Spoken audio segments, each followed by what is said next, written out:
I don't care. I mean, it was 2 days ago I was planning Boxing Day, because we'd already written off Christmas Day, and because I was going to the godchildren, but there were too many families, so we shelved that one, which is okay. You know, I can go and see them any time after Christmas. And then it was going to be Brothers on Boxing Day, and we've just shelved that as well, because just to be on the safe side, but it doesn't make any difference. You know, we'll do it next year. It'll be bigger and better, and we'll save all sorts of things. I mean, I'm saving driving about 500 miles over 2 days. So I'm sort of quite pleased in that respect. I'm quite pleased to be able to put my feet up, but at the same time missing loads of people together with everybody else, but not to the point of, I don't know what to do with myself. You know, people sort of seem to make out this is like the be-all and end-all. I mean, either you want to live or you don't want to live. And I want to live, I've decided. Living's so much nicer. So this virus is killing Christmas, but it's just a few days. Don't worry about it.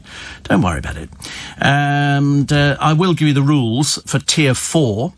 Basically, you can't do anything. So that's good, which is good. In fact, actually, it was very funny because my friend Lynn, she sent me a text earlier on, actually. And it says here, wait a minute. She says, I've lost it, actually. She said, we are now joint Christmas Day lunch orphans. We're lunch orphans because I'm not going to my brother, she said, and you're not going to your brother's either. But, of course, we can't go to each other's places because she's not in my family, which is a bit of a pain.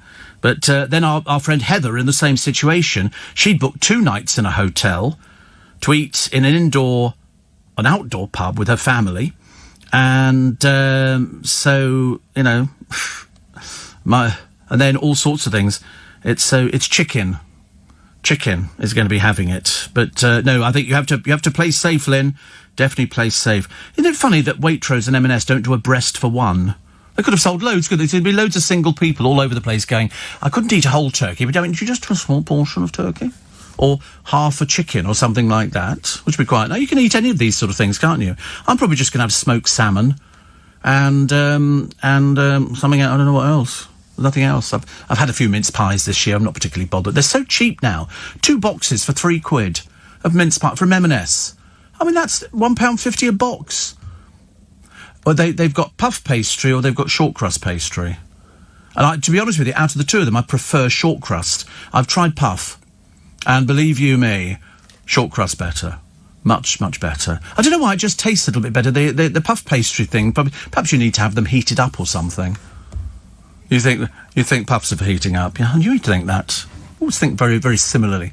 So I'll probably just do that, and then I'll go to bed, and I'll get up the next morning and come in here and do breakfast for you on the Christmas Day and the Boxing Day. So Christmas Eve, normal, between 4 and 7. And you'll be rushing out to the super. There'll be queues at the supermarkets, won't there? You can just tell people who've completely forgotten it's Christmas. Oh, my God, we better go and get some sprouts. Oh, they've got no sprouts left. That's where all the greengrocers come in. Support your local greengrocers and butchers and places like that, because once you've lost them on the high street, you've kind of lost them forever. So you want to keep with them. Luckily, in Twickenham, we're very good at looking after our fish shop and our butcher's shop and our greengrocer. And our chemists as well. But there's loads of other places which are closed. I think you'll find that we've got a school outfitters shop. They're actually closed till the 2nd of January. But that's all right. That's all right.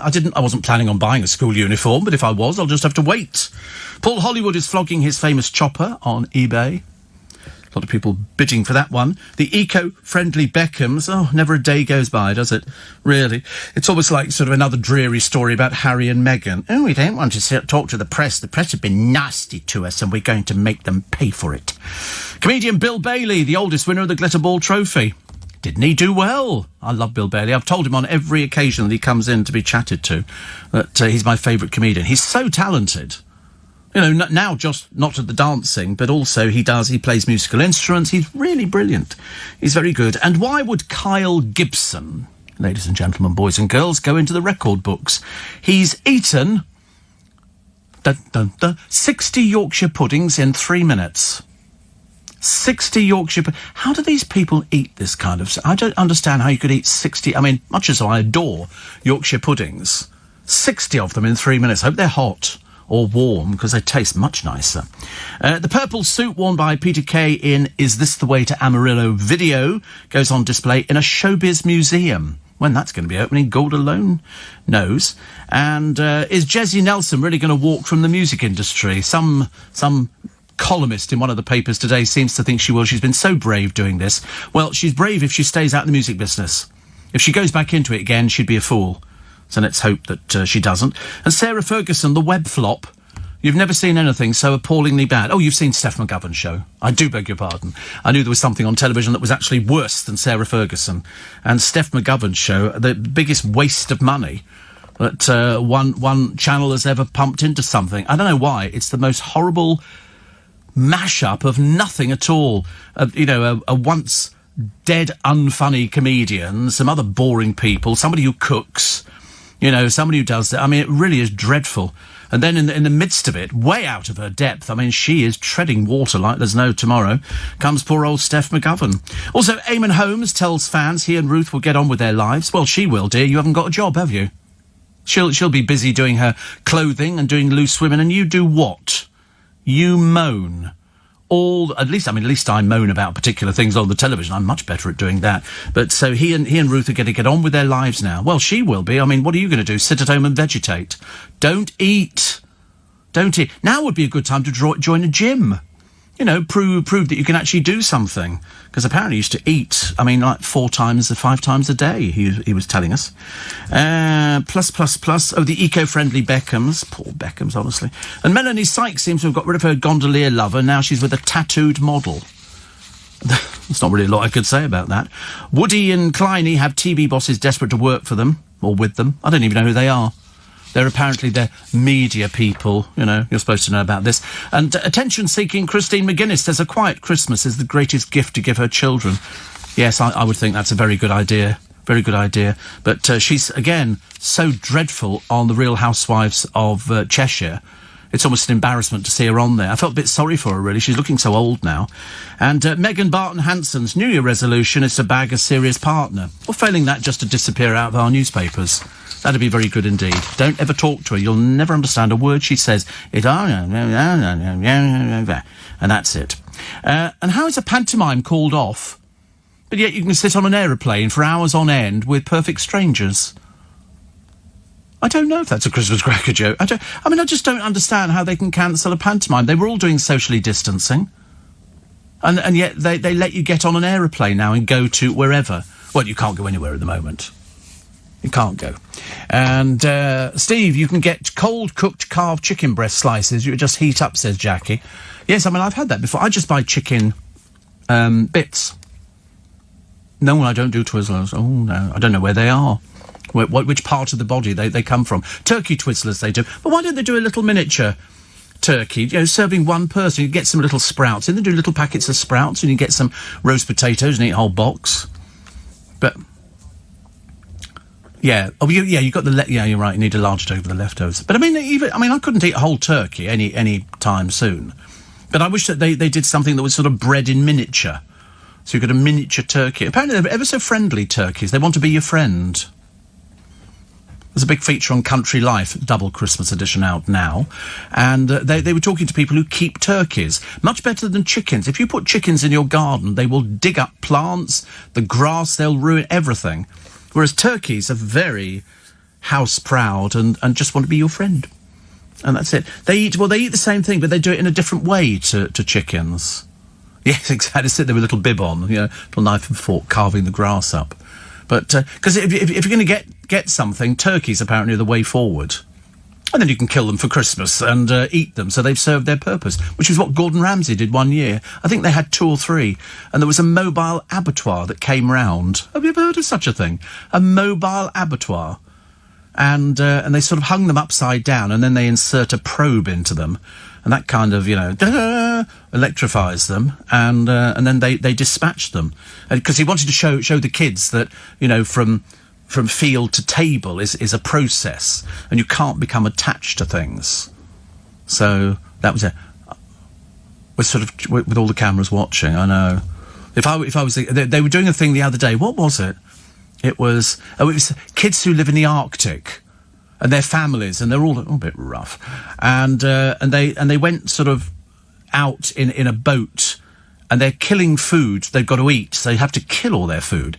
And so the father, who I think was called August or something, shoots a duck. And he's got 2 little kids with him in the boat. And he says, right, I'll bring the boat over there. Can you grab the duck just by the neck? Because it was obviously dead. And the little girl goes, no. And I'm thinking, you live in the Arctic. You're supposed to learn how to do these sort of things. And then they'll have to show you how to dismember it and everything else. But the one thing you've got to watch out for in the Arctic, grizzly bears. I don't know why. No, grizzly bears. Grizzly bears. They've got this sort of... It's clear of ice for a certain amount of times of the year. Then the snow comes down, and they've got these bears. And this bloke was doing something with a log cabin, and one bear appears and goes to charge him. And all he's got is a chainsaw in his hands. I mean, you know... Well, I suppose it would be all right. I suppose... 17 minutes past 4 at Steve Allen's Early Breakfast. 20th of December, Sunday. Yesterday was busy, but I was really good. I was queuing at Costco at 9:15. It opened at 9:30. And I thought, I'll get there early because I need to get a few things. I needed to get a case of water, and I needed to get some chocolates for Christmas, thinking that we were going to have them on Boxing Day. And I needed to get some batteries and a few other little bits and pieces. So I go in there. So 9:30 it opens. I go in, and it was great. It was 3/4 empty. I managed to get in, buy the stuff. I get halfway home, and I suddenly went, oh, gosh, I forgot the batteries. Luckily, I went through the boot of the car and found some more batteries. And I should imagine there's probably loads of them lying around in there. So that was all quite good. And still today, everything will be open. The food shops will be open, the greengrocers, the butchers, and fish shops. They'll all be open. Unfortunately, the blooming hairdressers, poor souls. 1 minute they're open, now they're closed again. You know, and they don't know for how long. And that's what's so worrying about it. I don't want to have to go through that cutting your own hair again. It just drove me absolutely mad. Matthew says 60 Yorkshire puddings in 3 minutes. That's disgusting. Yes, but he was doing it for a world record. He was doing it for the Guinness. He wasn't just eating them because he wanted to eat, things there. Steve, does that mean that Darren can't have his holiday in Iceland now? I've got no idea. I've got no idea where he is. No idea at all. And then Jason in Essex. Poor Jason, honestly. Imagine we called Jason in Essex. Oh, mate, what? A bit of a chavvy, a bit of a chavvy.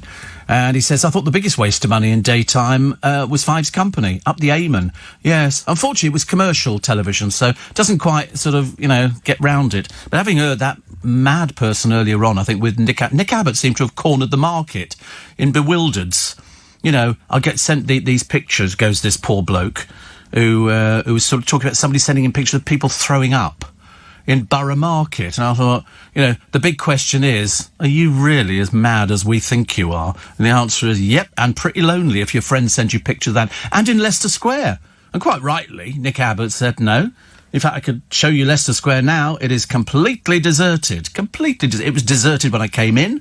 It'll be deserted every night of the week. You know why? No bars. So what would be the point? Do you think people sort of get drunk and then wander into Leicester Square and be sitting? This man was so stupid. It was a bit embarrassing, really. I felt a bit sorry for him. Because you think to yourself, do you realise how stupid you're making yourself sound? The answer is probably not. Steve, I've made a Nigella Lawson Christmas cake. I can't believe how well it's turned out. Recommended her recipe, as it's easy to make. Yeah, but the trouble is, I never do making cakes. My mother used to make cakes, and loads of people make cake. You can buy them cheaper than you can make the blooming things. If you want a Christmas cake, you just go out. You can buy an uniced Christmas cake, which means you can finish it off. If you really want to do that. Or you can buy sort of slices of Christmas cake. You can buy sort of some nice things which you can then add maybe some glazed fruit onto the top of it. Well worth doing. M&S sell a turkey dinner for one. Slice of turkey, roasters, veg, Yorkshire gravy, ideal for Christmas. And no pots of... Oh, you're not seriously telling me you can honestly go out and buy a meal for one? How embarrassing. Well, as you're there at the checkout and you can see the person, the till operator, looking at you with pity going, oh, God, a meal for one. I always buy the family meal. Even if I don't eat it all, which I do. Always buy the family meal. So if I was going to buy Christmas lunch, I'd buy the whole turkey. You don't want people going, oh, meal for one, by yourself. Yeah, I'm very happy to be so. Because there's going to be lots of people breaking this rule. You know, it's as simple as that. There's going to be lots of people breaking the rules, and that's why we're in the state we're in. Because you get stupid people out there. What else we got? Cliff Richard's going back onto Desert Island Discs. I think he's one of the only people who's been on either twice or 3 times, which is good. What was the other one that I quite liked? Sheila Hancock given a damehood in the new year. And the MOD scientists in the race to find if the new strain of the coronavirus is jab-proof. Plus, well done to Bill Bailey. Very happy there. Very happy. And Gordon, Gino and Fred desperately seeking Sander. Why is it that Gino De Campo, or Campo de Gino as he's known, sort of play the stereotypical Italian man? He's lived it since he was a child. Nobody speaks like that. Unless they wandered out of the Godfather films. You know, he's sort of, I mean, he can't have spoken like that. We've always had a long discussion on the programme about whether he's faking it. I think actually most of his life is faking it. It really is. It's just a little bit peculiar. So people have been on Desert Island Disc twice. Okay. Elizabeth Jane Howard, writer. And she was on with Roy Plumley and then with Sue Lawley. John Schlesinger was on with Sue Lawley and Roy Plumley. Alan Parker was on with Sue Lawley and Michael Parkinson. Alfred Brendel. You ever heard of him? I didn't know who he was. It's embarrassing, isn't it, really? But he was on with Roy Plumley. He's a concert pianist. Also, Trevor Nunn has been on twice with Sue Lawley and Roy Plumley. Dr. Roy Strong. I interviewed Roy Strong once. He's very interesting. And he's a historian and gardener. He was interviewed by Kirsty Young, and Roy Plumley interviewed him as well. So those are just some of the people, most of which you haven't heard of. I wished I'd heard of Mr. Brendel, but sadly I haven't, which is not so good. And one here that says, Steve, I've started on my Bailey's chocolate log. I'm in Bishop Stortford in Hertfordshire, tier 4. But it's all you have to remember is you're not going anywhere for Christmas. You know, it's as simple as that. You don't need to go anywhere. If you can't cope by yourself, well then, you know, tune into the radio. There's bound to be something that keeps people going. If it's not my musical Christmas card for today. And this is a lovely one. And it's from the lady who always gets me a good musical card. She obviously hunts around. This is her Linka. And this particular one, I thought, I wonder what that one does. And so we pushed it. So it's a picture. It's bigger than usual Christmas card, this one. And it's got some houses and people skating in front. And it comes from Paper Chase, but I bought it on Amazon. I had to go and buy some other ones. And then, when you push it and you get a little piece of music. But the quality of the music is infinitely better than it used to be, which was terribly tinny. So you get... It's quite pretty, isn't it? But what happens is the lights... I'll turn it off. The lights in the houses on the front of the card all light up. But not just light up and stay on. They all go on, off, on, in all the different houses. And then the moon, which is appearing above the houses, Father Christmas appears on his sleigh. It's so cute. It's so cute. We've had more comments on this one, Helinka, than anything else. I mean, it really is terribly, terribly pretty. Terribly pretty. I got Christmas greetings from Rio de Janeiro as well, from John Napper. And a lovely one from B in Clitheroe. Clitheroe, Lincolnshire? Clitheroe? We think so? Oh, you're thinking Cleethorpes? Well, it begins with C. It's close, isn't it? But she says, I have the towel, the tote bag, and the glasses. You're my favourite person, B. Oh, it's Lancashire. It is Lancashire. Lancashire, Clitheroe. And she says, I can't imagine life without you. You are the perfect medicine to start the day. Thank you very much indeed. Yes, well, we think so too. And in fact, that's why I'm here for the next... I don't think I get a break for about 15 days. But it doesn't... Listen, who cares? Goodness sake. Goodness sake. Bill Bailey doing it for Chiswick. I thought he was great, and I've always liked him. Not only is he funny, he's managed to master it, and he's the oldest person who's ever done that. Isn't that brilliant? Love it, love it, love it. We're going to spend a lot of time going through the papers this morning, mainly because it is all full of Boris Johnson. 20 million people could be affected. They want to halt this rampant mutant strain. But I tell you, you're not going to while there are thick people out on the streets without masks on. It's going to continue with us, as I think Nick Abbott said, it's going to be with us for years. It's going to be like the common cold. It's going to be there every Christmas. Oh, another load of people died of coronavirus. These are the places that have moved up to Tier 4, which is lockdown. So you get medium risk at Tier 1, high risk at Tier 2, Tier 3 is very high risk, and then you get us, which is lockdown. So Kent, Buckinghamshire, Berkshire, Surrey, excluding Waverley. Portsmouth, Gosport and Havant, Rotherham and Hastings, all 32 London boroughs and the City of London. Bedford, Milton Keynes, Luton, Hertfordshire, Peterborough, Essex, excluding Colchester, Uttlesford and Tendring. Excluding Colchester. How did that work out? But that's what happens is, I mean, basically it means lockdown. Basically means you're not going out. And if you do, they're going to be very cross with you, and we'll be very cross with you as well. Dreadful. I mean, I came in this evening, and there's a load of kids outside one of these late-night shops where they sell booze. And he was selling booze to them. Nobody's wearing a mask in this shop. Even the bloke in the shop, up by Centrepoint, wasn't wearing a mask either. I mean, he must be really thick. Really thick. And and people congregate on a pavement drinking. You know why? Because they've got a problem. They've got a problem understanding the basic language, which is stay in. 70% easier to catch this new COVID variant. 23 changes to the virus. It's not stupid. 700 in hospital each day, 62% of the cases in London. Why? People like that. You know, people who get on the buses. I shall get on a bus this morning, and there will be half a dozen people not wearing masks. And if I was the driver, I'd have turned the engine off and went, oi, off. You know, you can sit there all day, you're not getting on my bus spreading anything, because that's what they're doing. So Tier 4, no indoor household mixing. You must stay within your own household. You can't visit any other households over Christmas while living in Tier 4. What about the elderly? Support bubbles remain in place for those in isolation and loneliness.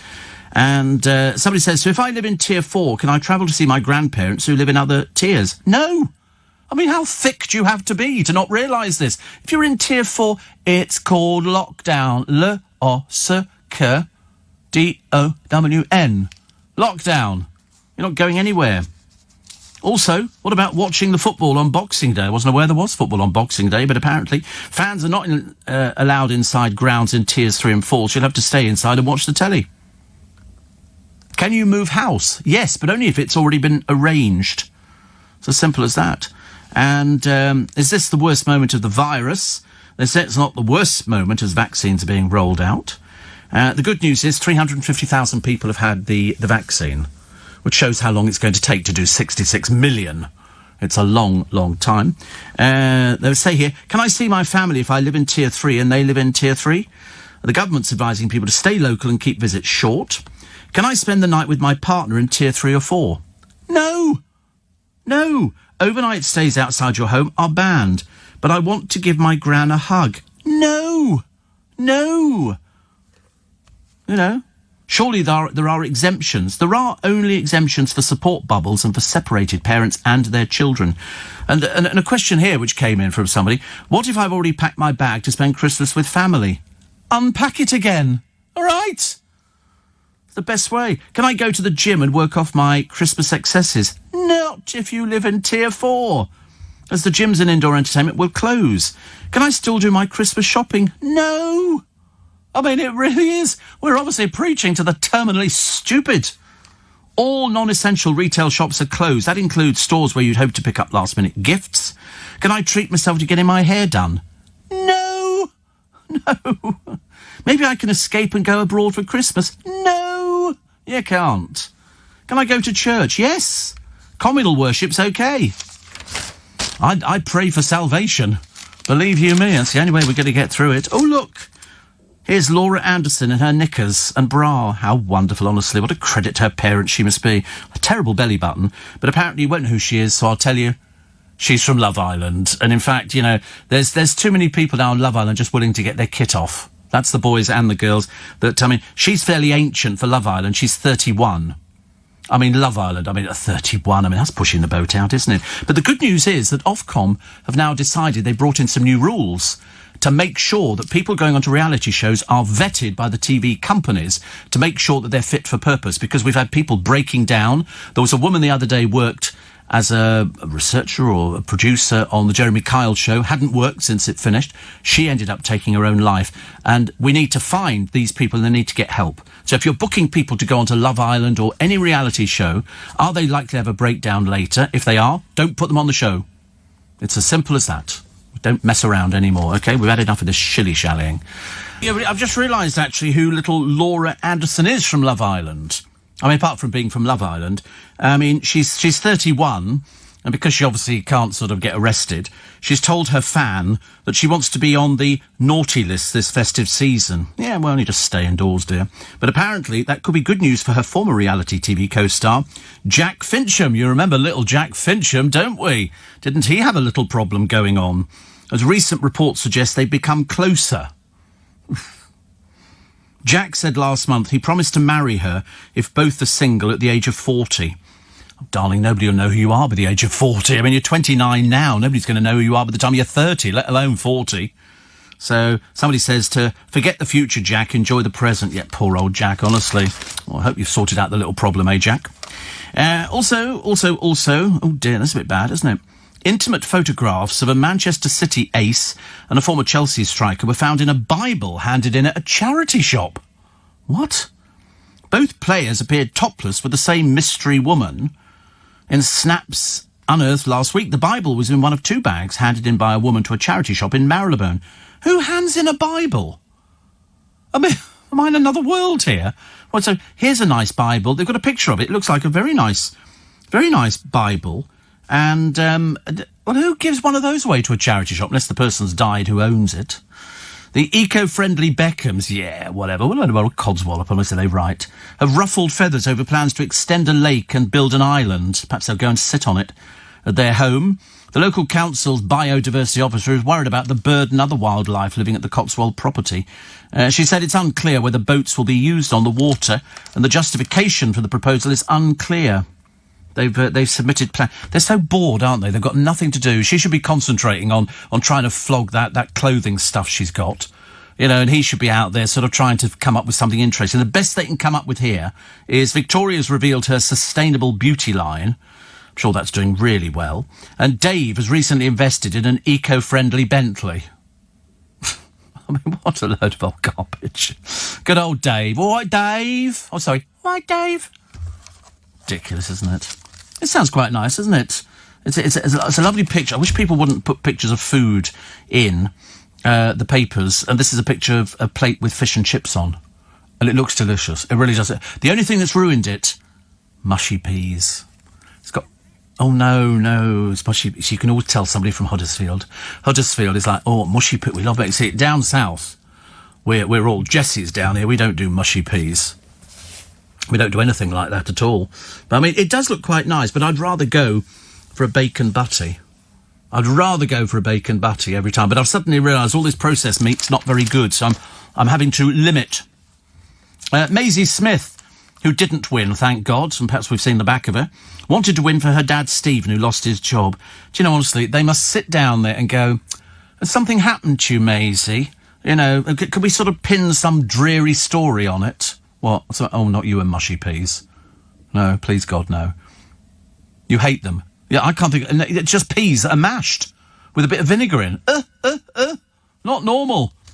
Not normal. I mean, I suppose up north they have their fish and chips in newspaper, which we used 2 years ago. It was...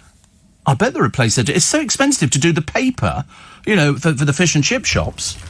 So they do it in newspaper. What's the matter with that? The newsprint adds a bit to it. And you can eat the chips and you can read some stories that you might have missed. Oh, yes. Oh, yes. So Maisie Smith wanted to win for her dad, Stephen, who lost his job this year. And, as I say, enough already. Goodbye. Thank you very much indeed. Thank you. Cheerio. So long. Farewell. Auf Wiedersehen. Adieu. Also, former Made in Chelsea's Kimberly Garner. She's in Barbados. She went snorkelling with a friend of hers who needs to lose weight. And she splits her time between homes in London and Miami. She's previously told her Instagram followers she likes to keep her love life a secret. Riveting. Here's little Melanie Sykes. Poor old Melanie, honestly. It's like taking your granny out, isn't it, for a walk in the forest. Deep in conversation with this hunk who's 39. His name's Jake Smith. He's a tattooed model. Lovely. And Mel gushed to Jake, "You're a gorgeous creature in every way." Ooh, gonna be sick. Stop it now.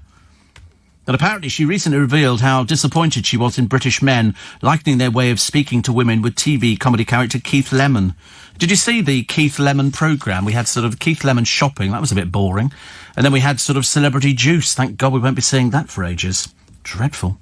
Also, Liam Payne's Christmas gift to son Bear is relocating to live nearer to him, because he apparently coughed up most of the money for the house that Cheryl's living in, because, I mean, Cheryl doesn't really have an income at all at the moment. And also, excuse me, Jonathan Ross couldn't resist a jibe at Rita Ora. That'll be Rita Ora who breaks lockdown. OK? The Fool. Speaking to launch the TV hit Masked Singer. Have you seen Masked? The trouble is Jonathan Ross is looking a bit old for this kind of thing now. I mean, he really does. He's looking a bit world-weary. I think they need to find somebody else. I don't mind the programme. Anthea Turner enjoyed a night out at Kew Gardens. They postponed their wedding in Italy in September. Anthea who? What did she used to do? Oh, Tracy Island. Oh, blimey, honestly. Oh, dear. Cliff Richard reveals how beatings from his dad affected him. He was clouted around the head by his father when growing up in India with his 3 sisters. He tells Desert Island Discs it bordered on being a bit fearful. Cliff was 20 when Roger died at 56 from complications with thrombosis. So he's been Desert Island Discs in 1960. He chose hits including Adele's Rolling in the Deep, and he said he'd cope okay on a desert island, but would miss tennis terribly. Very fit. Very, very fit. Still got his calendar on sale, and very, very good it is too. Hard to believe that Twiggy, who's on the front cover of Vogue, is 71. 71. I love... Do you know what her real name is? Do you remember her real name? It's... Twiggy McTwiggs. No, Leslie Hornby. Leslie Hornby. It's her real name. But she's nice, actually. I liked her. She's very good. I still like her now, actually. And guess who's got the most TV appearances over the festive season on the telly? The most TV appearances. And it is Doctor Who, but one person has got 18 appearances over Christmas, different things. Nope. Bradley Walsh. Victoria Wood. That'd be a clever one, wouldn't it? Bring her back from the other side. Yeah. Bradley Walsh. He's also, put it this way, he's got the Chase Celebrity Special, also Doctor Who. There's also the Family Travelogue, Bradley Walsh and Son, Breaking Dad, The Unseen Show, Bradley Walsh's How to Win a Game Show, a one-off blankety blank, and he's a guest on the Jonathan Ross Christmas Show. 18 appearances. This year, he landed a £2 million boost, making him the UK's best-paid presenter after Anton Deck. So there you go. His 7-figure deal for blankety blank leapfrogged the likes of Graham Norton and Philip Schofield, and also pundit Gary Lineker. Earlier this year, he revealed he'd quit booze and carbs after being warned by heart doctors he'd die if he didn't lose weight. That's the one that kind of hits you, isn't it? Right between the eyes. If you don't lose weight, you're going to die. Well, thanks a bunch. More bad news for Prince Andrew. Now French investigators want to have a chat with him after they charged a modelling boss with abusing girls. This is somebody who is alleged to have shared Jeffrey Epstein's sex slave, and they want to question him. Well, he's not responded to the American people. I didn't quite understand that. They said they'd like to talk to him about what he knew about Jeffrey Epstein, and he then said, when he was asked, that he'd already tried to contact them. But then I don't think it went any further than that. I mean, surely he wants to help out and just sort of tell them what he knows. And also, what do they talk about? They've got nothing in common at all. Absolutely nothing in common. But Prince Andrew, might have to sell the house in Verbier. You know, the one he bought with that ex-wife of his, what's her name? Ferguson. And I think they paid 13 million for it in the days when he was being flash with money. Well, he might have to sell it for 5 million. You know why? The person who owns it and he was paying money back to wants their money. Okay? And I don't think Andrew's got an income at the moment. Generally, the Queen bails him out on everything. But this particular time, he just is just useless. And yet went horse riding the other week. He went horse riding, and yet I am told that he's allergic to horsehair. In fact, he told us he's allergic to horsehair. He doesn't sweat and he's allergic to horsehair. I love it. Steve. Eamon is bagging some pocket money, making TV ads aimed at the over 55s, one for the ailments. Yes, I know. Well, I mean, the trouble is, that's all he's got, a couple of adverts. And of course, he'll have to pay his tax bill, which is coming up January. And not being on the television, people soon forget you. Television's very unforgiving. Very unforgiving. If they do...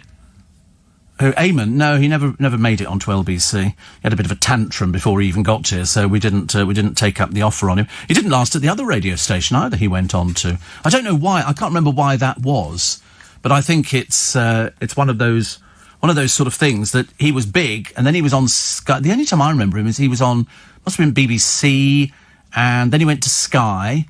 And then he decided that he had a personality. Well, that was disproved very quickly, wasn't it? So he sort of did a few shows with Eamon and Ruth. The Eamon and Ruth kind of situation, which sort of worked well. But I always got the feeling he was sort of digging a knife into her, poor soul. She always had to sit there and listen to this rubbish. She always looked immaculate. He looked like a sack of potatoes. And then, of course, he gets replaced by Dermot O'Dreary, another one who couldn't get arrested, and Alison Hammond, who's a bundle of joy. What he's going to do, God alone knows. There was talk about the BBC or somebody giving him a chat show. Why? I can't imagine. He's obviously not particularly popular in the ratings department, you know. And so at least he's getting some pocket money, so that's better. Are you booking a tour of Claridge's veritable underground city? Says John. No, it's another one of those fake things, isn't it, really? And one here. Somebody says, as an overweight diabetic pensioner, what makes you so special that you travel across London on a daily basis and visit many shops daily? Because I can. Simple as that. Yes, broadcast critical. Dun, dun, dun, dun, dun, dun. Essential. Very essential. Yes, I can do that. You mustn't be jealous. Nothing worse than being jealous. You know, I can travel. And I can go into shops daily. And do. I do go into them. In fact, yesterday I was in about 3 shops, and today I should be doing probably about 3 shops as well. And why? Because I can. Because I know the football legend Diego Maradona, apparently his wish was to be dug up and displayed with his trophies. He wants to be embalmed. Now, there is a place, and for the life of me, I can't remember where it is. It's a certain part of the world where you don't just get buried. What they do is embalm you, but in your favourite position, which sounds even odder than I thought it did in the first place. So in other words, if you were sort of a motorcyclist, they will embalm you so that you're sitting on your motorbike. And some people have been buried in their cars, or some people have been pictured in their favourite outfits, and they've been embalmed, and they look like that. So they look as though they're alive, but they're not. And they do this. Now, this might be Mexico. I can't remember, because I know they have a Day of the Dead in Mexico, where you go to the cemetery, and they basically sort of eat cakes and all sorts of things to celebrate the dead. But the idea, and the reason he wanted to be dug up and embalmed is because he'd seen Lenin. Well, there's hardly anything of Lenin left. I mean, he just looks like sort of a piece of plastic.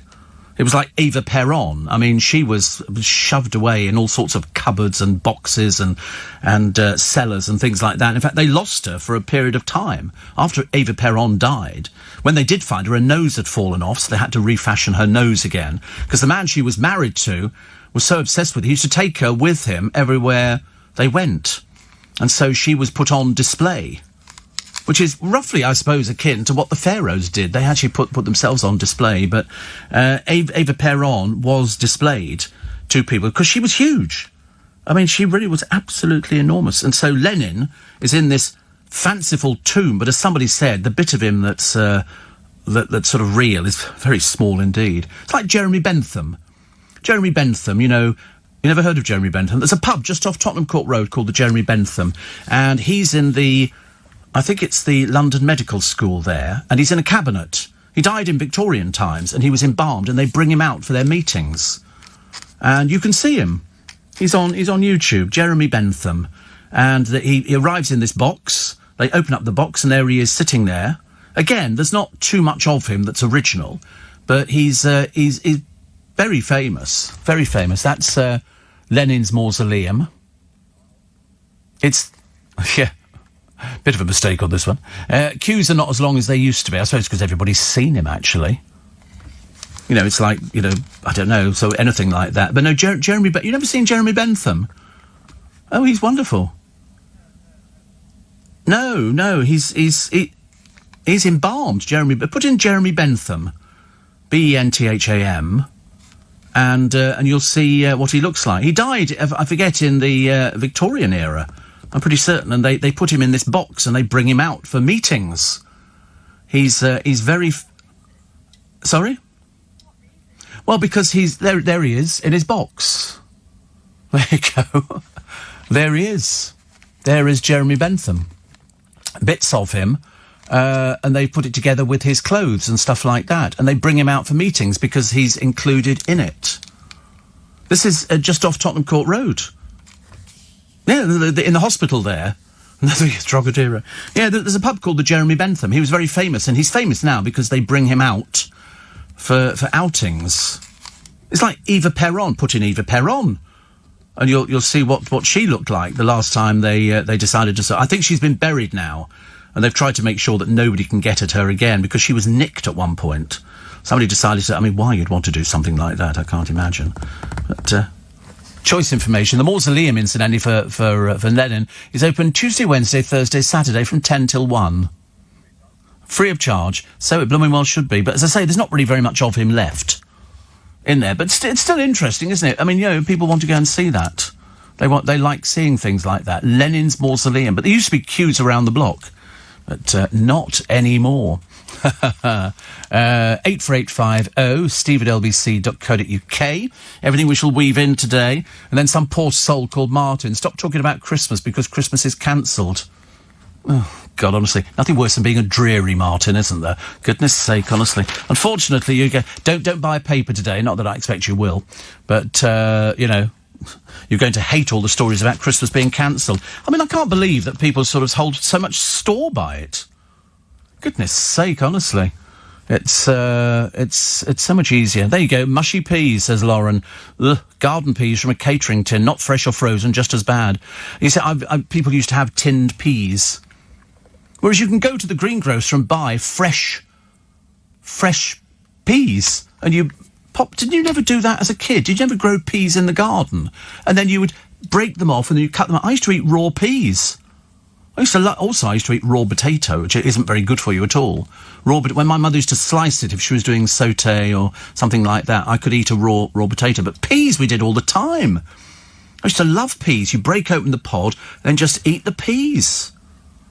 Part of raw potato. Oh, the spud guns. God, do you remember spud guns? Yeah, you go... We used to love stuff like that. That was one of my favourite things, spud guns. Do you know, we had much... I'm sure that years ago, you know, when you opened up your Christmas presents, we had simpler presents. You know, just a packet of chalk would have done us in our household. You go outside. Now they do chalk that you wash away. You know, so in other words, you can paint the pavements and do everything else and do colouring, do whatever you like. The moment it rains, it just washes it all away. It just dissolves.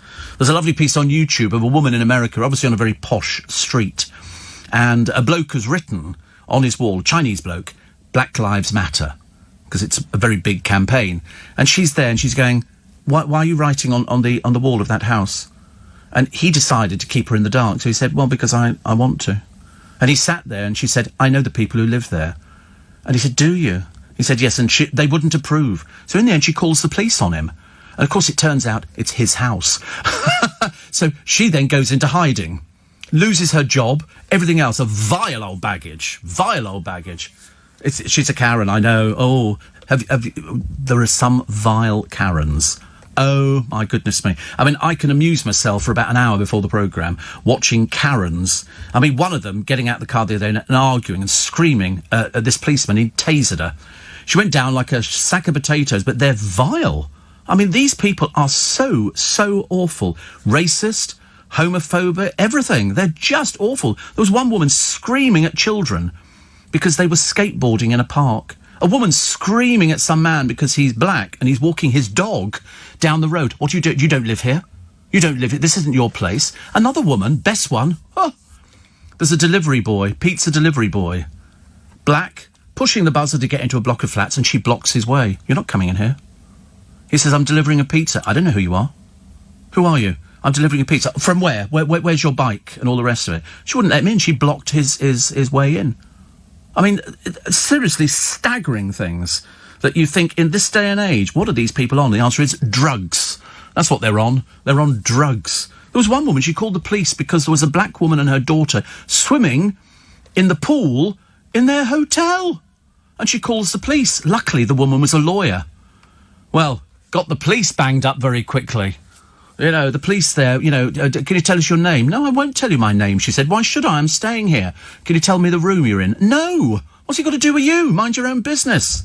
Luckily, the police officers get their comeuppance.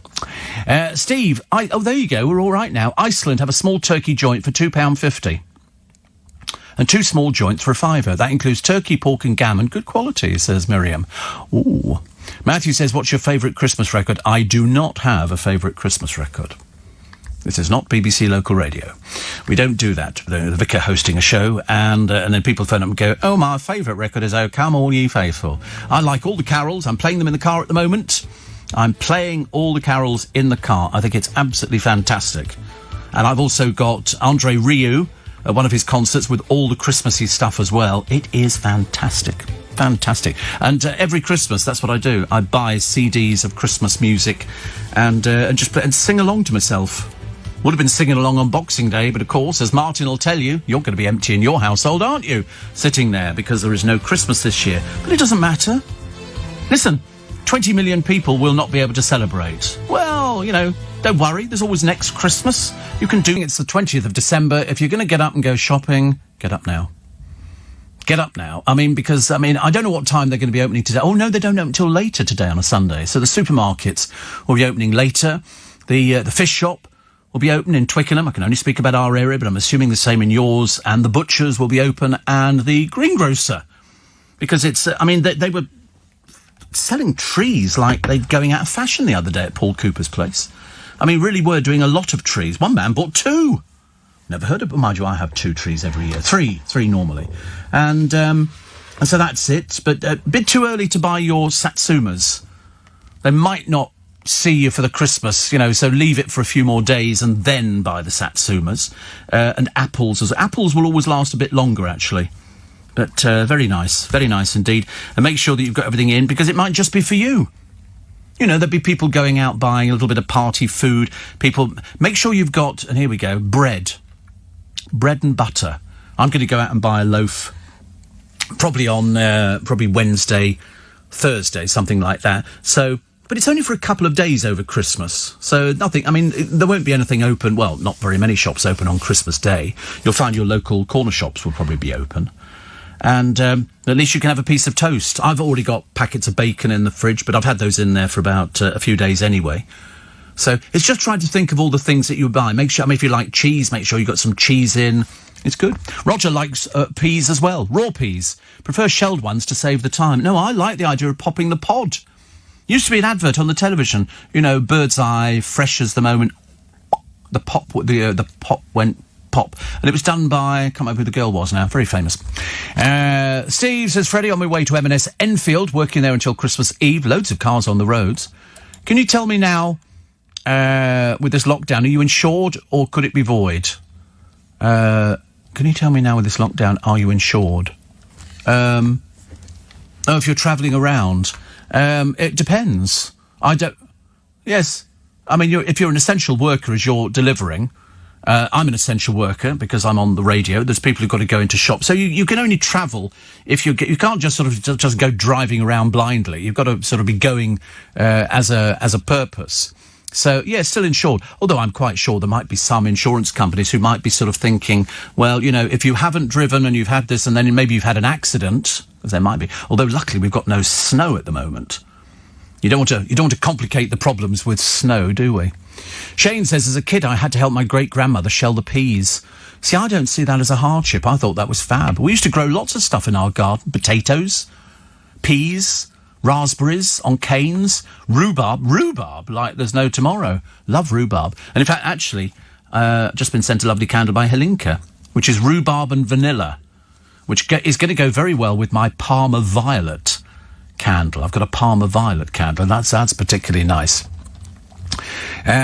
Steve, I agree with being imaginative. I'm seizing the day and have no plans of taking my decorations down on the 6th of January. Or enjoying the season, says Simon, a little bit longer into lockdown. Yeah, I don't see why some people... I mean, as I said earlier on, I was hearing people crying because they couldn't see people. And I remember thinking, but you've got a telephone. You can pick up a telephone and speak to somebody.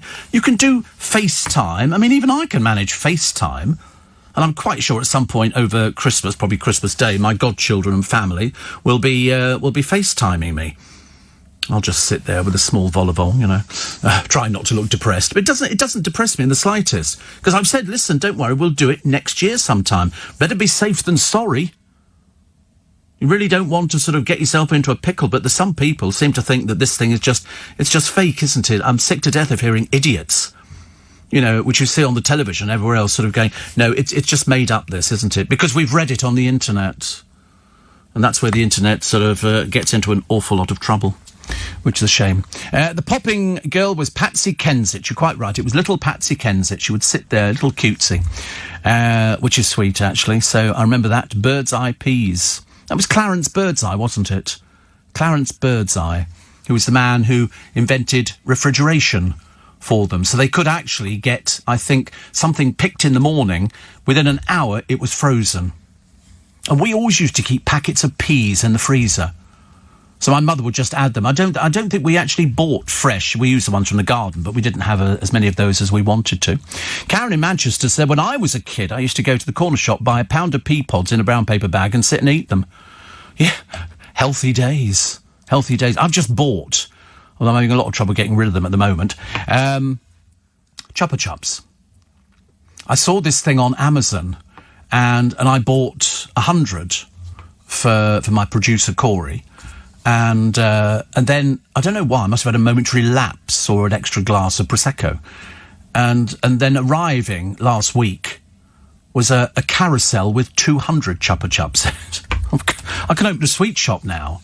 And then yesterday, I ordered some toffees and boxes of Celebration, which have come, which are huge.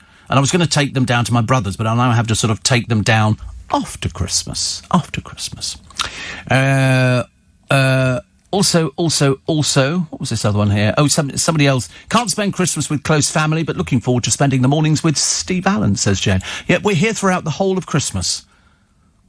From every day this week, all the way up until Christmas Day, where I'm here between 7 and 10, Boxing Day between 7 and 10, and then the following day, we run all the way through the following week, and even on New Year's Eve and New Year's Day.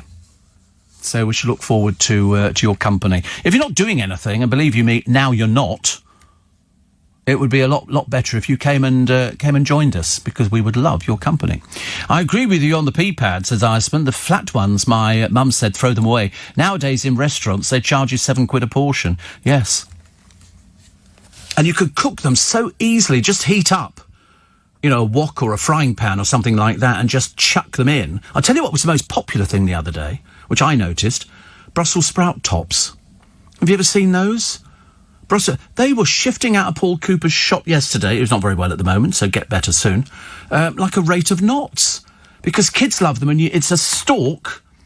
Anne-Marie Minhall always buys me one every year and always brings it up to me on Christmas Day, because she works for our sister station, Classic, downstairs.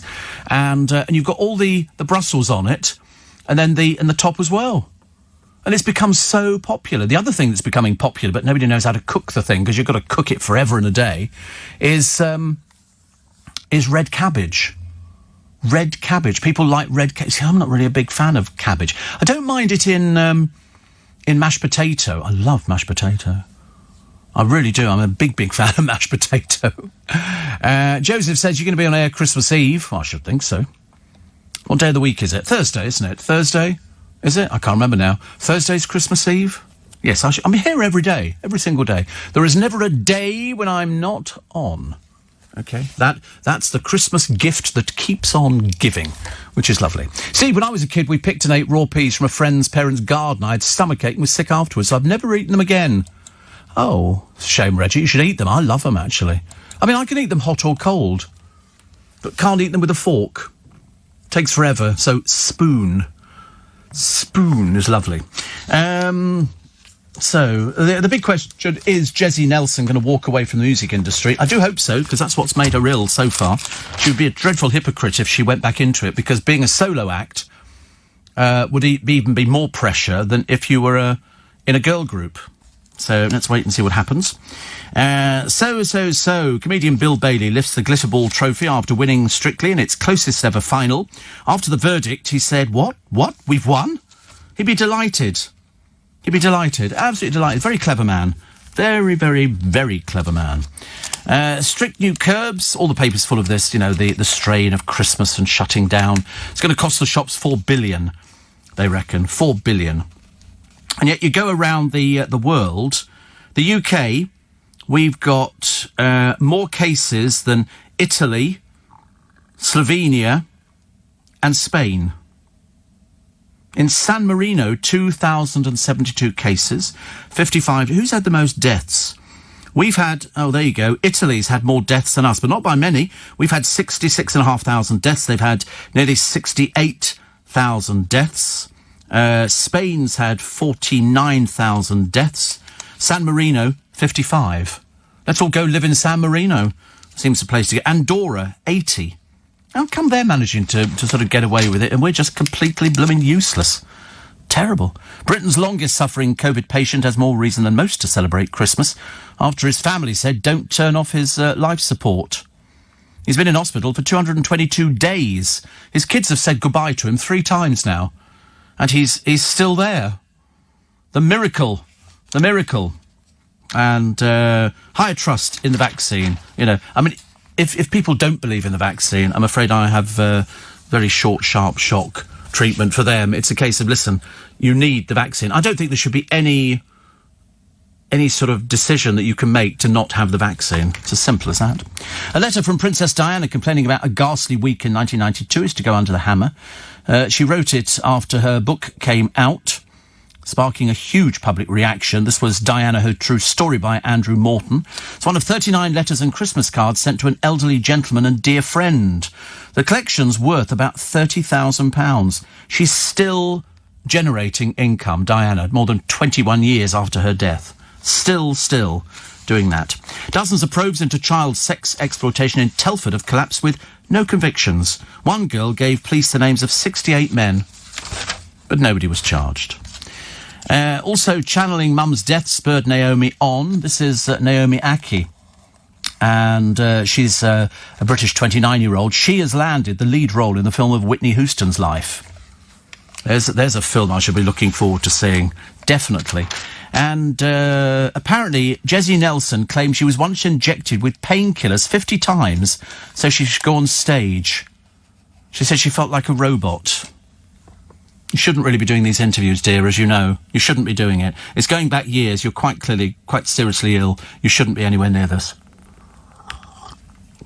So, people wishing everybody a Merry Christmas. You can still wish people a Merry Christmas. It just means you might not see people. But there again, if you've been seeing people on a regular basis up until now, it's just a few days that you've got to get through. Probably about 2 weeks, this one, I think, actually. It's pouring in southwest London. No traffic at all on the roads. There will be later. Loads of people will be getting... As I say, I was up and out yesterday, up at Costco, 8:30, 8:45. All right, so I had to stand outside for 40 minutes. Didn't bother me, because within 20 minutes there was a queue around the block. So I felt very good about the whole thing. Nice to have your company. And one here says, the medics say be careful with the vaccine if you have allergies. Well, I'm allergic to penicillin. Well, did you see that other one that's come out? There's a herbal-type remedy being sold in certain shops of no use whatsoever. It's come from India, I believe, and they were talking about it the other day. The BBC had it tested, and it doesn't have any effect at all. But people will buy anything. They sort of clutch at straws, don't they, over these things? Well, it's supposed to have an effect on sort of stopping the virus. But it doesn't. It doesn't, unfortunately. Also, Wham star's friend, honestly, still milking it. This is somebody called Andros Georgiou, who's milked his relationship with George Michael for about as much as you can do. And all these years on, he's still going. Still going. It's probably all he's got, actually, in life now. But talk about selling him down the river. Good God. He says, I will do everything I can to keep his memory alive. I don't think we'll worry about you doing things like that. Thank you very much indeed. One of the columnists sending warm wishes to Gareth Gates, shooting to fame and winning the hearts of the nation when he became a runner-up in Pop Idol. Do you remember that thing? I always remember it. It's stuck in my mind when he came on, and he comes on and they're all the judges are sitting there, and they go, what's your name? And he goes, it's... And it was like that, because his stuttering was so bad that it went... Gareth Gates.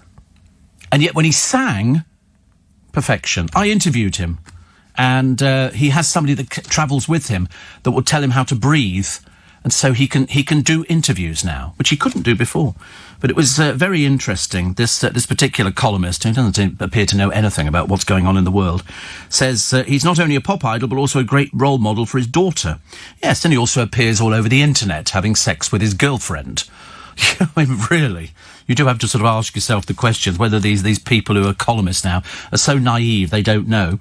And also gives respect to Jessie Nelson, which is fine. Brave step to walk away from such a busy, successful life. She hasn't walked away from it. That's the trouble. We don't know what she's doing. I don't think this columnist knows anything, really. But I have a sneaking feeling she'll go for a solo career. What else could she do? If you've been in a pop group for 9 years and she was having 50 injections in a day to get her... That's like being a pincushion. I mean, blimey, I thought I had enough injections, but I mean, you know, she has 50. Far too many. A postman who stole cash, and they do steal cash, some of them, and gift cards from Letters and Parcels for more than 8 years. Michael Sullivan told police he'd taken about 1,000 packets, so for that, just sort of quadruple it, I should imagine. And if they hear about people in the post office, or people will contact the post office, and they'll say, listen, I've had...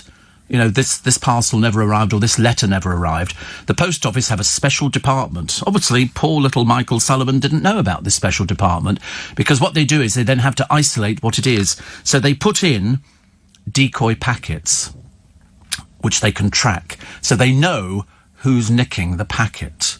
And once they've got that, then they sue. And this bloke here had stolen them. He's a dad of one, so he's obviously a bit stupid. And he pleaded guilty to 2 charges of theft. He's been jailed for 10 months. He's been told to pay costs of £8,800. That'll teach you, pal, won't it? From his pension pot, an £85 compensation. Because you've got to watch people like that. And what do they nick? Birthday cards, Christmas cards. Because a lot of birthday cards, as indeed we all remember from our early days, you'd open it up and there'd be a 10-shilling note in there, or a £1 note, or if you were really fortunate, a £5, but that was very rare. Or a cheque. A cheque. I was happy with a 10-shilling note. I really was. If you opened it, you went, 10-shilling note. Then you'd open it from somebody else and go, nothing. Nothing in this one at all. Perhaps it's fallen out. Which is great. Steve, wonderful show. When you opened the phone lines Christmas Day... No, we haven't said we're opening the phone lines Christmas Day yet. I think we're a long way from that one. And apparently the latest lockdown is a boon to Amazon. The Amazon share price this year up from 1898 to 3201. Happy days for Jeff Bezos. His wife has just given away £45 billion. £45 billion charitable donations. No string. Yeah, they got divorced. I think she ended up with, I can't remember, whatever it is, a lot of money. And she makes, I think she just made more than 55 million in bonuses. And so that was good. That was very good. Lorcan in Stevenage. Yes, well, we thought you were slightly sad, but I'll be getting it before you. I'm on the list for getting the vaccine. You're way down the list, aren't you, I should imagine? Apart from the fact you're in Stevenage, that doesn't really help. Shane says, I like Gareth Gates singing Spirit in the Sky. It's the only one I can remember. He did that with the Kumars, didn't he? But the one thing that Gareth Gates can't do is dance. So what they had to do, they had to sort of they had to teach him a movement, and then they filmed it, and then the camera cuts away to some of the girls doing dum dum dum dum da da da dum.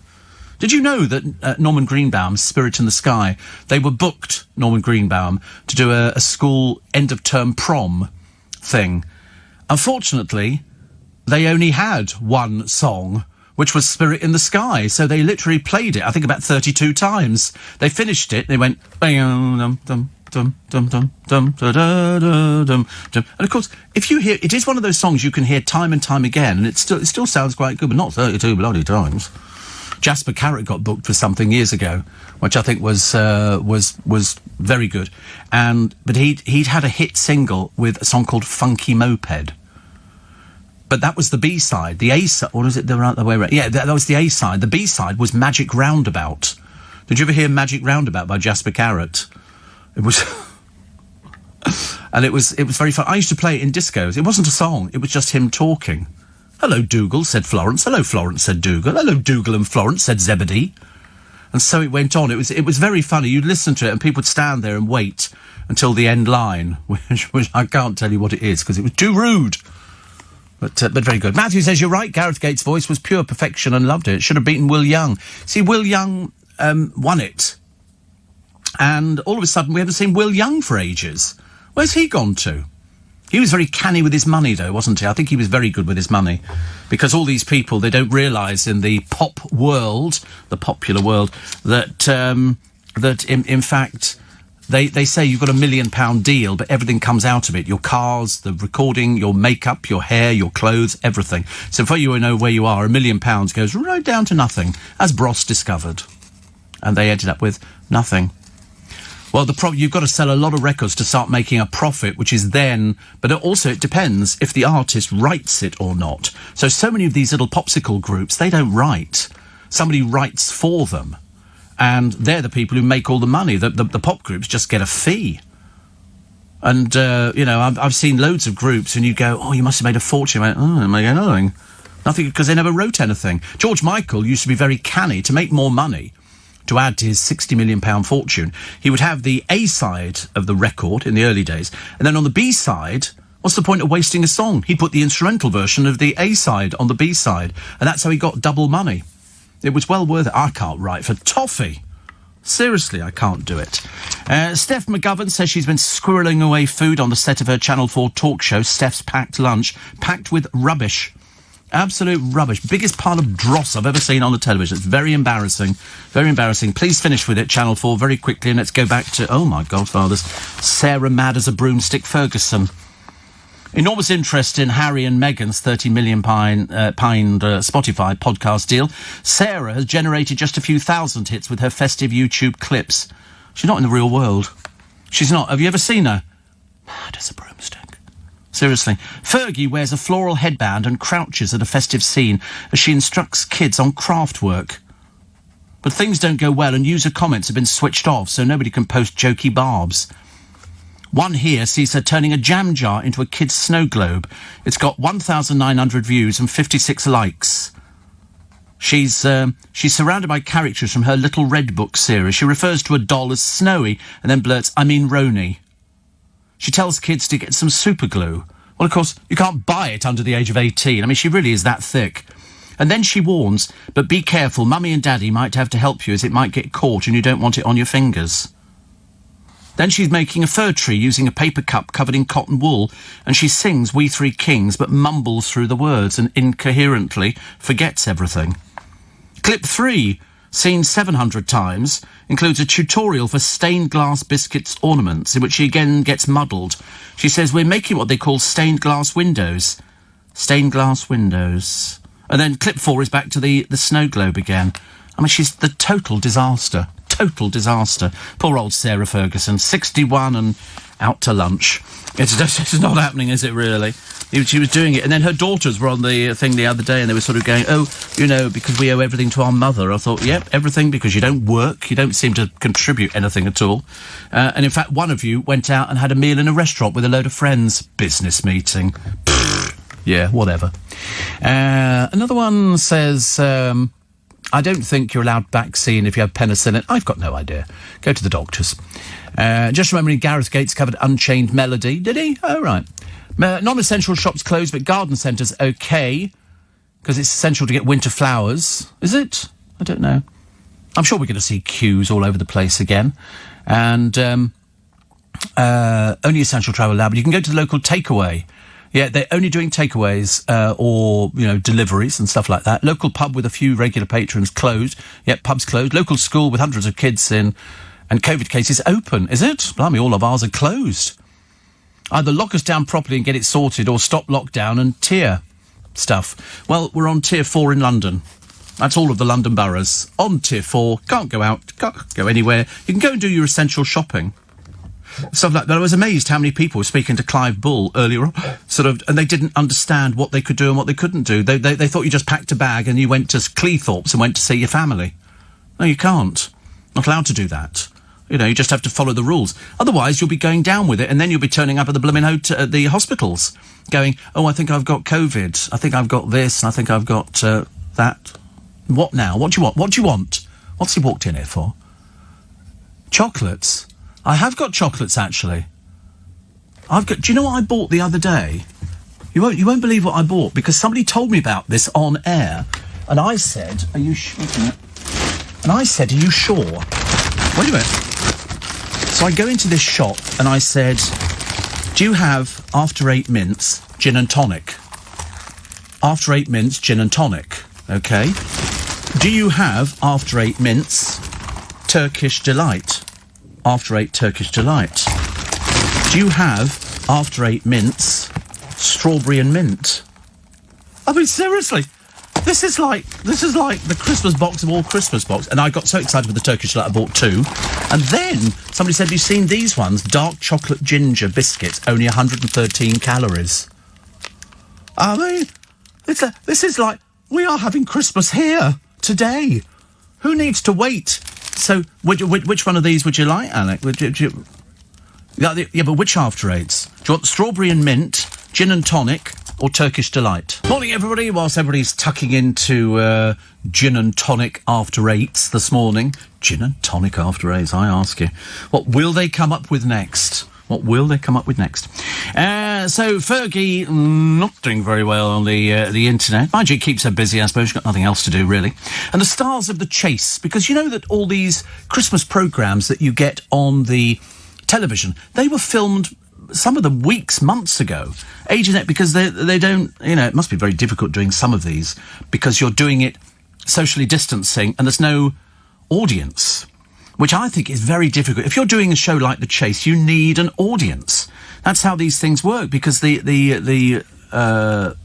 people who are chasing are basically thriving on what the audience are doing. You know, the clapping and the whooping and everything else. I mean, I was hoping seriously that we'd be having an Anton Deck programme over Christmas, but we don't appear to have an Anton Deck programme. I thought they could have done their Saturday night programme and made it all festive, but there's so many festive offerings that this year you're going to, I mean, because we're all staying at home, 20 million of us, there's going to be loads of television and loads of radio. There's tons of stuff on LBC.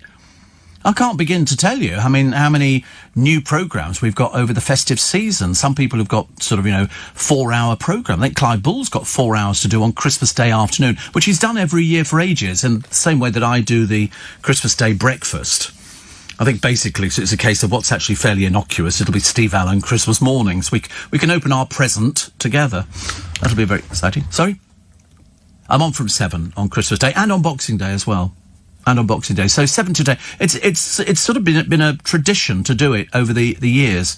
And we saw no reason this year to sort of spoil it without even realising that the country was going into complete lockdown. Up until, a day ago, we were all getting ready to sort of pack our bags and go and visit loved ones and relatives. Now you can't. Because, you're not supposed to travel it. Some people will. Don't get me wrong. I mean, I'm quite sure that there are people who are going to break the rules on this one, in which case, I don't know what the penalty is if somebody breaks the rules, because this is why we've still got this blooming thing. Because people break rules. I mean, we've still got people having parties for 200 or 300 people, but, thick people. Mark in Brentwood said, finished work at midnight at East 15 Acting School, almost hit a badger driving home, but we both survived. I'm just picking up Joseph, one of my leads in Joseph, 2 years ago with Chesney. As we're up for a 12-hour fire watch session in North. What's a 12-hour fire watch session? Is that like working for a fire brigade kind of thing? Yeah, we don't know that. He says, life is very different to what I thought it would be, but still have family and friends around me, so it's good. Thank you, Mark. Very much. You have to explain to me what a fire watch session is. I've never heard of that. Unless it's something to do with you're there manning the telephones. I don't know. I was so excited, though, yesterday, because I managed to get everything that I wanted, apart from the batteries. And I remember thinking, now I've got these sweets at home, I might have to bring some in here next week. You know, I don't want to bring them in, but I'm going to have to bring them in. I've got these... Oh, Firewatch is a computer game. Oh, right, a 12-hour Firewatch session. 12 hours? I've never made anything last for 12 hours. 12 hours? Oh, so Firewatch is a computer game. See, we know that even before you've written to us, Mark. It's a computer game. Well, good for you. Steve, did you say gin and tonic chocolate? Yes. Right. Gin and tonic chocolate. Yes, it's an after 8 chocolate. Does it taste of gin and tonic, or is it... Good hint of it. You watch, they'll be falling over very shortly. Firewatch. Oh, right. The story follows a fire lookout named Henry in the Shoshone National Forest a year after the Yellowstone fires of 1988. It's an adventure game developed by Camposanto and developed in partnership with... Oh, right. So it's released, and it's on Microsoft Windows, OS X, Linux, PlayStation 4 for Xbox One. My goodness me, honestly. A 12-hour... I couldn't do a 12-hour session if my life depended on it. I really couldn't. Somebody asked me the other day, they said, do you do computer games? I said, do I sound like the sort of person that does computer games? I said, I'm too busy doing football. Actually, that's the only thing that makes me turn off television. I cannot understand, in a million years, if I live to be 39 3/4, why people get so excited over watching football games. I can't understand it at all. But there you go, and that's why I'm in show business. Firewatch is on a newish estate, says Mark, where cladding may be dangerous. So we patrol... Oh, he's not playing a game. He's actually patrolling, not a video game. Oh, thank God for that. I got so one. That's a good idea. That's a very good idea. So you'll do 12 hours there, 2 of you, walking around... That's good. I've never even heard of that before. I think that's brilliant. Well done, you. Well done, you. Sarah waking up in Nottingham, this time at Woodthorpe Hospital after an operation yesterday. The doctors and nurses are incredible, aren't they? So grateful. This Christmas, different for all of us, but I'm appreciating everything I have this year.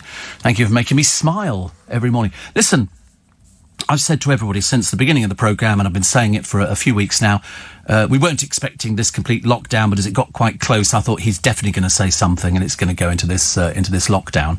If we all adhere to it, as opposed to some people who won't adhere to it, if we all adhere to it, then we might sort of start seeing some light at the end of the tunnel. If people ignore it and they go and visit friends and family, then the very good chance is you're going to catch it. OK? I can only say that now. I'm just trying to protect you. If you don't want to be protected, well, then that's your business. But don't come running to the hospitals, because they're going to be dealing with another load of idiots out there who've managed to collect it. So follow the advice, and then hopefully we'll all get ourselves through it. Steve, it'll be the honest people that will adhere to Tier 4 and stay home. The selfish idiots won't worry and carry on as normal. Yeah, I've got producers who won't be going to visit family. We're all in the same situation. It's not like, they go, oh, that's all right, you can go and do this, like, some people did during the week when they were going out to restaurants and everything else. We're not doing it. We're being good. You know why? Because we want to be here this time next year to have the biggest Christmas ever. I mean, I am floating down the river on a bottle of Prosecco. It's as simple as that. Minimum fine is £100, which may increase to 400, says Matt, depending on the circumstances. And Anton, Dec and Kat are doing a Christmas show. Are they? Well, there you go. Well, that's not been publicised, has it? That's not been publicised. I like that. I like the idea that they will be doing it. If we're going to be locked down, what's the point if the police don't actively enforce it? But you shouldn't be thinking like that. It means you're a bit thick, isn't it? Because what you're basically saying is, if we're going into lockdown... what's the point if the police don't actively enforce it? Well, because they're actually trusting you. What you're saying is you're not going to, follow the government's guidelines, and you're going to go out and do what you want to do. Well, more fool you. More fool you. Somebody else says, somebody else asking about this chocolate, which is nice. So Firewatch, I'm glad we know what that is, because did you know that? We didn't know. We thought it was a computer game. Producer loves computer games. He likes things like that. I'd never heard of Firewatch, but isn't it typical? You find something on the internet, you go, oh, Firewatch. Oh, no, they really are firewatching. They're walking around buildings, which is good news. What have the people got for us today? Oh, look, surprise, surprise. Bill Bailey, who walks away with the trophy last night. So well done to him. I'm very pleased for him, actually. He's ever such a nice guy, and he's very good. He's very good. He's very funny. Very funny. Boris Johnson, grim-faced as he acts Christmas for millions. Listen, it's not his fault. It's all the idiots who are going out there, and they're not bothering to sort of wear masks. I will get on the bus today. You just take another chocolate. How many's that? How many empty paper? 4? How many empty papers are you going to put back in the box? All of them. 10. Are they nice? You enjoying them a lot? You're feeling a bit lightheaded, a bit giddy because you've had a gin and tonic. Missed us apart, and which is very nice. Robbie Williams reveals he nearly died of mercury poisoning, which I heard the other week, actually. And also, some toys will now miss Christmas, says the British Toy and Hobby Association. So? Honestly, since when did it become that toys are more important? I've heard people on the television programme say, oh, we've got to go and get these toys. Why? What sort of people have we turned into that the whole thing revolves around, we've got to have everything to excess? You know, I won't be opening any presents on Christmas morning. I'll be all right. And it's because I don't mind. I'd rather sort of have everybody healthy for next year, you know, so we can have sort of some more live shows again. We can all meet up. We can all do all the things. All my favourite restaurants open up, like Little Italy and Joe Allen's, and all the theatres are packed with all the people. I think we should have all year round pantomimes. Why not? I don't want people to go ill. That's not the whole idea, is it? But we have to, you know, We have to be good. Steve, I will respect the lockdown. I just want the police to get the people that don't. I'm a good boy, I am. I mean, it's not true that everybody will follow the advice. Steve, is it true Gemma Collins is moving to Twickenham? Yeah, we've actually put up, we've got dogs and everything else guarding now to make sure she buys nothing at all. Oh no, we don't want somebody like that. We have 2 kebab shops. I mean, dear God in heaven, she could probably eat them out of house and home. No, she's not. She's stuck in the middle of nowhere by herself this Christmas, I should imagine. Well, what would she be doing, I wonder? Okay, should we hazard a guess? Eating? Only guessing on that one. Also, if people can't see their loved ones, says Connie, at Christmas, they shouldn't be too upset, because you've got Steve Allen to cheer them up on the radio. That's the whole idea. That is the whole idea. Joy says, I've just found Jeremy Bentham on YouTube. I shall never get back to sleep now. Steve, Google knows the producer's search history. That's why it thinks everything is a computer game. No, they just put in that and it came up on Wikipedia. I'm on Wikipedia. But it's never accurate, but it doesn't really matter. Nobody takes it as verbatim. But I do want to live in a house which is full of lights. And there's one here. Dan and Mark have turned their bungalow into a Disney-style castle. I thought they'd been told to turn it off. That's what I thought, the 2 boys. Ben's nativity scenes lighting up. There's also Bristol Jake's display and Sue and Graham Hawkins saluting the NHS. They're really lovely, some of these light displays. I know not everybody likes them. I appreciate the fact that there's some right miserable little so-and-sos, like that poor little soul, as I say, who phoned up earlier on to say that people sent him pictures of people being sick in Leicester Square. I mean, and somebody put him, and then some woman who was obviously on another planet, claiming something that Nick Abbott had never done in his entire life, and she was quite mad. Quite mad. But it's obviously the time, isn't it? You know, the further you get on, people say, oh, I did this and did that, and you think, no, you didn't, you're just a fantasist. But it's either that or just compulsive liars. What else we got? And somebody here says, if people flout social distancing, I want to shake them. This is Sarah Trollope with her husband Gary and grandkids. I know. But as other people have said, Adela with son Eric and husband Lawrence, don't let this be last Christmas with your family. Because it will for people. Let's not beat around the bush here. People are going to die over Christmas. There's nothing I can do about it. There's nothing you can do about it. It's as simple as that. But, you know, if you want to be sure that you're going to be safe, then you'll adhere to the rules. If you don't want to be safe, and you don't really care about other people, and you're a selfish so-and-so, well, then you go and do what you want to do. Just stay well clear of the rest of us, thank you. Steve, we're in this position because people can't or won't follow the rules. They just don't want to. They don't want to. I can't understand why. It's like, here is a loaded gun, okay? There's not a choice of, one bullet in it. It's got 6 bullets in it. Do you want to pull the trigger still? That's how bad this thing is. This new strain of coronavirus is dangerous.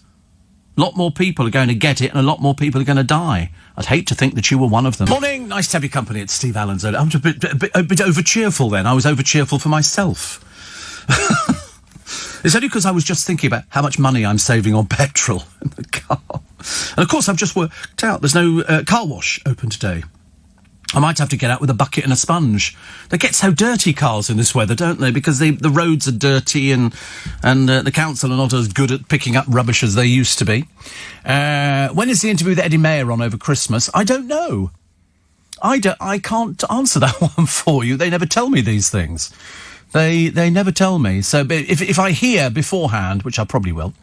From Sidcup, Steve, you cheer me up every morning, and the Spikers, going to work now in intensive care. Always listen to you. Can't wait to listen to Christmas Day. You keep me going throughout the years. I'm hoping that Heather's okay as well at the moment. We've just, seriously, I cannot impress enough on people that this virus kills. It's not some joke out there. That's why these stupid people who sort of say, oh no, it's this, it's that, and it's just terrible. It really is. Because you're going to see people that you love, who aren't going to make it. My brother's wife, Marion, she says, sorry we can't see you this Christmas, but we will put the turkey crown and the pigs in blankets in the freezer and look forward to when we can all get together. Not sure what we're going to do with all the sprouts, though. I'm a bit of a sprout freak. And the roast potatoes. Marion's roast potatoes. Yeah, very nice. Very nice. It's been ages since we've seen you. Well, don't worry. Listen, once we've got through this bit, and I'm sort of like top of the list of, somebody who could be susceptible to it, so we'd rather... Listen, we can have it later in the year. And next year, perhaps we can have 2 turkeys. I have a present for you, Marion, but I don't know when we're going to get that to you. I don't want to send it. Your post is terrible around your neck of the woods. My brother lives... And also, I forgot to mention, because the other day, one of my listeners has a greengrocer in Stubbington. Well, I know Stubbington really well. And he sent me in a big case of Satsumas, which the newsroom devoured the other day, which was very nice indeed. And I remember thinking, I wonder if Marion's ever been to the greengrocers in Stubbington. Because, lovely. Right. Steve. And another one here. A lot of people... My neighbour's a COVID-idiot, as his family visit him every day on several occasions, a bit like Piccadilly Circus. He's like Teflon. COVID never sticks to him. Might be different with this new strain. This new strain's a bit virulent, I'm afraid. Not particularly good. So we have to wait and see. I mean, how many people died yesterday in a hospital? A lot of people. It's as simple as that. This isn't some joke. It isn't some, let's see if we can sort of frighten people by saying people have died. No, they're really dying. They're really dying. They're going to put a donut wall by the town hall to stop Gemma Collins, so I don't think we could stop anything. She started eating again. Didn't she say the other day some ridiculously stupid story for an old woman of 40 that she got stuck in the bath, which, of course, is a blatant lie. She didn't get stuck in the bath at all. She said she'd been eating too many pigs in blankets. I thought she was on those injections. Told you. I saw Scarlett Moffat on the television the other day. What size is she? She's doing a food programme on... She has almost quadrupled in size. She's absolutely enormous. Compared to that DVD she flogged us a few years ago. Not so good, is it? Prince Andrew in the papers today. Also... Vicky Patterson, not very exciting. Katie Piper says she... What? I'm just mumbling to myself this morning. Katie Piper says she tackles web trolls by showing kindness because they're driven to spew hate by their own pain. I do that as well. I go, you look really good today. Your hair looks lovely. And all that. They don't have an answer, which is so funny. They actually did it, and... It's, what was it? There was something. It was some woman. She was arguing about something. And the person behind the counter went, you look really nice today. And this woman's shouting and screaming at you. She says, that outfit really suits you. And in the end, she gave up, this woman. She couldn't compete with somebody being nice to her. So Marion says, there's only one greengrocer. I'm always in there. Going there today, in fact. They're great and very popular. I think the bloke who owns it is called Kevin. I think it's Kevin. And they do deliver.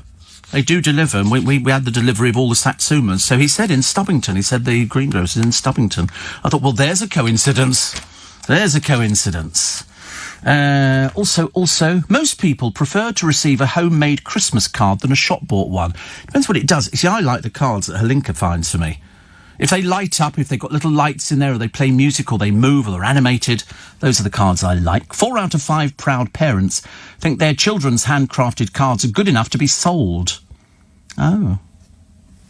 I don't think so. They're not, are they, really? They just say that. They just say that. And how many Yorkshire puddings could you eat in 3 minutes? This guy here, his name is Kyle Gibson. He can eat, and he's not fat, 60 in 3 minutes. They're not the biggest Yorkshire puddings I've seen, and they look cold as well, but he ends up with a trophy for basically stuffing himself with the wrong kind of food. But there you go, that's the way it goes, isn't it? And hard-working people are having money wrongly plundered from their wages because of a multi-million-pound benefits scam. There was also something else I read. People who've ordered things for Christmas, like Xboxes, are getting a George Foreman grill. People are swapping them and then sort of passing them on, which is not very good, is it? Not very good at all. So the purple suit that Peter Kay wore when he did the "Is This the Way to Amarillo," which was very good, is going to be going on display at a new showbiz museum. The suit was first sold the same year to raise funds for a hospice, but it was put up for sale again this year and has now been bought by Blackpool's Showtown Museum, which opens in 2022. How much do they pay for it? I'd love to know what that suit's worth. I mean, it's quite a large size, which is not bad. Also, 4 in 10 of us are grateful for the Christmas COVID restrictions because we prefer a small gathering, according to a poll. It just means that you won't see people that you would normally see. And listen, as I say, you've got a telephone, you've got Skype, you've got, is it Zoom? And you've got FaceTime. There's loads of options of sort of actually getting in contact with, but also you can do stuff through somebody's computer. There's no end of things. You can go, hello, happy Christmas to everybody. That's what I'll be doing. That's what I'll be looking.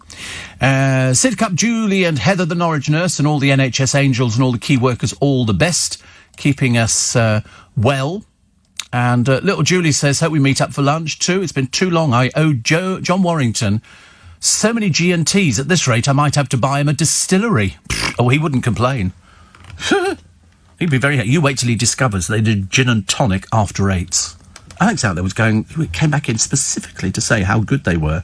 And we know that because Nick's eaten a few, and Nia's eaten a few, so everybody's enjoying them, which is very nice. Steve, do you find that the COVID deniers tend to have tattoos, piercings and indulge in recreational drugs? I've got no idea. Asking the wrong person on that one, I think. Maggie says, think of all the turkeys that needn't have died.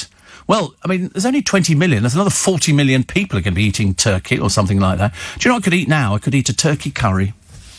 I could eat right at this precise moment with chips. It's got to have chips on. It's got to have chips on. A turkey... Oh, dear, don't talk about it, Stephen. It'll make you ill. Are Chinese takeaways open? I suppose they are, aren't they? For takeaways. Hence being Chinese takeaways. I could eat a Chinese takeaway right now. Sweet and sour chicken, sweet and sour pork, special fried rice, char siu pork, and a pancake roll. And a pancake roll just to get me home. I just fancy it now, but a turkey curry. Oh, that sounds delicious. With peas.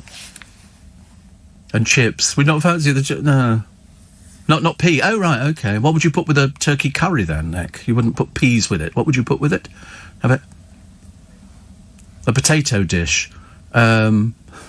Chips. I don't know. A potato dish on the side.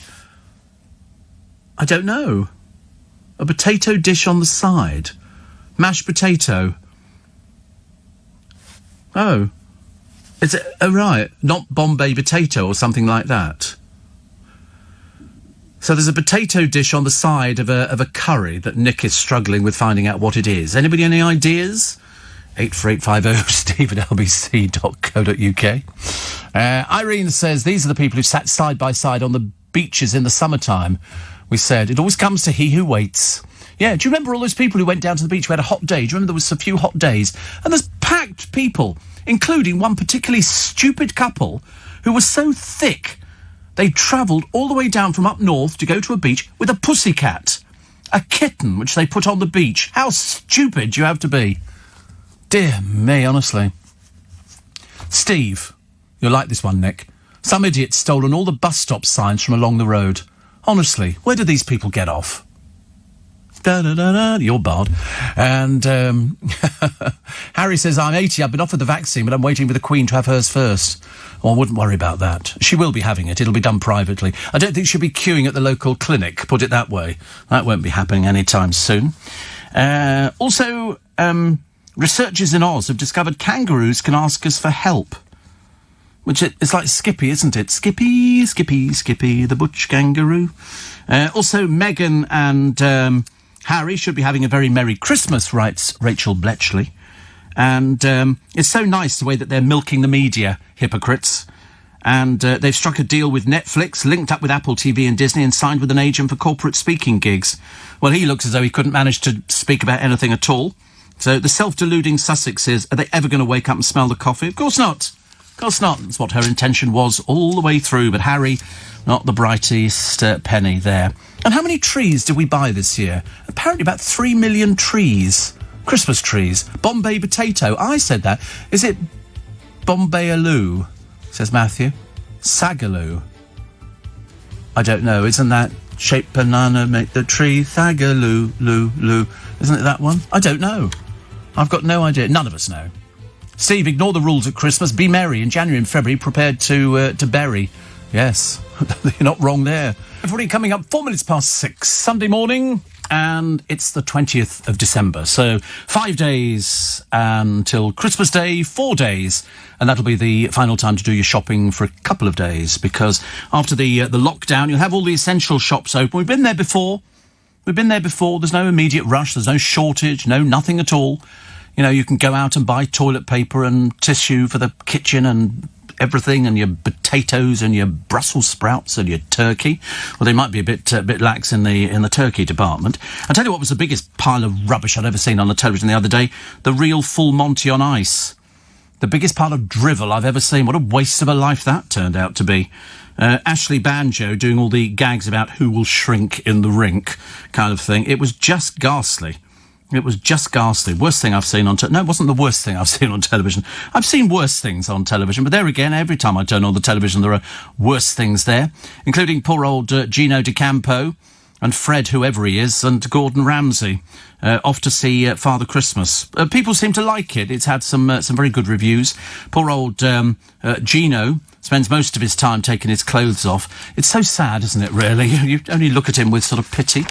Also, I like somebody asked me where we got the After Eight mints, gin and tonic. Poundland. They seem to have every different sort of After Eight thing in there. They've got Turkish Delights, they've got strawberry and mint and something else, and they've got these gin and tonic ones. And somebody told me about it the other day, so I nipped in there. And luckily in our one, they've got loads of them, so I'm going back today to buy more, because the gin and tonic ones apparently are a winner. And I'm all in favour of that. I don't drink gin and tonic, but the moment John Warrington discovers you can buy these things, he's going to be over them like a rash, I should imagine. Police have revealed they will question the prime suspect over Madeleine McCann's disappearance. So they say. And Melanie Sykes has got rid of the gondolier lover. About a 5-minute wonder, wasn't it, really? She suddenly realised it cost money to fly backwards and forwards, because he certainly wasn't going to do it. What was the other one? Oh, Jonathan Ross says, I'm a dead loss at spotting secret celebrities. This is in the singing programme on the television, where they all dress up and and they've had all sorts of people on there. It's fine. I don't mind, actually. I don't mind sort of that sort of programme. It's not our format, it's somebody else's. A lot of people saying it's Bombay potato. Sagaloo. Is that what you have on the side there, next to a turkey curry? With any cut? Really? Don't you want chips with it? You can dip the chips in the sauce. Oh, right. Oh, okay. Well, the Chinese takeaway does a curry like that, which you have with chips. Just because our fish and chip shop was open yesterday. And I did have a slight craving as I drove past it. I have to will myself to keep the foot on the accelerator. And so don't stop. Do not buy chips, Steve. Do not buy chips. But I did really fancy some chips. Chips in a battered sausage, honestly, in a polystyrene box. What a treat, ladies and gentlemen. Steve, I'm having your favourite vegetable, Brussels sprouts, steak, roast potatoes and gravy, says Shane. Oh, that sounds quite nice. Little Julie says anything G&T related, John Warrington will know about it. I bet he doesn't know about these things. I bet he doesn't know that Poundland have got loads of them. They might not have after today. I'm definitely going out to go and get some more. You singing Skippy, Steve, reminded me of that wonderful entertainer, Regina Fong. Says Bob in Bracknell, no longer with us, but fondly remembered. A friend of mine used to make all of the tapes for Regina. This is a drag act. Regina Fong used to perform at the Black Cap in Camden Town and loads of other venues, and people would sing along with the songs, and they sang along to Skippy, the Butch Kangaroo, and did loads of things. The Choo Choo Train. It was just absolutely brilliant. But a friend of mine made those tapes, and actually I think you'll find they were made at LBC some years ago. I'm really telling you everything this morning. I don't care. Right. Do you know, I don't know how paper boys manage without getting sort of bad backs all the time. Trying to lift... If you bought a complete set of papers today, you'd only manage about 2 before you gave up completely. Will this nightmare ever end? Is the Mail on Sunday's front page headline. Christmas wrecked for millions of people. About 20 million people, 16 to 20 million people. But listen, if it's only a couple of weeks, we can do it. We can do it. You can go to the garages. You can go and do all sorts of things. You really can. Princess Eugenie cuts an elegant dash. She announced her pregnancy, and she went out the other day. They're currently living in Ivy Cottage in the grounds of Kensington Palace. She's expected to spend much of her maternity leave at Frogmore Cottage. She's already been close to Prince Harry, who's loaned them Frogmore Cottage. Oh, good Lord. Do you think he approves of the fact that that's been in the press, seeing as they hate the press so much? So, this mutant virus, does it make you more ill? And will it still work if you have the injection? Now, this new strain is a version of SARS-CoV-2, which is the coronavirus which causes the disease COVID-19, which makes it more contagious than others in circulation. Now, based on preliminary evidence, government scientists think it spreads up to 70% more easily than other strains. 70% more easily. How much more information do people need? You know, people sitting on trains, people saying, oh, I'm going to go and visit my grandmother and so, without realising the danger that they're actually putting these family members in. And you are putting them in this. They go, oh, I just want to hug my mother, I want to do this. Well, you can't. And I don't know what it is about you can't that doesn't sink in with some people, because you're just making it worse. This here, it will drive up the R, or reproduction rate, which is the average number of people that an infected person passes it on to. Now, this, they think, emerged in London or Kent in September. I see thousands of people every day getting off tube trains, not tube trains necessarily, but the mainline trains, and people, they get off the train, they take their mask off. People get off the bus, they take their mask off. Idiots. Idiots. You know, this mutation, what does it do, if you want to know? It's called a receptor-binding domain of the spike protein, which helps the virus latch onto human cells and gain entry. It's very clever, OK? If there's 70% more chance of you catching coronavirus, this will be the one that does it for you. Does it cause a more serious disease? The answer is no. As far as they can tell at the moment, there's no evidence it causes a higher rate of hospitalisation or deaths. But if more people caught it because the new strains spread more easily, then inevitably more people will end up in hospital. And again, the 3 main symptoms to look out for remain the same: a new and continuous cough, a fever or high temperature, and a change in smell or taste. You have to do that, don't you, all the time? You have to sort of find out, you know, if you've sort of got this sort of virus. I mean, it's just terrible. It's spreading about all over the place. It really is.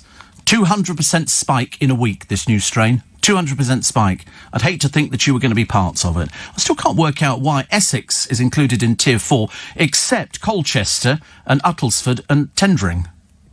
They must be particularly... Colchester, of all places. I thought that was the place that was sort of publand. It's all full of soldiers and everything else like that, going out there doing all sorts of things. Which is not so good, is it? Oh, and also Mac is back, the legendary guitarist, legendary cartoonist, comes out of retirement to join the Mail on Sunday. There he is. And you get him back again. Cliff is back as well on the BBC. Desert Island Cliff, 15 months after the bitter privacy battle and 60 years after he first appeared on the show. He's back. He's back 2020. Good for him. And also, who's been cast away the most? Sir Cliff is one of the select number who've been cast away on more than one occasion. David Attenborough. Arthur Askey. 4 appearances. And David Attenborough, 4 appearances as well. Meanwhile, 7 decades spans Sir David's first appearance in 1957 and his last visit in 2012. Sir Michael Crawford, Dame Judi Dench and the late broadcasters Sir Terry Wogan and David Frost have each made 3 appearances. Wow. 2-time guests include Hugh Laurie, Glenda Jackson, Sir Roy Strong, Sir Trevor Nunn, and Alan Parker and John Schlesinger, the film director. So that's good, isn't it? I like things like that. I think you're good. But some people, 4 times. 4 times people have done it. But Anna Friel today reveals how lockdown resulted in the end of her latest romance. It seems to happen to a lot of people. Have you noticed? There's a lot of people who sort of, all of a sudden, they're spending more time together, and all of a sudden it starts going horribly wrong. So I don't know what the answer is to that at all. I have no answer for you for that one. I can normally sort of sort out most things. But it's a case of, why can't... Because they're getting on each other's nerves. Amazing, isn't it? Another one here. Turkey curry with bubble and squeak, says Len. Oh, no, I'm not sure bubble and squeak. What, cabbage and potato? Hello? Oh, no, definitely not. Steve, I eat Bombay Aloo all day long. Sounds quite nice, doesn't it? Simon and George are in the wonderful world of Surrey. Your presents are on the way, as in presents detected or presents. In the olden days, Steve, I used to deliver Sunday newspapers. They were heavy, as it was all the Sunday supplements. Paper bags were so full I had to go back to the shop to refill, says Nick. I only ever delivered papers once in my youth. And I remember thinking that it was something I didn't want to do again. Definitely. Another one here. Andrew thinks that I get the need for new Christmas rules, but think Bojo should have made an announcement on Friday to save so many people going out to buy large what? Well, I've lost it. Large amounts of food for Christmas. Well, yes, but very rarely is somebody going out as a single person buying loads of food, are they? It'll be families who are actually doing it. So that's it. And you can go out shopping. There's nothing to matter with the shopping. You always get sort of some rather pathetic people who go, people like you are to blame, pointless trips to shops to buy after 8s. Oh, dear, what a shame. You must be really miserable. I bet you're really by yourself at Christmas. Somebody else, another one here, and Paula thinks, no, we got loads of the after 8s. We love them. They can't get... If I bought in another 15 boxes... They'd have eaten them. Seriously, they'd have been sitting on the bus eating them. Sag is spinach. Is it? Sagaloo? Or spinach involved? Spinach involved. So healthy for you, spinach. I keep trying, but I'm not sure with a turkey curry. See, I'm still maintaining turkey curry and chips. It's got to be chips. Got to be chips. No, it's not. It's 18 minutes past. I was willing the time away then. I suddenly realised. Because coming up at 7 this morning, the Weekend Breakfast show with Andrew Castle. Up for discussion today, guess what? Christmas rules tightened for England, Scotland and Wales. How does it affect you? Well, you could be one of the between 16 and 20 million people who are going to be affected by not being able to go out and not being able to visit family. But it's not like, I think some people are seeing this as like a death sentence. You can't go and see your family. Not at the moment, but you will be able to in the future. So just bear with. Brexit trade talks may continue after MEP's deadline, say the French. And Andrew will be joined this morning by the Mayor of London, Sadiq Khan. To find out his views on what Tier 4 means for London and a whole lot more, join Andrew Castle for Weekend Breakfast from 7 o'clock this morning on LBC. Somebody says, Steve, the lockdown should have been done a month ago. Well, I think they were trying to actually, sort of get round it and try to, sort of eke it out. I mean, it's literally, I know it's fairly close to the wire, but there you go. What can you do? Everybody happy now?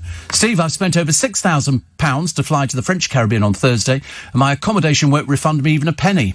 Need to try the airline next. Yes, I mean, unfortunately, well, you remember all those hotels that went under abroad after they had that, the shootings over there and the terrorism and stuff like that. None of these hotels, I mean, all the London hotels, well, most of the big ones, are not open.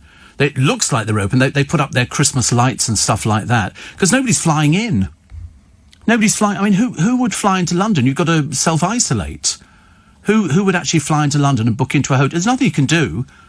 You can't. I mean, you could wander around and look at the lights, but that's about it. But I still see people on the streets with no masks on, and I don't understand why people don't think you can. Where do they think this stuff comes from? That you can only catch it from sitting on a bus seat.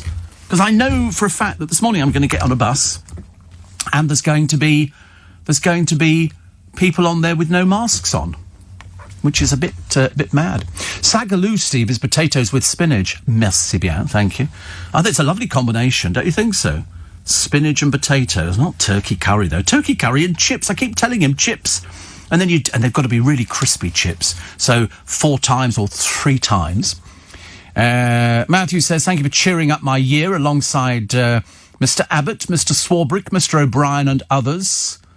Yeah, I'm not seeing Mr. O'Brien for a little while, actually. Oh, I might see him. I will see him this week, actually. We always have a sort of a meeting before the festive season for all the presenters, so we all get booked in. It's like visiting the doctor, but without the injection and taking your clothes off. So I take them off anyway. I don't care. And so I've got a meeting next week, and they'll probably just say, "But a good year, blah blah blah," which is all very nice indeed. Which is how we like things. Steve, Sagaloo with a plate of tripe and white beans in a stew. Oh God, how awful! I can't think of anything worse than a plate of tripe. I mean, does anybody seriously eat tripe anymore? No, I can't. Mind you, people do eat strange things. But I don't know if I've never eaten it. I've never eaten tripe. I would think it's probably a textured thing. I do watch all these cooking programmes on the television where they have ordinary members of the public. And sometimes if you get people from different countries, they cook something that is unique to them. And there was one yesterday, and it was a guy, and he was cooking stuff from the Caribbean, and it looked bloody delicious. I was sort of practically climbing into the television. If only you could climb into the television just to eat the food. That would make it looked really delicious. He'd done everything. And I thought, that's not turkey. Nobody's done turkey curry on the television. Except me. I don't know why turkey curry. Just because I was sort of thinking, why not turkey curry? Have chicken curry, beef curry, pork curry, and things like that. Why not?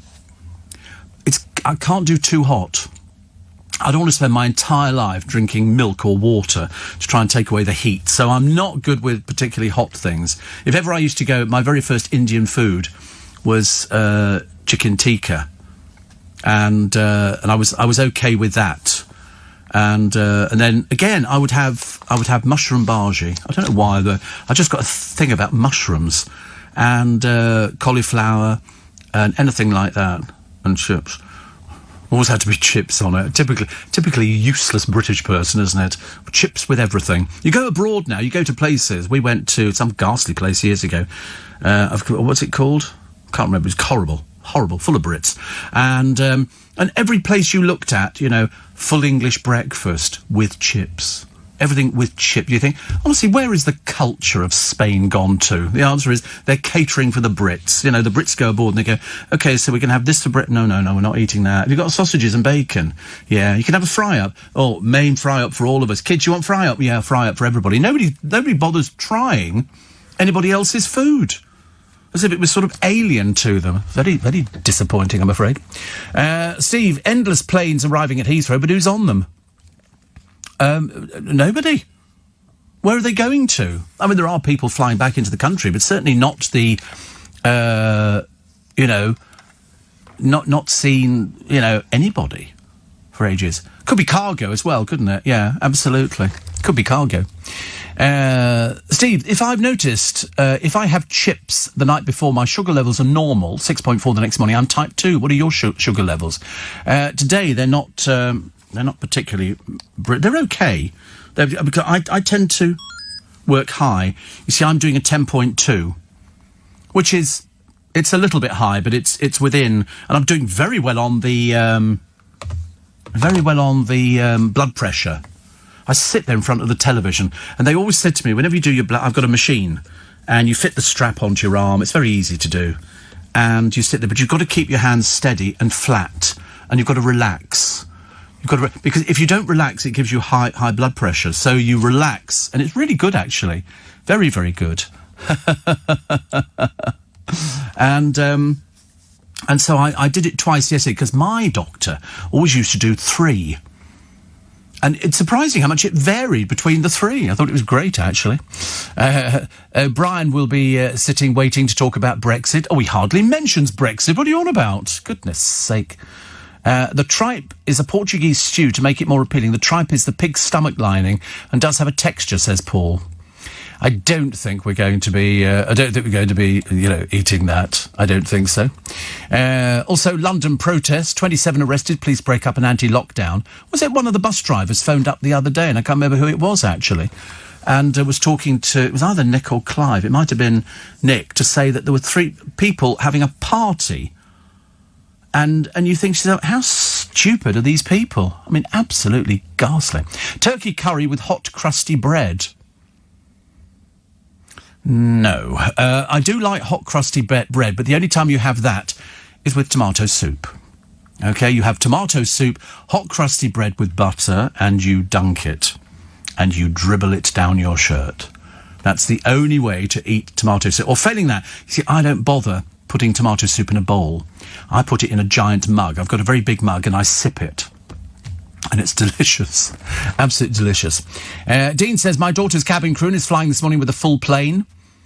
Well, it can't be full. It must be socially distanced. You can't have a full plane. They don't exist anymore. Haven't done for ages and ages. Doug says, I always make a turkey and pineapple curry on Boxing Day. No, we're not sure about that one either. You see, I think you could probably have pork and pineapple, but I don't think it would be a curry. That would just be a stir-fry with some bean sprouts. Not turkey and pineapple. He says if you stir it, it goes a bit stringy. Of course it does. And 84850. Somebody says, your co-presenter, so-and-so, says if you paid by credit card for the holiday in the holiday hotel or airline, go to the credit card company and ask for a claim 75. Yes, if it's over a certain price. Yes, if you are protected. It's got to be over 100 quid, which, of course, it would be, actually. My favourite Indian restaurant, Ab says, is Khan's in Bayswater. I know Khan's very well indeed. You know, we all know Khan's. You know why? It's cheap. It's cheap. That's why we go to Khan's. It's cheap and very nice food. And somebody else says, wearing a mask outside pre-COVID, would you wear a mask outside to avoid flu or a cold? Here we go. You're more likely to be run over by stampeding elephants and catch it outside. Where do you think these people catch it from? You see, buffoons of the first order. They turn up, don't they? And they go, oh, you can't catch it if you're not wearing a mask. It says it on the internet. Delighted to find out you're on Sunday mornings, Steve. I've been on Sunday mornings for ages. Even I've lost track of it. Tomato soup, Steve, definitely. With crusty bread, says little Julie. Sorry? Since 4 a.m, I know. 4 a.m, we're always here. Regular as clockwork. Love it. Love it to pieces. Steve, what makes me sick is people behave like there's no coronavirus, says Connie. I saw people drinking outside, no social distancing and no mask. Yeah. People like that should be kicked out and arrested. I think we'll have to start building bigger prisons. See, when I take my blood pressure, it's low. I take my mind off it by watching television, says Matt. Yeah, I mean, it seems to be working quite well, actually. It seems to be working quite well. Quite well. Right, let me just... I'm just having a quick look here, actually. They were trying to work out about Charles's Christmas card and what the significance is of Camilla wearing a pair of jeans.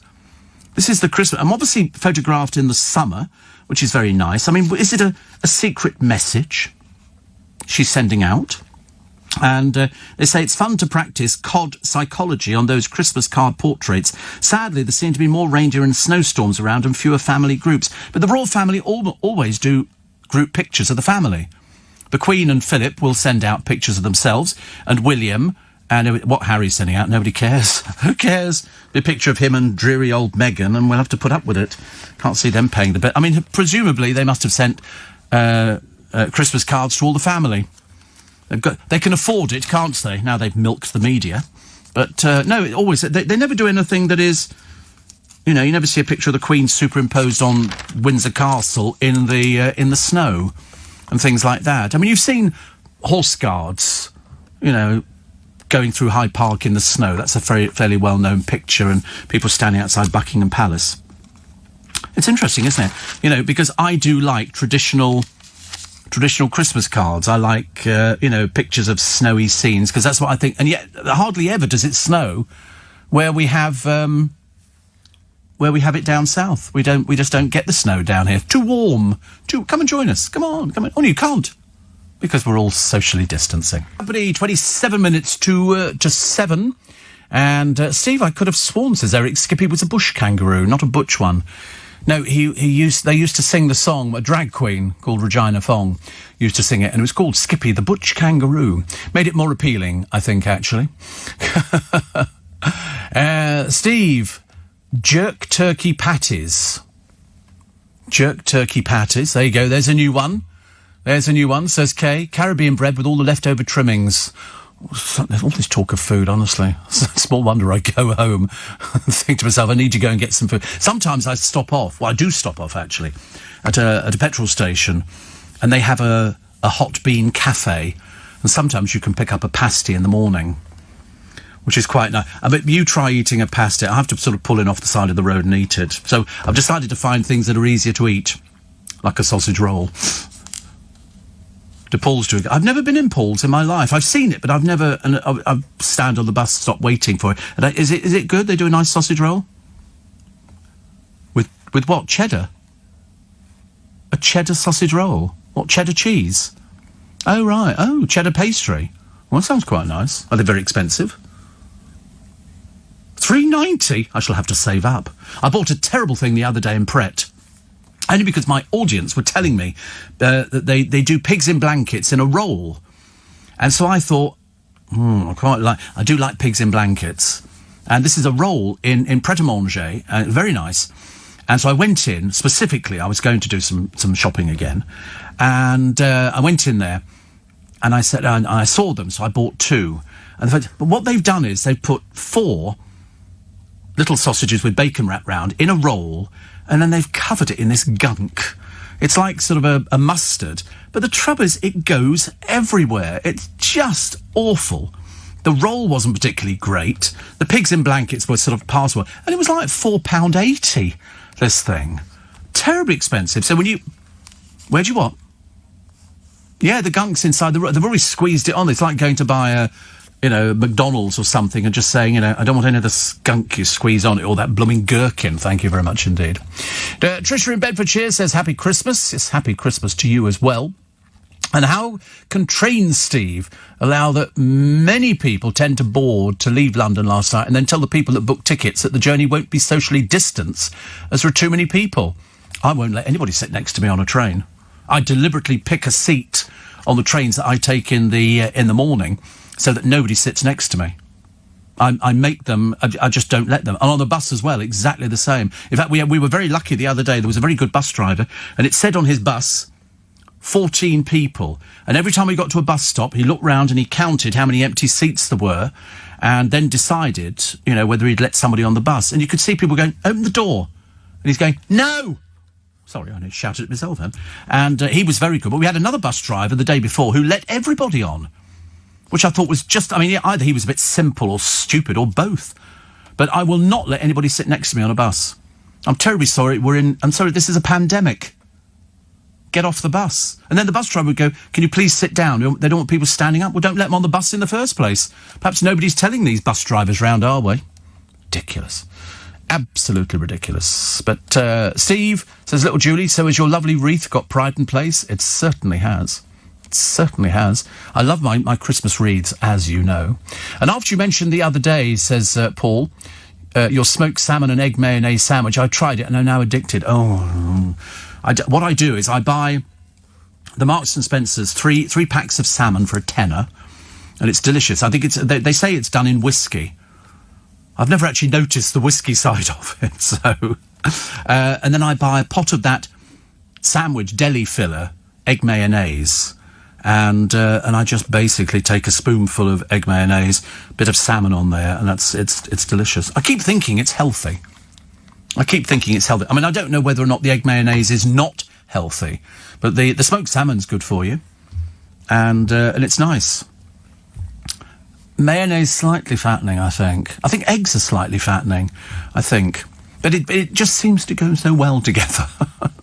and the salmon is good. So I bought a load of it the other day, just purely in case, because come Christmas Eve this week, or even today, people are going to be buying loads of smoked salmon, and they're going to be sort of putting it in the fridge. So I thought, I don't want to get to there, and then they've run out.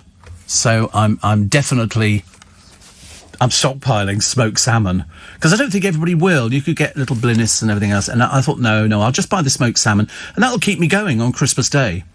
I'll have some soup, some little bits and pieces, some little sausages and things like that, and some bacon, and a loaf of bread, and I can make some toasted bacon or toasted smoked salmon sandwiches. Doesn't make any difference, really. It's just something to eat, isn't it?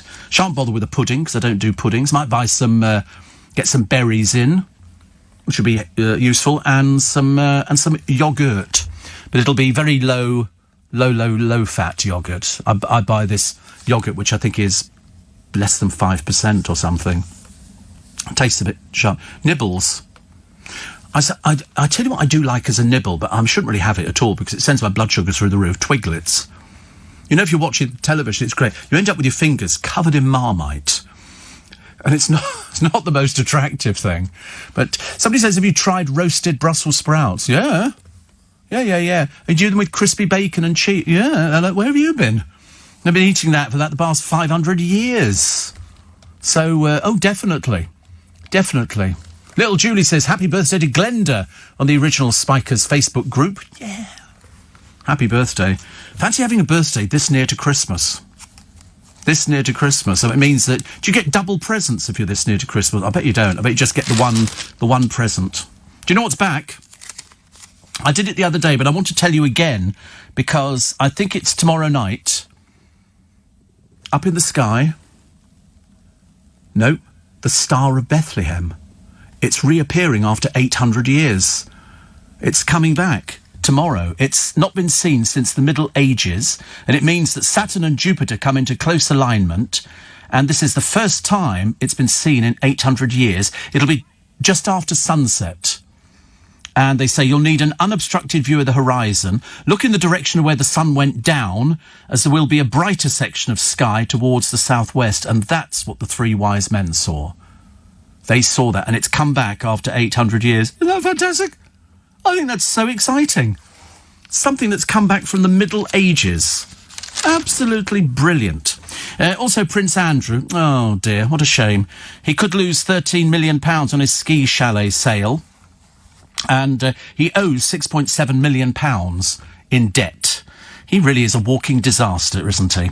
But he's told, agents to accept £5 million for the property. It's 7 beds, went on sale for $18.3 million earlier this year. They're now going to be Are you today? Can't resist them, can you? These gin and tonic that you cannot resist, can you? How many did you pick up out of the box? 2. So they were going to sell this ski lodge for $18.3 million. They owe $6.7 million, and they've now reduced the price to $5 million.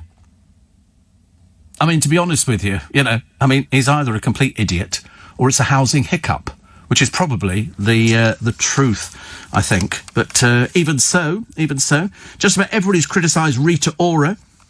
Of course they have, because she broke the lockdown rule. She's an idiot.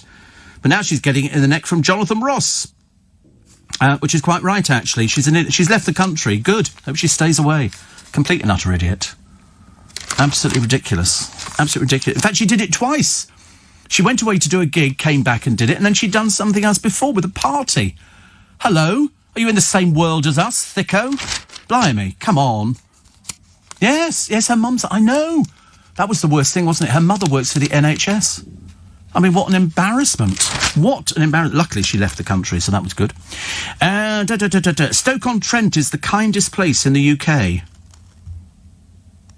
Stoke-on-Trent. I went to Stoke-on-Trent. And it also it's the city that gave you Robbie Williams. And through it all, she offers me protection. A lot of love and affection. So Stanley Matthews and Anthea Turner. Oh, God. How in God's name did that one make it through? A craft company asked 2,000 Brits what act of kindness they'd done recently. Do you think Anthea Turner's could be, I'm going to leave the country? That'd be an act of kindness for all of us, wouldn't it, really? The Groovy glass, says Phil, was put to good use last night. Don't drink Prosecco, so filled it with vodka instead. Oh, God. I think that's excellent. Well done. And another one here. This is one from... My birthday, Steve, says Matt, is 10th of December, which is far enough away to get 2 presents. My son is 18th of December, but we always ensure he gets 2 presents. Oh, that's good. Good idea. We're having beef in red wine sauce cooked in the slow cooker for Christmas dinner. Very easy and gorgeous. I tell you, I like beef Wellington. I quite like beef. I like anything that sort of, you seal it first of all. I don't. I mean, other people do it. And then you wrap it in pastry, then pop it in the oven. That's very good. Steve, I'm just recovering, says Rona, from 5 weeks of coronavirus. Never been so ill. And so can people please wear their masks? Oh, the idiots are out there. Don't worry. Don't worry, Rona, who's in deepest, darkest Wiltshire. The light will shine brightly on you very, very shortly, I confidently predict. But 5 weeks of it. But people think it's a joke, Rona. That's the stupid thing. You get people going, oh, it's nothing, is it really? No, you don't want it, do you? Oh, God, not another boring interview. This time with Penny Lancaster. Why? Not because she's married to Rod Stewart, but because she's a police officer. She's a volunteer. It's not like being a proper police officer. It's what they call a plastic police officer. But she said, I'm good with people. And to be honest with you... Oh, blimey. Phones come to life. Oh, blimey. Off and running, isn't it? But, so she's telling you about, what people... We know what people do. She's only getting the coverage because she's Rod Stewart's other half. But she's a police volunteer. So they sort of send them out to do all sorts of things. And not so good. Not so good. But she's done that. Also, so here we go. The most definitely fit for humans. The town mocked by Sir John Betjeman. You remember the poet laureate? He did a thing, Come Bombs Rain on Slough. And The Office, it's judged the best place to live during winter. So, in other words, you get to winter, and they say its climate makes it desirable. I'll do the top 10. 10 is Cambridge. Portsmouth is 7. Southampton 7. Newcastle 7. Plymouth 6. Ipswich 5. Southend-on-Sea 4. Good God. Poole, number 2. Sunderland, number 2. And Slough, number 1. Trying to think if there's anything near me. London's number 12, so that's okay. Reading, number 14. I'm trying to find Richmond. Not even in here. Warrington's in at number 43 and Blackpool in at number 28. All of those sort of places are sort of preferable to live in than the place you're living in at the moment. Going out for my 20,000 steps and listening to LBC all the way. How far's that, 20,000 steps? I was trying to work out the other day. That seems quite a lot, doesn't it? I've got an app that tells me how many steps I do, but I got so depressed reading it that I decided not to bother. Steve and Dan woke up this morning on a low day and you've lifted my spirits, says Pauline. Well, that's what it's all about. That's what it's all about. Somebody says you could buy some quality pigs in blankets from your local butcher's shop. I could do, actually. I mean, I can make all this myself. But to be honest with you, if you're actually out and you're doing a bit of shopping, I can't really be bothered to do it. There's no point. 20,000 steps a day for a person with average, it adds up to 10 miles. Actually, that's not beyond the bounds of... Not for me. But a friend of mine, she could do 10 miles, 12 miles. She's lost a ton of weight. I mean, she's lost, like 3 or 4 stone, I think. Phenomenal amount. And it's literally going out and being disciplined and going for a walk, and walking up hills and down hills. You've got to sort of make some effort. Steve, why does mail take so long from the north to south of the river? Posted my cards 2 weeks ago, one for NI, arrived within 3 days, but two for Croydon are still not delivered, says Grace. I get that as well. Sometimes I've posted something, and I think on one occasion, I think a few months ago, it arrived the following day. I couldn't believe it. It was really, really quick. Really, really quick. And the other times, you sort of leave it, and a week later it's still not arrived. You think, well, where is it? You then start panicking, don't you, when you read about that postman here who's been nicking post for some time. The governor of the Tower of London has sparked anger amongst the beefeaters by following claims that he suggested they were only there for the tourists. Have you heard of such a thing? The ceremonial guards fear they're becoming glorified tour guides after allegedly being told that their proud traditions, including links to Arthur Wellesley, the first Duke of Wellington, who began the service, are no longer a priority. Good Lord. Each beefeater is required to have served at least 22 years in the military. But Andrew Jackson, the governor, is said to have told them during a series of Zoom calls to forget about the Duke of Wellington's legacy. Guards were... Now, we heard about this a while ago, because I remember doing it on the programme. Guards have already been removed from the Tower's main gate and replaced with civilian security staff. One beefeater told the Mail on Sunday, we've got Royal Marines who served in the Falklands in our ranks, some who served in Iraq, and one who organised Princess Diana's funeral. The new governor seems to want to sweep all that away and turn us into glorified tour guides. Good Lord. The guard, who asked not to be named, says yeoman warders have guarded the likes of Anne Boleyn and Lady Jane Grey. Well, when we say guarded them, before their execution. Now we're told we're here for the tourists. I didn't spend 22 years in the forces to be spoken to like this and classed as nothing more than a tour guide. 5 of the 37 beefeaters have opted to take redundancy after the finances of the Historic Royal Palaces charity, which operate, were hit by COVID-19. They were down. I think numbers plummeted. Revenue expected to be 10 million this year, down from 110 million. That's a huge amount of money. Staff at the Tower have been asked to sign new contracts with reduced pay, and the GMB union is holding a ballot of members on whether or not to agree. I mean, I think their workforce is reduced by 40%. But I'd heard that this is what they were going to be doing. They were going to be cutting back on the yeoman warders and putting civilians in there, and then they would just be there to tell people the history of the Tower of London. That's what I thought it was anyway. I mean, I didn't think it was anything else, because you go to the Tower of London, you've got, I mean, people want their pictures taken with the beefeaters because we just do, and because they've been there for such a long time and they're very famous. But they do become, you have the beefeater who looks after the crows and things like that. Is it crows or whatever they are? Yeah, I think it's crows, isn't it? Ravens. It's a bird. All right, it flies. It flies. And the rest of them, I thought they all do different tour groups around there. You stand there, and then one of the yeoman wardens will appear, and then they take you on a tour, and they tell you the history of the Tower of London. And then they accept tips. They accept tips. They did when we were there ages ago, and it's, of course, the Americans who tip everybody. They just assume, if you break wind, you have to tip somebody somewhere, and they tip them. But they're very entertaining. They're very good.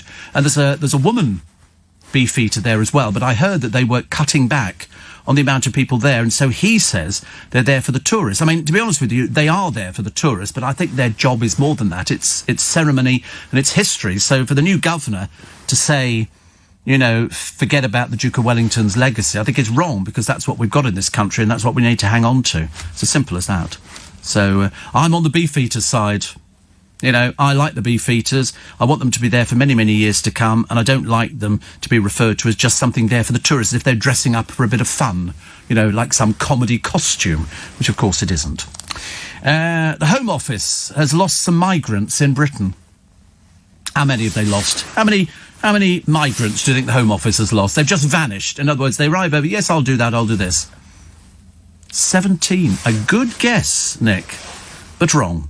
37,000. 37,000 migrants have been lost. That's all the people coming in and going, yes, of course we'll be coming back. Disappear completely. Also, your highlights of television To be honest with you, radio is so much better, and it's all original. I mean, you know, to be example, I'll give you a clue here. You've got Mary Berry Saves Christmas, Nigella Cook Eat Repeat, Celebrity MasterChef, Christmas Cook-Off. The films, you get Genevieve. I mean, dear Lord above, it's 70 years old. The Mask with Jim Carrey, Mission Impossible, I don't know which one this is, Miss Congeniality, Casablanca, It's a Wonderful Life, Paddington 2, La La Land, Dunkirk and The Greatest Showman. Listen to the radio. Great Christmas Bake Off. What else have you got? It's an awful lot of sort of foodie type programmes over Christmas. What else have we got here? Oh, The Sopranos, in conversation with The Sopranos, featuring Vincent Pastore, Steve. I don't know who are the Sopranos. Are these actors we're talking about? Are these? Therefore, it's a drama series. Oh right, okay. Well, Vincent was Salvatore Big Pussy Boniciero. I don't think we'll bother with that one. Paul Carrick is touring in 2020. We're booking seats for 2022 now. Eric Clapton, 2021. Ronan Keating, that's the one who couldn't sing in that group. Bryan Adams, America. George Thorogood and the Destroyers. The Beach Boys are coming back 2021 next year to the Royal Albert Hall. Everybody's doing it. Good Lord above. What else have we got on the television? Do you know, I'm trying to find something that's interesting. A Pixar film with a big heart called Soul. And also Elizabeth I, the Queen star Helen Mirren, takes the lead role. The story charts the last 24 years in the iconic monarch's long reign and offers an insight into her relationships with the Earls of Essex and Leicester. Jeremy Irons in it, Hugh Dancy, Toby Jones and Patrick Malahide. That'll be good. She's very good, Helen Mirren. You can't complain. Goodness sake, honestly. Plus, Auf Wiedersehen, Pet. Bit old, isn't it?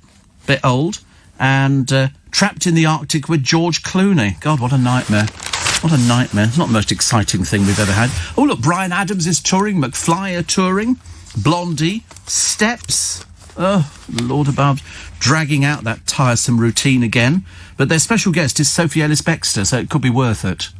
I bet the trouble is she's got a job, hasn't she, really? You're touring with Steps and they bring on Sophie Ellis-Bextor, who's lovely, and all people want to do is tragedy and the feeling comes, you go, tragedy, you know. You made Bex's mum a cup of tea. Such a name dropper, honestly. Never find me name dropping. McFly are touring. Well, they've got a couple of dates. And Michael Bublé, I like him. I like Michael Bublé, very good indeed. And then there's a big quiz. And Gary Barlow's touring. Which is good, isn't it? I got to go, I just realised. Thank you for your company. Very much indeed. Steph says it's ravens, not crows. I thought you knew everything. I do. I know everything. I just did it to wind you up. And it worked a treat, didn't it? Fell for that one. Ha, ha, ha, ha. One man who is not bothered by lockdown. How does he manage it? Father Christmas. Every year he manages it. You know, everybody else going through this turmoil, people rushing for trains and all the... It really is. It's, you know, but 36,000 people. That's all I heard yesterday. I just heard 36,000 people, and I kept thinking... And this is... And then you get people. I was watching a YouTube from America, from a store... where there's some poor policeman having to listen to some complete buffoon going on about the fact I'm not wearing a mask. I'm exempt. So the policeman said, yeah, but do you have your certificate with you? No. Well, can you tell me your name and address? No. And this went on for half an hour. This man was a complete and utter buffoon. Basically, it came down to the fact that the store didn't want him in there. They wanted him out because he wasn't wearing a mask. And it says, in all these places, no mask, no service. But there are always those who think they know the law, don't they? So he's arguing with this copper in America saying, well, you know, what are you going to do then? And the policeman said, well, if you don't give me your name and address, I'm going to have to arrest you. And then we can do it that way. On what charge? And what notice would this be? And he just kept asking questions. He was the most boring man I'd ever heard. And, of course, you hear them on the radio as well. The people who think they know more than all the experts. Oh, it's all fake, isn't it? Coronavirus is fake. Yep, tell 63,000 families who don't have loved ones with them anymore. Tell them it's all fake. I'm sure they'll agree. And then they go, of course, it says on the internet. Yeah, it says anything on the internet. Rosalind Knight has died. You might remember her from Carry On Teacher. She was the teacher who wore the big glasses. You'll know her instantly. The moment you see her, if you're a Carry On fan, you will know. Plus, Colleen Rooney. She's been criticised. She's wearing fur. She's got a coat on. It's like a puffer jacket, but it's got fox fur trim on the cuffs. That sounds a bit camp, doesn't it, really? I mean, fox fur trim, I ask you. But she shouldn't be wearing it because it's fox. And mind you, is it the Dutch? No, not the Dutch. Who destroyed all the mink? About 4.5 million mink. Somebody, I can't remember if it was Dutch or it was Norway or Sweden or somewhere like that. And they've just dug them all up again. They've just dug them all up. They gassed them. 4.5 million, I think. It's one of the biggest mink markets. And they contracted Danish. And Dansk.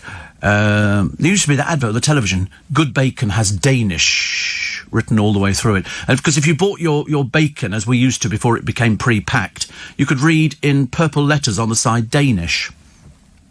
Remember that? Yeah. And they would sort of do a slice of it. And then nowadays, if you cook bacon, I don't know if you've noticed, because it's so full of water, you get all these white blobby bits all over it, which is a bit naff. I don't like anything like that. I just want proper bacon, which is a bit more difficult to get nowadays, but I do like that. And what was I talking about? Anyway, so all these other things which are going on in the world, which we shall attempt to unravel today. But Colleen Rooney and this coat, fox fur. I've seen the way that they get the fur off the foxes. You won't want me to describe it to you, so I won't.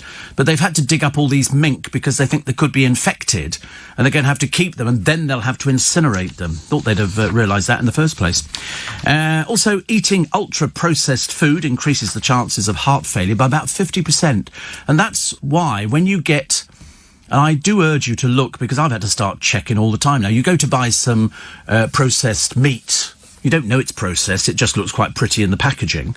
But then it turns out it's been formed, it's been reformed. Chicken, it's been blasted, and then it's a gunk, and then they put it into a machine, and it turns it into this sort of fairly solid-looking thing. But it's all made of reformed meats. Horrible. And most of them are like that. Very difficult to find meat that is sort of genuine, unless you bought, a leg of pork or whatever it happens to be, and then you've done a slice of it. The rest of it is just made in factories, and you wouldn't want to see it.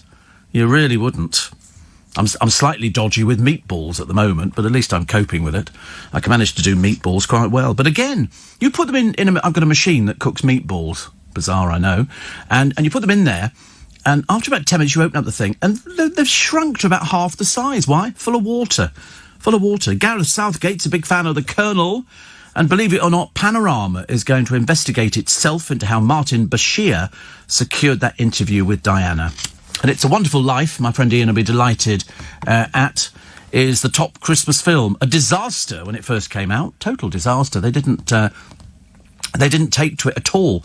But I always thought it was brilliant. And it comes in two formats. One black and white, one it's the colorisation. And it looks really good in the colorisation. I've seen both. They're both equally as good. And it's a film guaranteed to make you go, ooh, at the end. It's weepy. And it's excellent. Plus the feuding wags, the boring Rebecca Vardy and equally boring Colleen Rooney, might be burying the hatchet next year. And poor old Richard Wilson, who 20 years after One Foot in the Grave, people still ask him to do the I don't believe it. He's 84 now. He's had enough. He's had enough of it. And millions of you are scrambling to get last-minute gifts. Last-minute gifts. It's a case of... Actually, I saw one that was advertised in the paper today. It wasn't so much advertised. They talked about it. And I bought it immediately on Amazon, where you can save a lot of money. This particular book is $12.99, but in fact, you can actually get it on Amazon for $9.99, so you save a little bit of money. Little bit of money. And it's a book about why can't we all be like Paddington, which is fantastic. So I thought, my brother's getting that for Christmas. That solves that problem. 200 asthma sufferers taken for treatment every day. And Oxford University may have to ban sexual relationships between teachers and students. Such meanies, aren't they, really? Just when you sit there and you look at your... I mean, nowadays, most of the lecturers and the teachers, they're so young.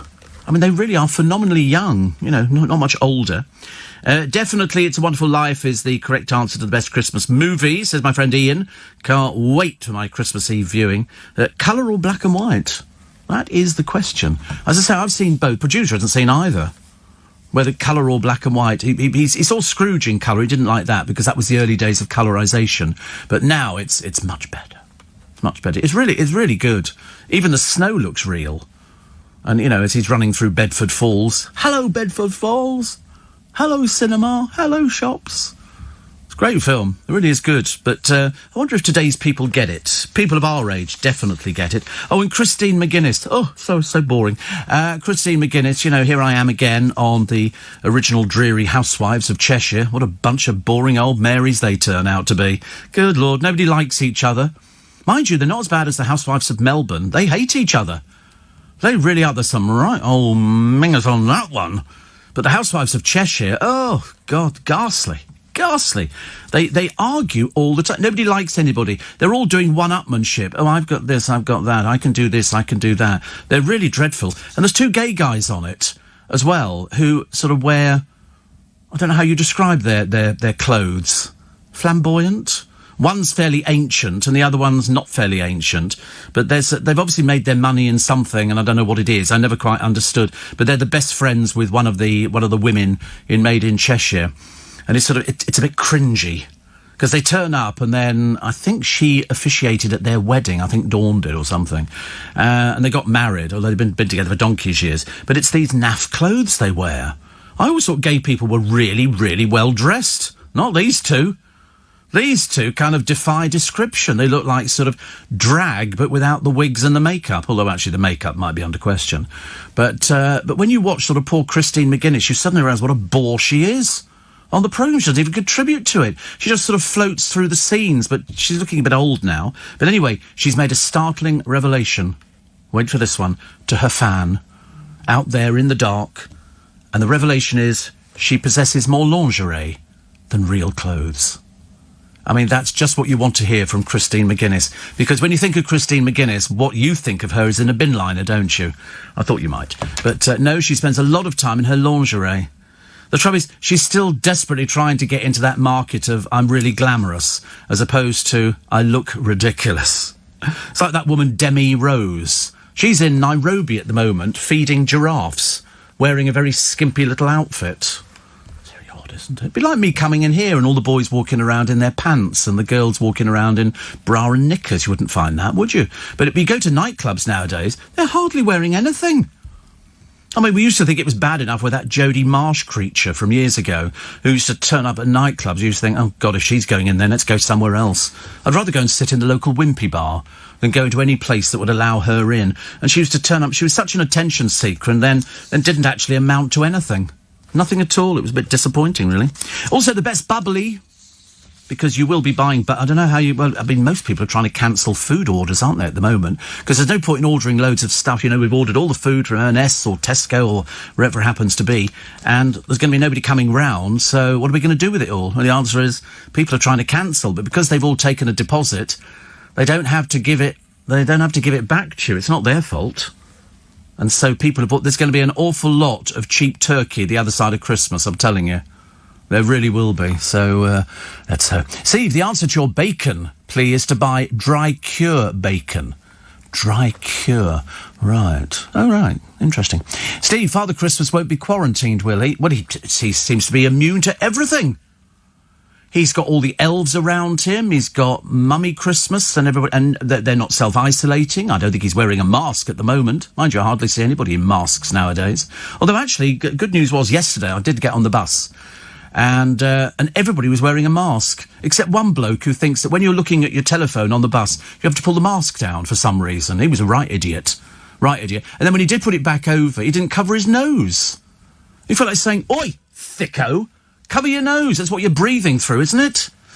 They don't learn, do they? They don't learn. Shane says, I've just had a piece of Christmas cake. It was very rich. Yes, you only need a small piece of Christmas cake. Cut off the icing, cut off the marzipan, and a little piece, and that should see you through. I was going to have a mince pie yesterday, and I decided not to. So I had vegetable spring rolls. 6. Only little, they're only small little ones. And then I got carried away and had 2 duck spring rolls as well. Woo! Look at me pushing the boat out. Huh, just call me Mr. Festive. I don't care. I'm very happy with things like that. My friend Callum Oh, my friend Callum Hyde. Oh, he's back again. Oh, here he is. Look, a picture of me outside the Wimpy. Look, he keeps changing his picture. He must be in producing this morning, mustn't he? He must be in producing, because he only ever sends me a picture of himself when he's in producing. Yeah, he is. He's actually producing. There you go. He says, I love that I have the power to cheer up the UK. I know him. He hasn't. Believe you me, I know him very well. Bless his heart. I was hearing, actually, a story the other day about my friend Callum. I heard somebody is pursuing him. Somebody pursuing him. And I thought, oh, what if when I go and see him later on, I should be going, are you being pursued by somebody? You know what it's like? Because normally we would be having the Christmas party at Global, which is always a very rumbustious affair. I've never been. I was banned some years ago after we had, let's call it, an incident with a belt. And so I kind of sort of left that one. And I don't really get off on Christmas parties, mainly because once you start having a few drinks, you have a few more drinks, and you forget about the fact you've got to come into work and sit down and do a speech-based programme, which, all right, if you're doing music, you just go, this is, that was, and then you quickly go to the music, and then you go to the toilet to be ill. But on a speech-based programme, you just got to keep talking. And it doesn't work if you've had a drink. Believe you me, I would know. I would. To have your company, nice. Did you ever meet Koo Stark? No, I didn't. No, in her early days, she was very litigious, Koo Stark, very litigious, because she went out with Prince Andrew. There was the mistake of the century. And then it turned out, because I don't know why people don't realise these things. If you've done what was affectionately a soft porn film, which was called Emily, and there's going to be a picture of you with your boobies hanging out, the press are going to pick up on it. Somebody would have tipped them off and said, did you know that Koo Stark was in this film? So, of course, she goes out with Prince Andrew, and lo and behold, next thing, we got her sort of half naked on the front pages of the papers, because everybody's got history. Every single I would think 99% of people have got history. There might be something in their life that they don't want to come out, and in this particular case, she hated the fact that that's all they dwelt on. Here she is. It was it's a coming-of-age movie, as they say. I never saw it. So I've got no idea, what it was about. I just know that she showed her boobs in it. But then, so did quite a few other people in movies. It doesn't seem to be so shocking nowadays, does it? You get, the language that you get in films nowadays is sort of far, far removed from the language years ago when everybody was hello. Nowadays, it's F this, F that. And that's just on certain programmes. Also hear it in records. Roger says, Jodie Marsh, the girl that used to wear a belt masquerading as a skirt. No, she wore it masquerading as a bra. It just covered her boobs. She was a dreadful attention seeker. Do you remember she went into the Big Brother house and she had a breakdown in there because I think George Galloway or somebody like that, or somebody was picking on her, and she went to pieces completely. Because her only claim to fame was... Who did she go out with? She went out with from a little boy band. No, not Gareth. Not Gareth Gates. No, Gareth Gates went out with Jordan, and she went out with somebody. Blazing Squad. Kenzie. She went out with Kenzie. Poor little Kenzie, who's now sort of a figure of he works in a gym, doesn't he? He does working out, and he's got one of these washboard stomachs. I've got a washboard stomach. It's no big deal. It's just I don't go around with my shirt off flaunting it to everybody. But he didn't. He went out when he was quite young with her and turned up, I think, on an Anton Deck and Cat Deeley show, and she was sort of sitting there waiting for him to finish doing his bit, and I remember thinking, you're way out your depth on that one, love. That was to her, incidentally. Steve, so my partner and I are spending Christmas Day together working the rest. So yesterday went to Sainsbury's and Waitrose. Sainsbury's are limiting the amount of people going in. They've decided they want to make it a lot safer for you. But there's an awful lot of food recalls. Quite a number of food recalls. But anyway, so they went in with Nectar Points and a £75 John Lewis voucher. We've gone all out, posh dinner and snacks, loads of booze, and cost not a penny. Well, that's a good idea. See, this only reinforces what I said weeks and weeks ago, that if you want to make sure that you've got Christmas sewn up, this is before we knew we were going to the lockdown, it's a case of, most butchers and shops like that, most of them, will run a Christmas club. Or you can join a Christmas club and you pay in so much every week, or when you've got a little bit extra, you pay in a little bit extra. So by the time you get to Christmas, if you saved, a couple of, say £3 a week, you've got £200, haven't you, coming in at Christmas, to buy your ye old oak ham and to buy your steaks and your sausages and your pigs in blanket. Most butchers will do things like that. My friend used to. He could get up to about 500 quid by the time it got to Christmas. I mean, you could stuff yourself silly when you went round there. There was so much food, so much food. Pet insurance, you know, because of premium soaring, it's now on average for few, not everybody, but a few people, paying over £1,000 for pet insurance. Because believe you me, you should have pet insurance. You really should. For the simple reason that it's so expensive when you go to the vet and you never know what little Tiddles or Rover is going to come down with. So you want to make sure you've got the insurance to cover it. In fact, I don't think there is a person living listening to this programme who would not be having pet insurance. It's too dangerous not to have. You could end up with bills of thousands of pounds. What's the smallest pet you would have? A spider. A spider. I wouldn't have pet insurance on a spider or a snake. Or a mouse, or a hamster, or anything like that. I'm sorry, as far as I'm concerned, if it dies, it dies. It gets buried. Our little hamster died, yeah. We had two. First one was very friendly, mainly because we actually handled it every day, so it was used to it. The second one, I was a bit scared of. It used to look at me, I was think, I was going to go for my finger. And if hamsters bite, they could bite through your finger quite easily. But if you handle them from an early age, then they're absolutely fine. But the second one we had was a rampant hamster. Rampant it was. But still a nice thing to have. You don't find many people have hamsters for pets, do you, really? Or mice nowadays. People like to go pussycats or little dogs. French bulldogs are popular. Nobody wants a big dog. And you certainly don't want a dog with long hair. You don't want hair everywhere.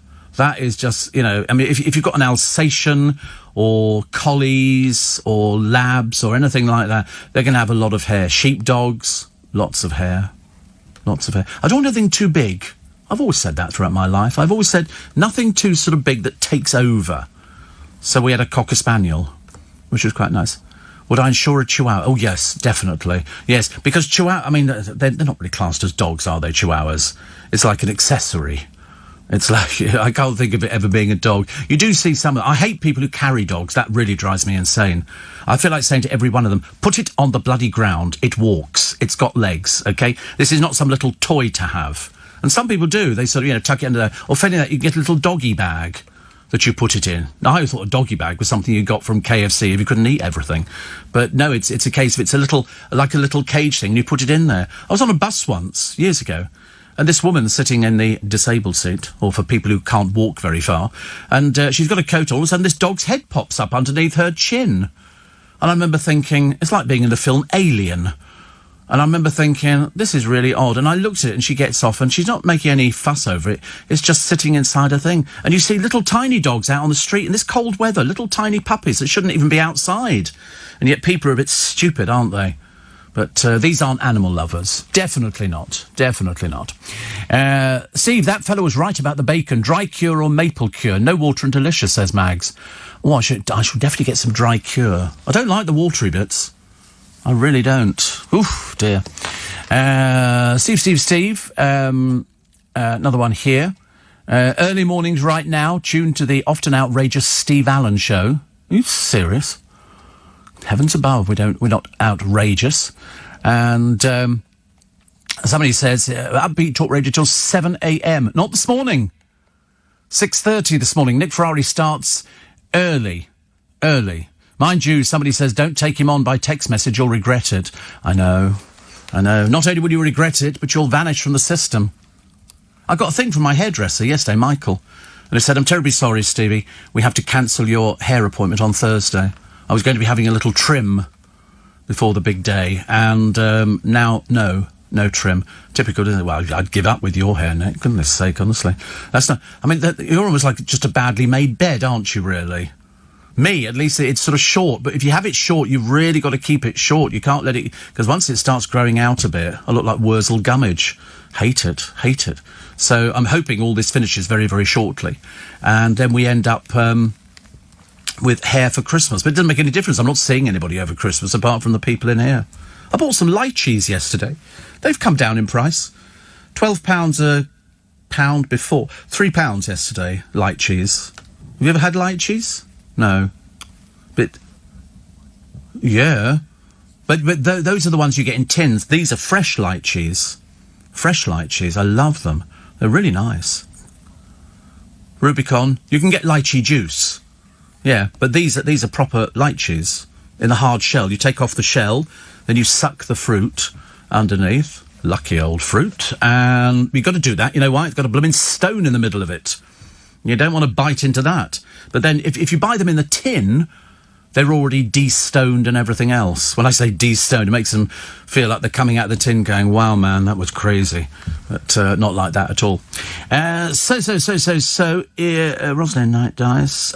Cops are patrolling... Cops hate that word. Police are patrolling stations to stop the exodus. People are trying to get out. We want to get home. We want to do this, want to do that. And, as I say, and people are also scrambling for gifts.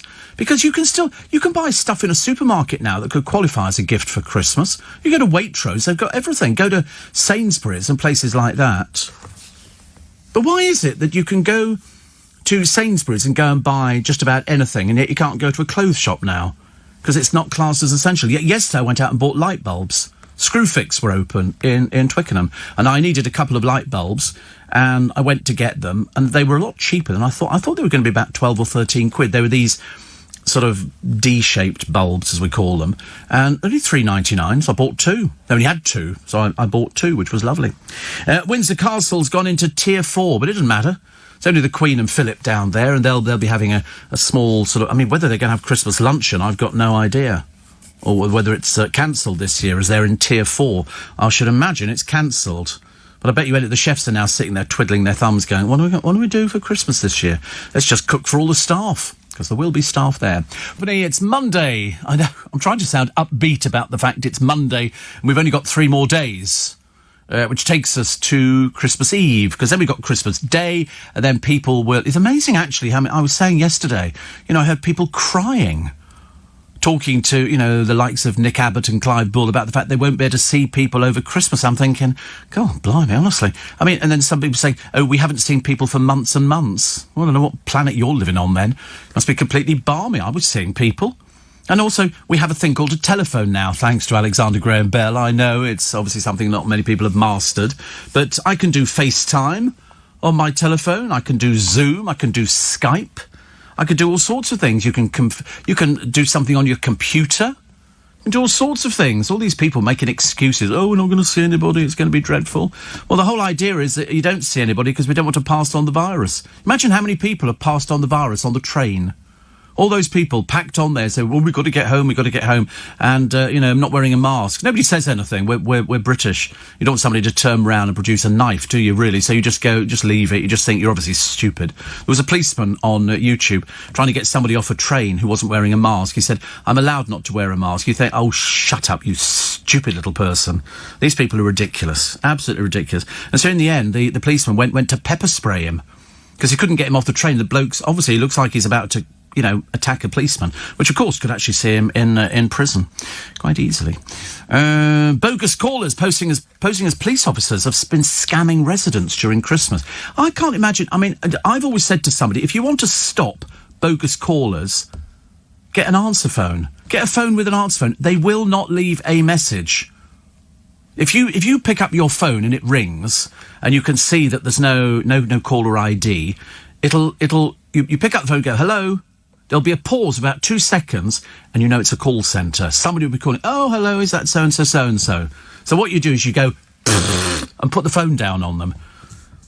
The worst ones are the ones in America where they phone up and they go in a sort of a dreadful English accent. Hello, my name is Brian.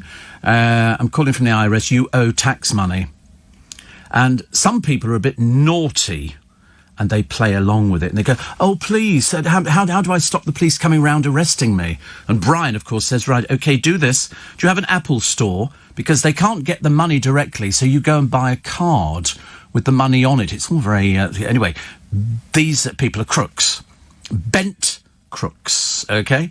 And so on one of them, there's this bloke at the other end, and he went, oh, please, I don't want the police coming round to arrest me. How much do I owe? And he went, at the moment, it's $9,250.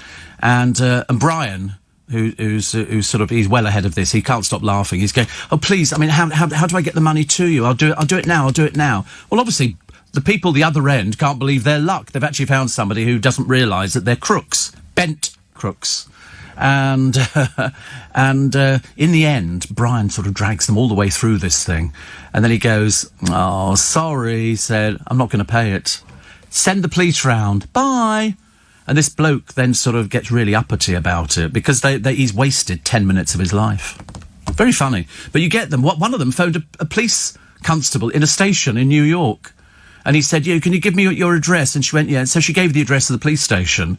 And she said, "How much is it?" And he said, "Well, at the moment it stands at 3. As if you're seriously going to hand over your bank. Can you give me your address? And she said, "No, you should have that already. If, of course, you are who you say you are. And no, I just need you to confirm you're not understanding," because they're following a script. They don't speak English very well, so they have to try and get. You know where they're based? India. There are lots and lots of villages. The police are they did a programme on the telly trying to crack down. There'd be like 30 people working a room, but on one of them, they did something which I thought was totally unique. Somebody managed to hack into their CCTV in the telephone room, and you could see them answering these calls, and then people going, read that line there, and you think to yourself, these people they should all be taken and thrown into prison, but their prisons are vastly overcrowded as it is. But that's where it all emanates from, and people actually will hand over bank details. Remember that poor man on the television? He'd had a notification. "You've won the Guatemalan National Lottery, 3rd tier. We've got a cheque for £20,000. And he was an old boy. And he went, "Oh, yeah, now listen, we'll send a courier round today with it, okay? But you need to release this money because it's Guatemala. We need £200 cash. If you'd like to go to the bank and take that out, when the courier arrives, you give him the £200, which will clear the funds for you, and then you get your cheque for £20,000. And this old boy believed it. He believed it, even though his family have said to him, "I'm sorry, it's not true, Dad." And you went, "It is. I've spoken to them on the phone, and they're very believable. They managed to get £8,000 out of people when they were posing as police officers." And he said, "No, it's definitely true." And they went, "No, Dad, it's not. When did you buy a ticket for the Guatemalan lottery?" And he said, "I didn't." And they went, "Well, you haven't won it then, have you? You know, you wanted to bang his head against the brick wall, but of course, I mean, he is the sort of person that they're looking for, gullible." And then the police came round, and the police waited, and they said, "What time is this person coming round?" They said, "Oh, soon." They sat there and waited and waited and waited because this person never showed up. Never showed up because they'd obviously seen a police car parked on the drive, so they're not going to risk it, are they? But that's like all these little motorbike couriers at the moment. Have you ever seen this lot? The ones who deliver all the food? My God, talk about lawbreakers. Blimey. I wouldn't be trusting them, thank you very much indeed. Also, there's the feuding wags, isn't there? But we're not really interested.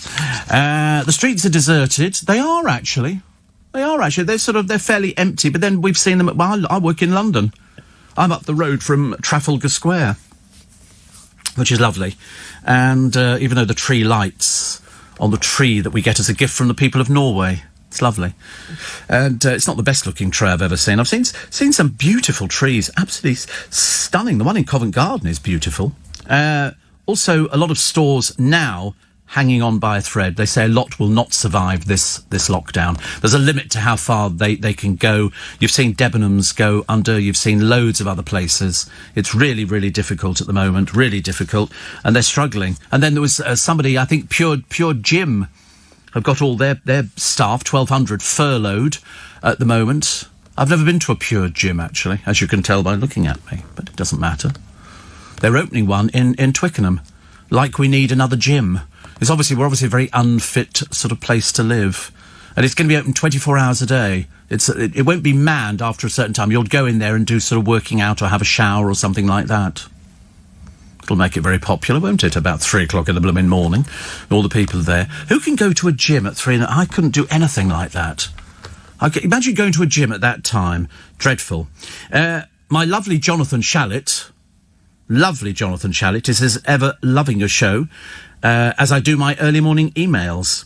He said, "Could you advise me the best postal address so I can send you a Christmas card," which is very sweet, actually, to keep joy at Christmas. I decided to print the old-fashioned way. Jonathan Shallett, OBE, honorary professor, chairman of Intertalent.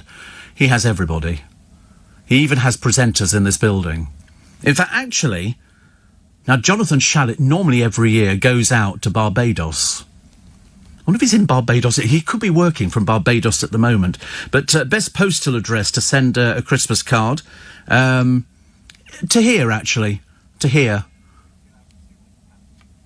Yes, we just need to get money out to go and release the Christmas card. Actually, I got a lovely Christmas card the other day, Jonathan. It's musical, and I love my musical cards. I love musical cards, but I quite like the idea of a an old-fashioned Christmas card. So got a picture of you, Jonathan, on the front, but he always goes and spends time in Barbados. He likes it. Did the wife have a birthday the other day? I'm pretty certain the wife had a birthday, because I remember reading about it somewhere. So many happy returns to her, Jonathan, and season's greetings to you and yours. Somebody says, have you ever had a Cumberland sausage? I can't answer stuff like that. I have, actually. I have. I quite like them. And, he said, I mean the proper stuff from Cumbria. Oh, right. Is that where they really come from? Or you just make them anywhere now? It's just a curly sausage, isn't it? But you can buy them. I had a very nice hot dog the other day, actually, which didn't sort of explode. Normally they sort of puff up, and they don't sort of go any further. They look a bit uninteresting, but these ones turned out to be quite nice. Very nice indeed. Apparently you've been slicing your Christmas cake all wrong. I don't know how you're supposed to slice Christmas cake. You slice. You know, it depends whether you've got a chunk of it or a round one. And people don't know how to do it because people put too much fruit in. As far as I'm concerned, you can never have too much fruit or too much booze. The more booze that's in it, the happier. And in fact, if you make it at around late October, early November, and just start putting booze in it there, and every day add a little bit, by the time you get to Christmas, you won't worry about Boxing Day or anything else, I'll tell you, because it will just be so laden with booze. And it keeps forever and a day. It acts as sort of like something that gives it longevity. But I hardly ever have Christmas cake because it's too rich.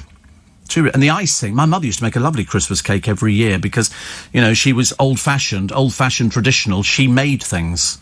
She made everything. I mean, she cooked. I can't cook for toffee. That's why people like me, Marks and Spencer's and Waitrose and all the other supermarkets are an absolute godsend.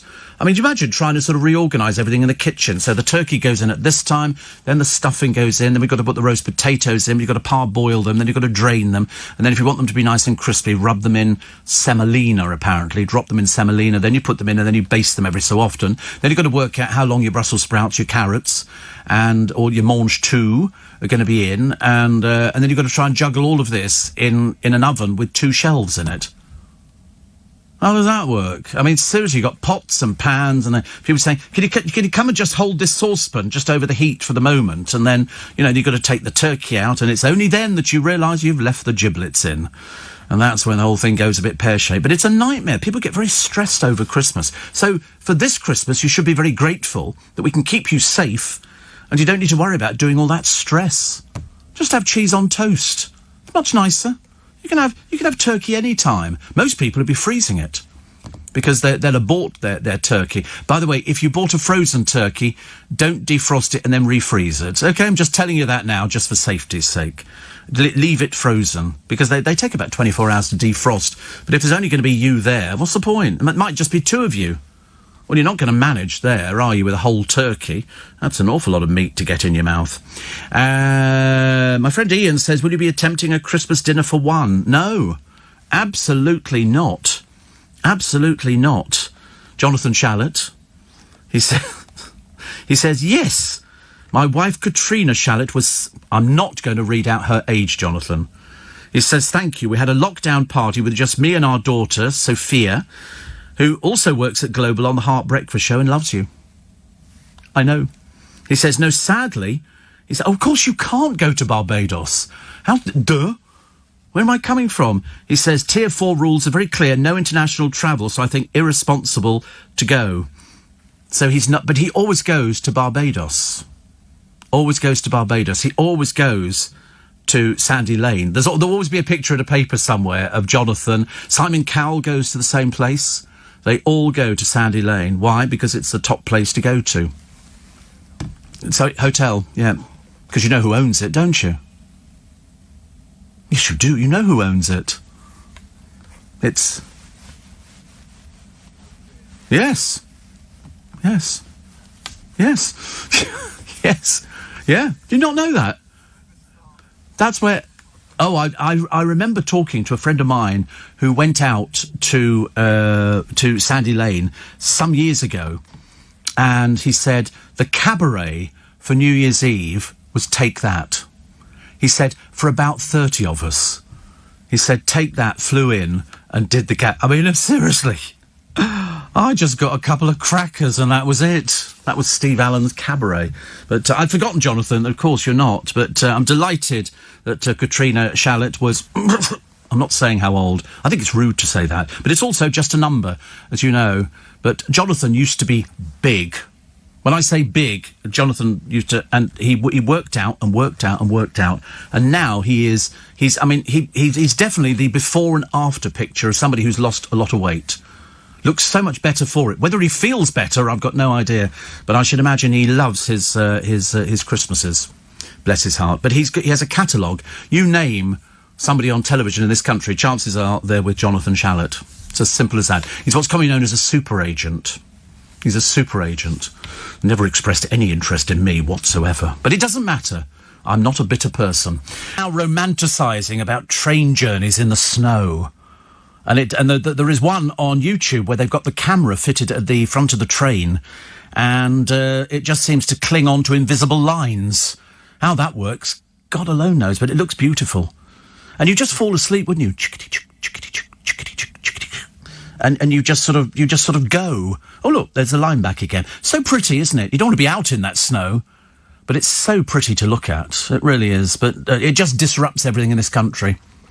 Roger says, I've just driven past the Rolls-Royce dealer in Hamwell. He's got a lovely Bentley Continental in there. Has he? Wow. Sounds very nice. And Claire says, as you can't travel this Christmas. Well, me and 19.999 million other people not having Christmas this year. So will you be having Christmas on your own? I can't discuss that. That's private. That's private, you know.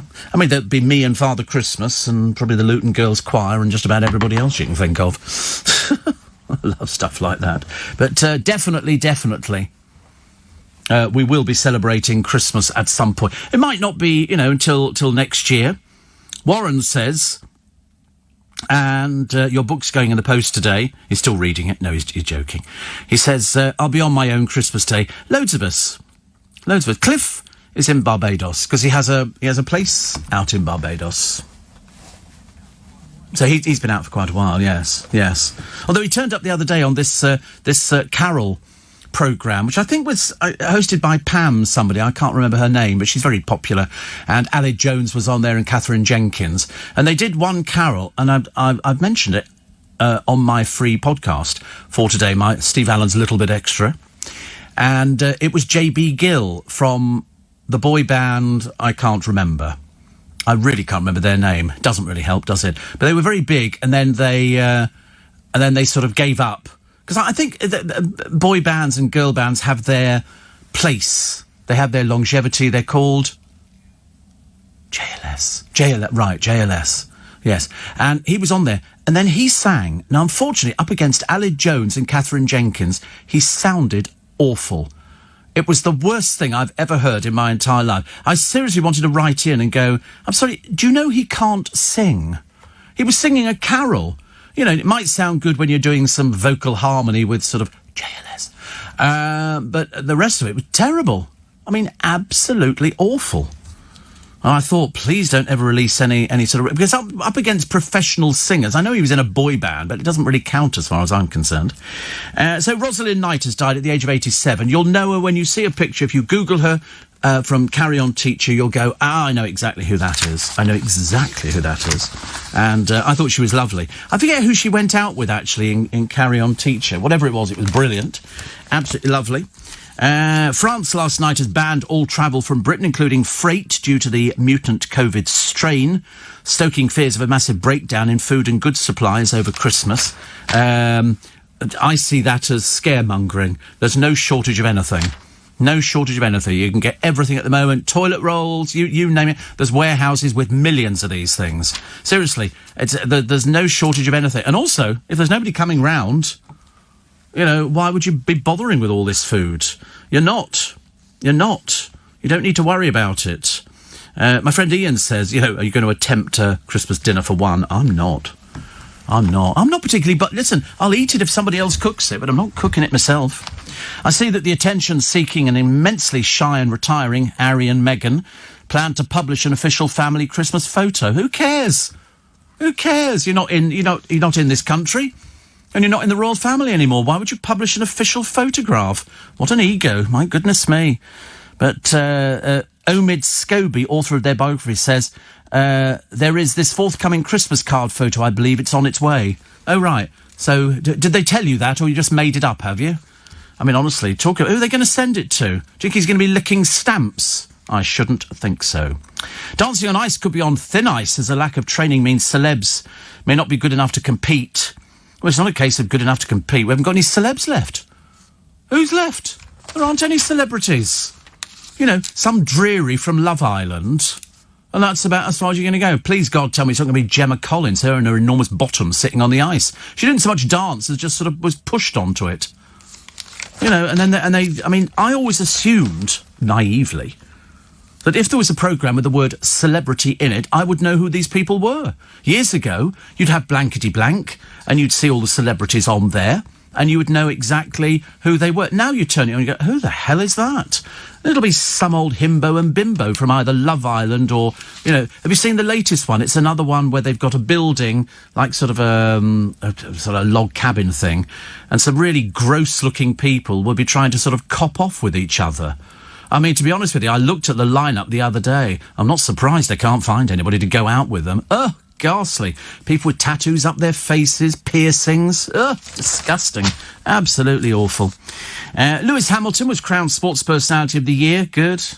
The greatest racing driver ever. He won the world's Formula One title, a record equalling 7th time this year. Fantastic. Also, Martin Rashford was not on the shortlist but was honoured for his campaign to end child poverty. What's that got to do with sport? I thought it was to do with a sport programme. But, what did I say? Marcus Rashford. I mean, he's only 23, he's done very well, but it's a sports programme. What he did was nothing to do with sport. I mean, come on. Good Lord above, we're not unless they're going to make him a sir or something like that at the age of 23. Dear. Former we've got the news coming up in a minute. Don't worry. Former Manchester United winger Chris Eagles, whoever, has been secretly dating Hollyoaks actress Jennifer Metcalfe after splitting with his fiancée during lockdown.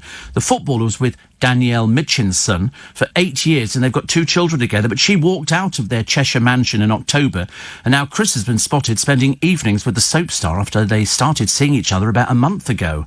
Wow, she's in Hollyoaks, so she's really well known. Not. Here we go. Youngest person to receive a knighthood, Dame Ellen MacArthur. 28 when she was honoured. Yeah, but he's only 23. You can't give him that. I mean, I love this. Does a knighthood get a salary? No. Of course not. I don't think you get a salary. You get the Queen tapping on the shoulder or somebody like that. Well, they haven't got Victoria Crosses. They get a knighthood. It's not a Victoria Cross. No, you don't. No, you can sell your Victoria Cross. That's what a lot of people do. They sell them.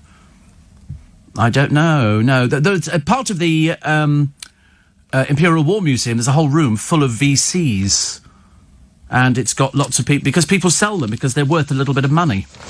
If you've got some really early ones and some very rare ones, they could be anything up to 50, 60, 70,000 pounds. And people who get them, it's much needed, but they'd rather have the money.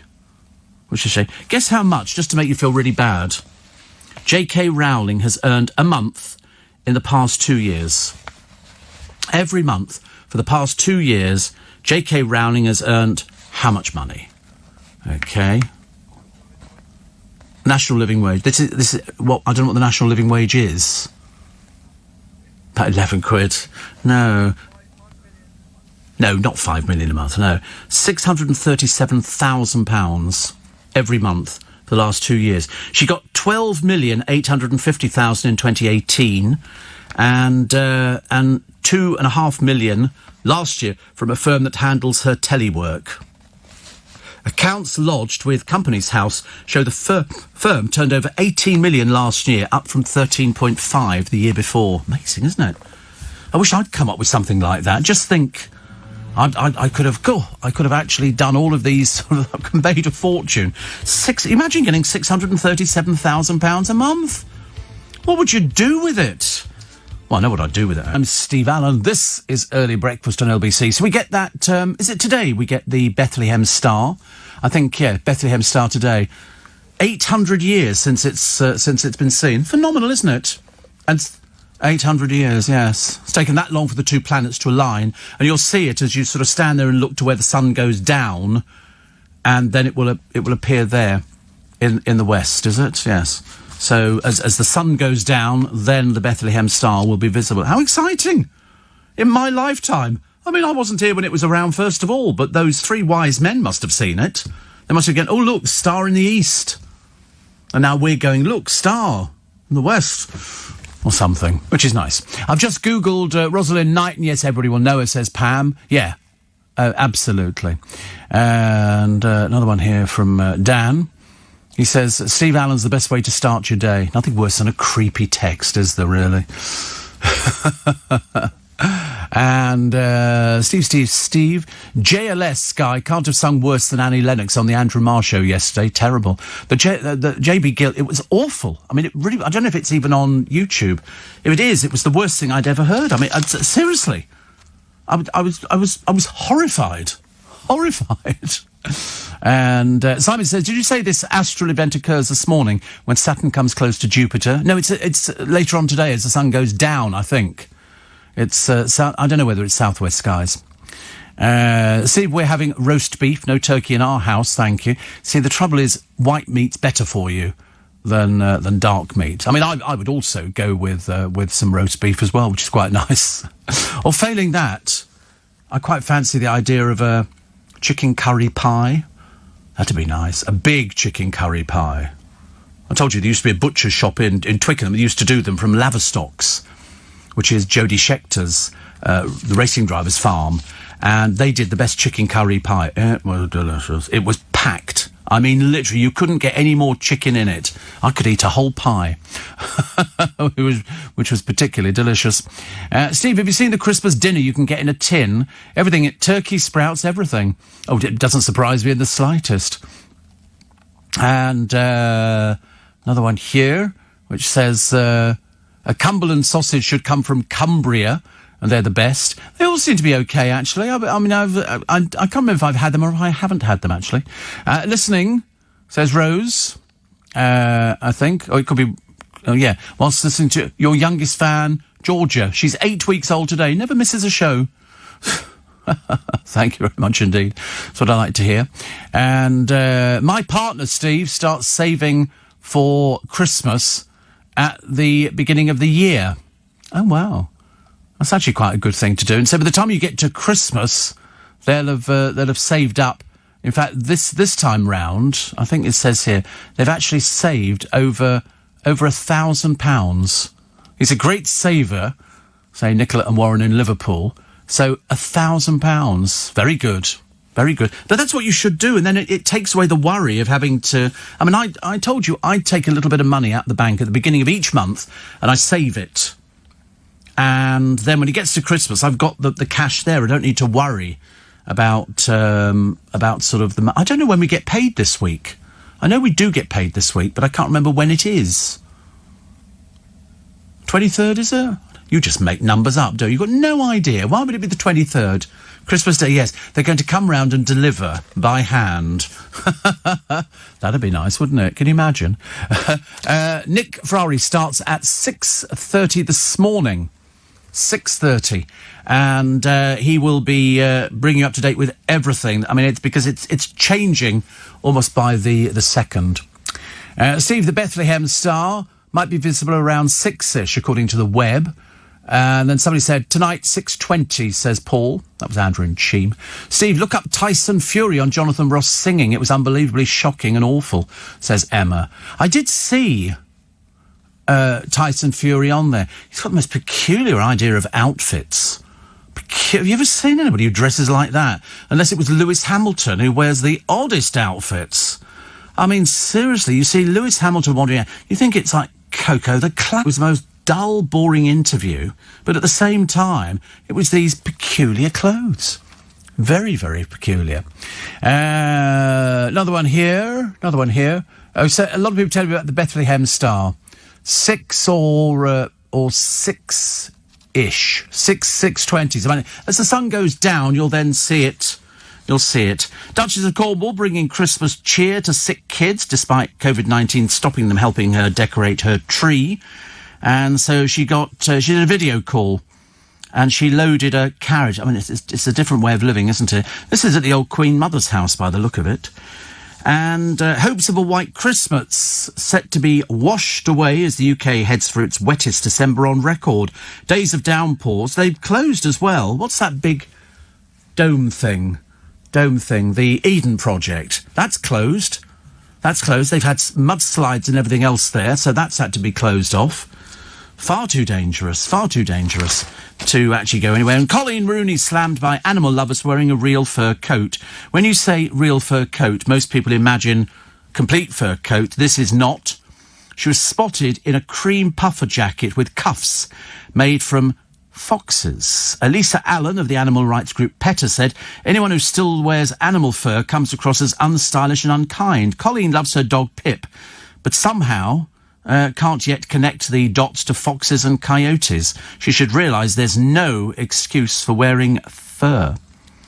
So she wore it after a gym session. So she goes to a gym session in Alderley Edge. I mean, you'd have thought Colleen, with all the money that they've got, can't they afford a gym at home? Ridiculous, isn't it? But anyway, she was approached for comment. It's removable fox fur cuffs. So, well, take them off then, dear, please. Please, you know, I don't want to sort of point out the patently obvious to you, but surely even you've heard of all the campaigns against wearing fur. Please. Does anybody still cook a ham for Boxing Day buffets, says Sue? No. There are no Boxing Day buffets. As I say, most people at the moment are trying to cancel the food that they've ordered in the supermarkets because you're not going to be needing it. Are you? You're not going to be sort of needing any of those sort of things, which is a bit of a shame. And you can go and buy a ham. You don't need to cook the blooming thing. Why should you bother cooking it? They were selling them the other day in Costco. I didn't buy one, but I did think about buying one. I thought I was going to take one down to my brother. Can you imagine if I bought it? What on earth would I be doing with the blooming thing? And here he is, a Premier League player who has infuriated locals by using a disabled bay for his ultra-flash £220,000 Lamborghini. This is some little oik called Tom Kearney. He's got this 4x4 supercar in bright yellow, illegally parked on his way to training. The 29-year-old cottager's skipper. Is that what they call them? The cottagers? Good God. Stopped so he can pop into the Costa Coffee in Esher for a takeaway. The slot is clearly marked disabled. One resident said it's infuriating these super-rich footballers think they can live to different rules. You know, there's people like Marcus Rashford and Raheem Sterling doing so much charity work, and then you get somebody like this one. You get this one here. He earns around $30,000 a week. And he left this thing in the disabled bay and then walked across the road, emerged a few minutes later with a cup in his hand. Locals claimed it was not the first time he'd parked illegally on the way into Fulham's training ground. Our source said the bloke drives a bright yellow motor and clearly wants to be seen in it. Well, Fulham have declined to comment on the actions of their players. Don't they have any thoughts on that? It's a bit sad, isn't it, really, that Fulham Football Club don't even have a comment on one of their players caught parking in a disabled bay. And if he has been caught parking in a disabled bay, shame on Tom Kearney. What a ghastly piece of work. So he parks his Lamborghini in a disabled bay. What a disgrace you are. What a disgrace you are. A BBC... Oh, dear. Do you remember the story we did for you the other week about a BBC presenter who said that the gardening world has racism baked into its DNA? And we couldn't quite work out where that came from. James Wong has now been sent death threats. I mean, seriously, you cannot... I've said to people every time you get anything like this... He did this in a Twitter discussion on politics in gardening. I wasn't aware that there was, but anyway, he gave the example of a wild misuse of words like heritage and native and stuff like that. He said he's since received overtly racist and homophobic messages with threats calling for him to be hanged. I mean, who are these stupid people? Who are they? All you do, it's not difficult. I mean, admittedly, James, you were way out of order. I mean, don't start bringing stuff like this into it to be an attention seeker. You pass these details on to the police. They can have them in court very fast. They can find them very quickly. I mean, really, very, very quickly. Oh, look, Jessie Nelson, her first picture posed. I thought she was coming out of the business. What are you doing, dear, posing in your bra? You know, you've been complaining about, you know, the life in a girl band, and now you've already started milking the publicity. It's not good. It's not good. Get out of the business. It's not been good for you. Not healthy at all. And a cat, which vanished nearly 2 years ago, has returned home. How do they do that? You know what'll happen? If a cat's been away for 2 years, it'll be fed by a neighbour. The moment a cat appears, if you feed a cat that comes into your garden, it will keep coming back to your garden for food. That's all. All cats want to do is eat and sleep. They don't do anything else. Occasionally, they might lie down on you and go to sleep, but that's about it. The mum of two, this is Sharon Drake, heard scratching to find 6-year-old Maddie. She said, "We were related. We'd given her up for dead." Well, she's obviously been at a neighbour's place and somebody's got, "Go home. We don't want you here. Go home." Dreadful, isn't it? Dreadful. It's going to be a week and a bit for you. Just got to get through it. Just got to get through it. We will manage it, I promise you. Well, we better do. Otherwise, we'll be locked down forever and a day. Here's a firefighter. This is a guy called Mike Boyd. He played the same lottery numbers for years. You know what's coming, don't you? You can just tell it's going to be one of those Christmas stories which is not good. And he was on a job in a remote village with poor reception, and he couldn't buy his lottery ticket. And he missed out on winning £1.5 million. You know, he was gutted to find out he would have had 5 numbers and a lucky star in the Euro Millions jackpot, which meant that he would have got, you know, £1,571,983. I mean, you know, kind of, ha, ha, ha, ha, ha. Yeah, if it was a GoFundMe page. I mean, he's been playing the same numbers, 6, 9, 13, 24 and 41 each week for 2 years. He says, "I never missed the draw. I was just very unlucky. I'm trying not to dwell on it. But it really could have helped a lot of people." Not now. Not now.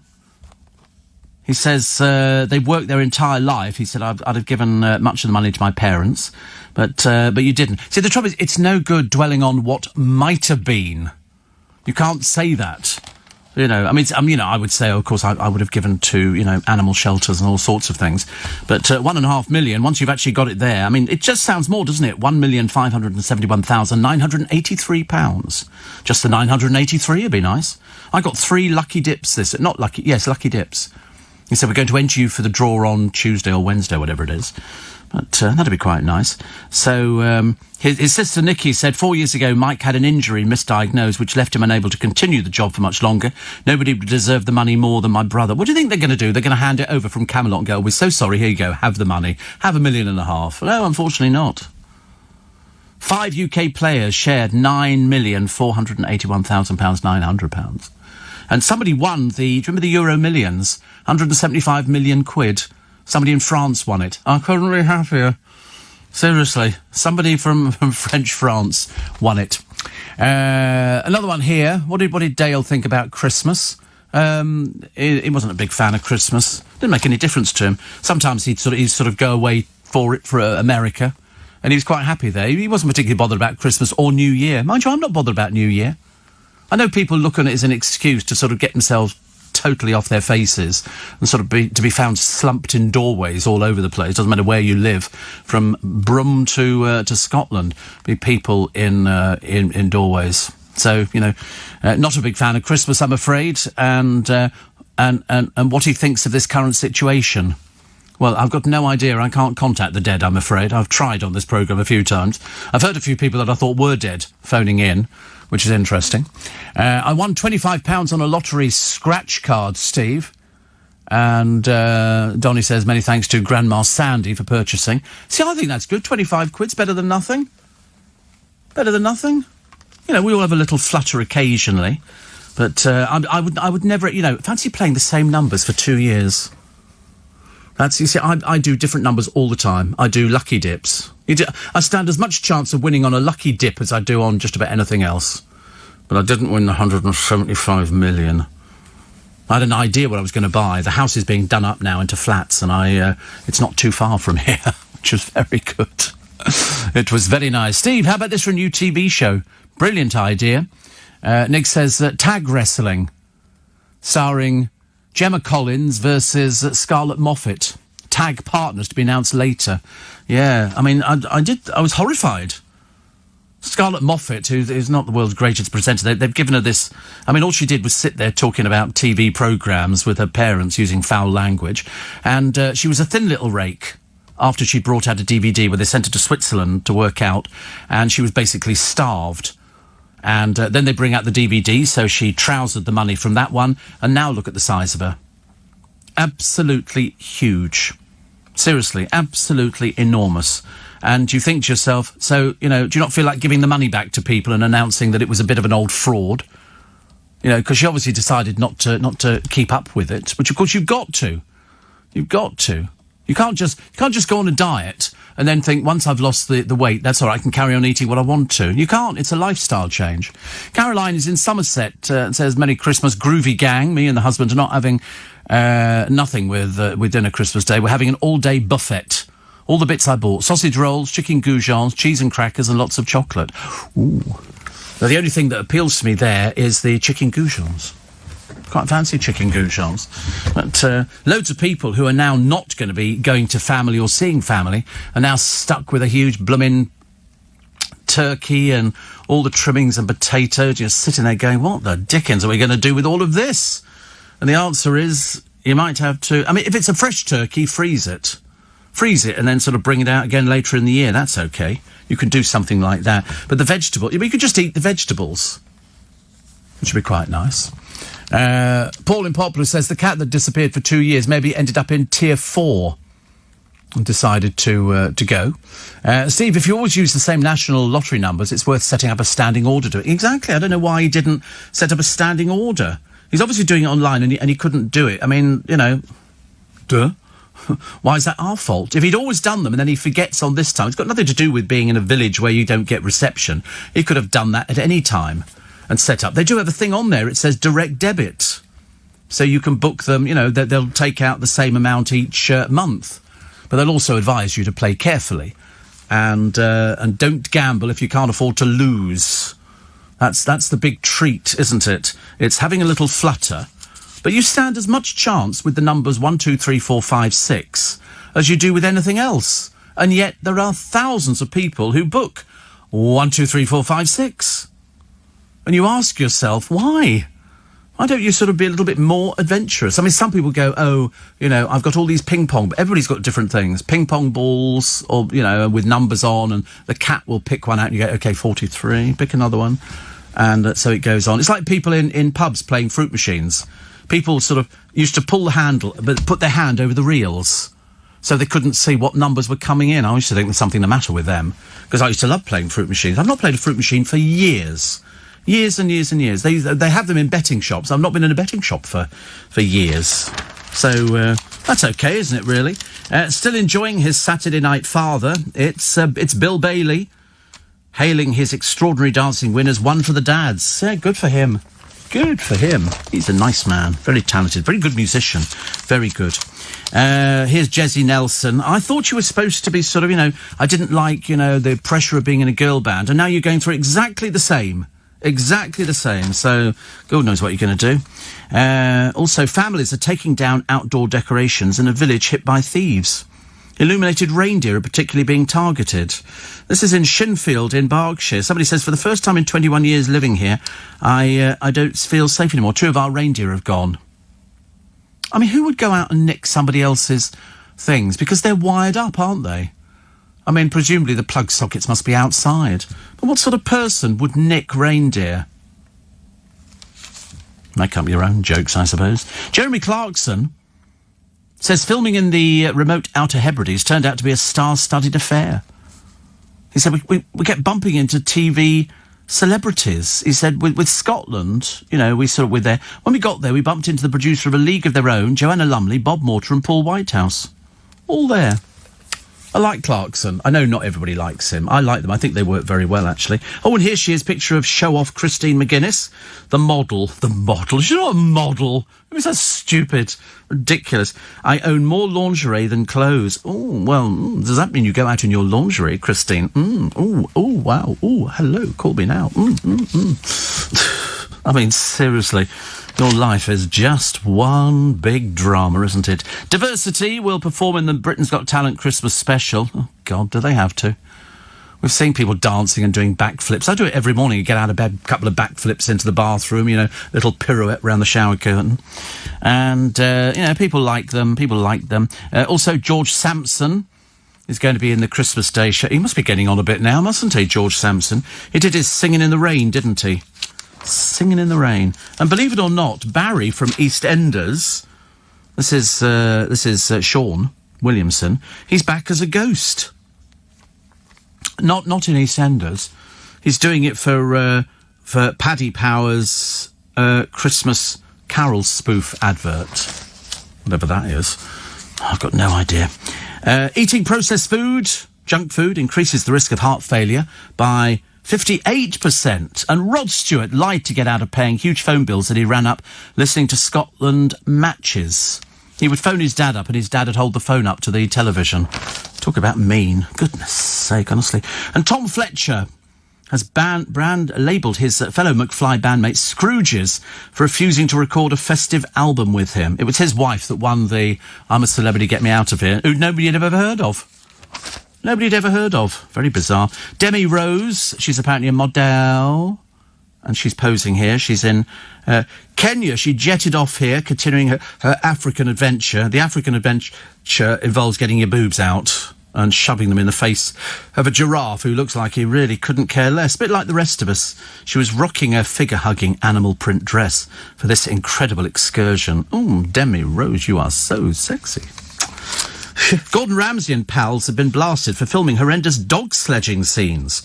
Together with Campo de Gino and Fred Siriex, claim to fame, this is your table here. Can I get the waiter over for you? This is your table here. That's it. Oh, and he does it with a French accent. Seriously.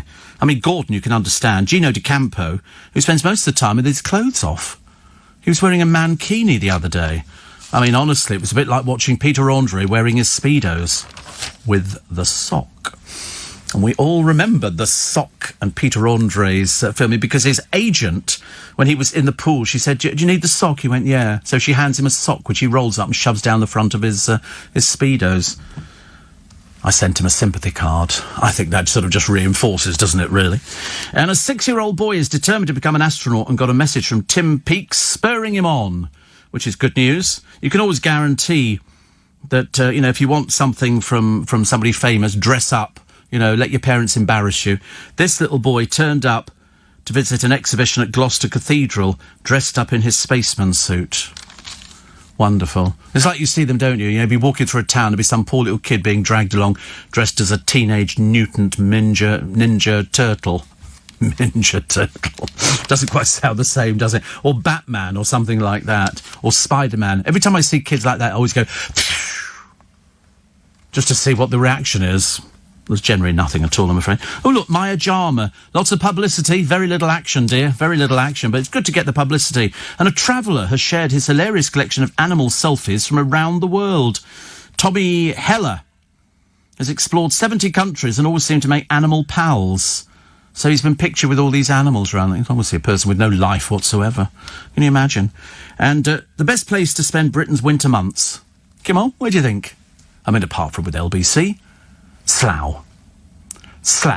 Well, I've been there. Don't bother.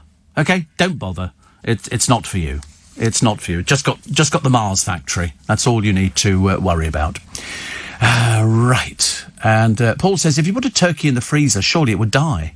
Sweet. Somebody says, Harren and Meghan, we can't wait to see their Christmas calendar. We miss them loads. What's this we? You're all by yourself. Nobody misses them. They came bottom of a poll, I'm afraid. of people. They're not in the royal family. In fact, we now see more of them, sadly, than we ever did when they were in this country, and they left here because they didn't like the press. Now they're milking it like there's no tomorrow, but there's no calendar. What do you think they are? Harry in Speedos, Harry draped over Meghan, Meghan pretending she can act. Come on, grow up. All this. I love the way that people always go, we miss them loads. Nobody misses them. Nobody misses them. I haven't seen any surveys where it says that. Perhaps you're living by yourself. And they are attention-seeking and hypocrites. Another one says here, and Tudor wants to know when the Ginger Whinger and Meghan Sparkle will have the titles taken from them. Yeah, well, I think that's the next thing in line. They're going to... Apparently, though, there's something that's been put out by the person who wrote their book, which apparently had nothing to do with, and saying that they've now made up with William and Kate and sent presents and all the rest of it. Yeah, well, you believe what you want to believe. But to be honest with it, nobody cares. Nobody cares. Oh, look, Nicole Scherzinger. Here she is. She's in the American version of The Masked Singer. She's one of the judges there. If it wasn't for the Pussycat Dolls, I went to see the Pussycat Dolls live. Well, I didn't go and see them live. They appeared at a Royal Variety performance, which was held at the Palladium. And I remember thinking then, a right load of old rubbish. It seriously was. It was absolutely ghastly. But it's all this food in the papers. You know, pages and pages of food, because they've been ready to do this for ages, whereas I shouldn't imagine, well, for 20 million people, they'll not be doing anything. Probably cheese and pickle sandwich. That's what it'll be. Moira Higgins, you remember Moira Higgins? Don't ask her to speak. Has revealed fans love her so much they want to marry her. Yeah. Have you seen them, dear? I think not. She says, I get marriage proposals all the time. It's quite crazy. It's absolutely crazy. And I know, I imagine, because I've seen you without your makeup on. My God, there's a scary sight. There's a scary sight. She was in this building. She was down by one of the lifts. And I walked past and one of the people went, it's Moira Higgins. And I went, really? God, blimey. I have to do her up for the telly and all the rest of it. There was a time, she says, I was doing a promotion for a drinks brand. She's one of those girls who holds up the cards in a ring, you know, 23 and all this kind of stuff. But she's dating fellow Love Islander Chris Taylor. She's been famed for being frank about sex. She was a pole dancer. What are you on about? Frank about sex. What an embarrassment, poor soul. And Wurzel Gummidge. There's a new Wurzel Gummidge, which I'm not sure about, actually. But Steve Pemberton has revealed filming the latest was far from easy. He was Mr. Braithwaite in the 1 hour special, Saucy Nancy. Saucy Nancy. I quite liked it because I liked Mr. Pertwee, which was very good. Also, the next year's series of MasterChef, The Professionals, is taking applications. Oh, God. Not got another blooming series of it, have we? How dreary. Not very good at all. And who's this? OK, The Beauty Edit by Billy Shepherd. Who in God's name is Billy Shepherd? She's not one of the Fahir's sisters, is she? They always look a bit fake and plastic to me. Those roots need doing, darling. Never very good to have black roots. And believe it or not, he's back again, yes. The Coronation Street versus Emmerdale Big Soap quiz with Stephen Mulhern, who is just brilliant. And he's also a very good magician, which I always mention, because he's good. Also, they've got Christmas University Challenge. Do you ever do that? Do you ever have a go at university? I don't understand the questions. You got 6 points. I don't even understand what they're talking about half the time. I really don't. But anyway, they've got other people with the big soap quiz, Coronation Street versus Emmerdale, 9 p.m. ITV. Stephen will do it very well indeed. And who's this a picture of? I never know who these pictures are. They say, have you got any chance of a picture of the gorgeous Storm Huntley? I mean, God's name is Storm Huntley. Who's that? Never heard of her.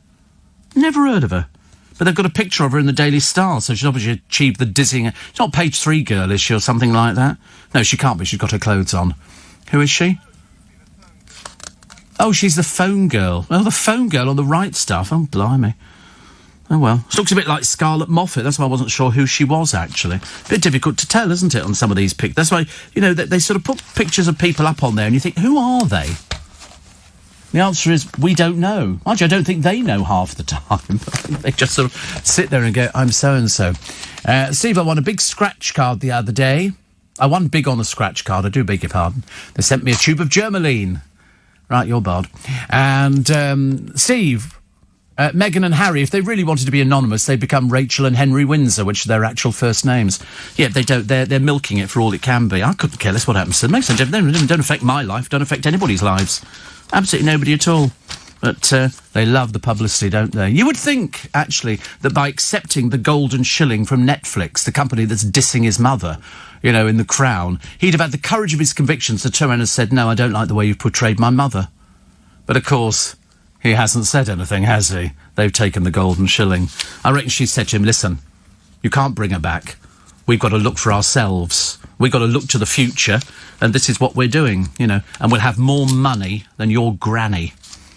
Which is great.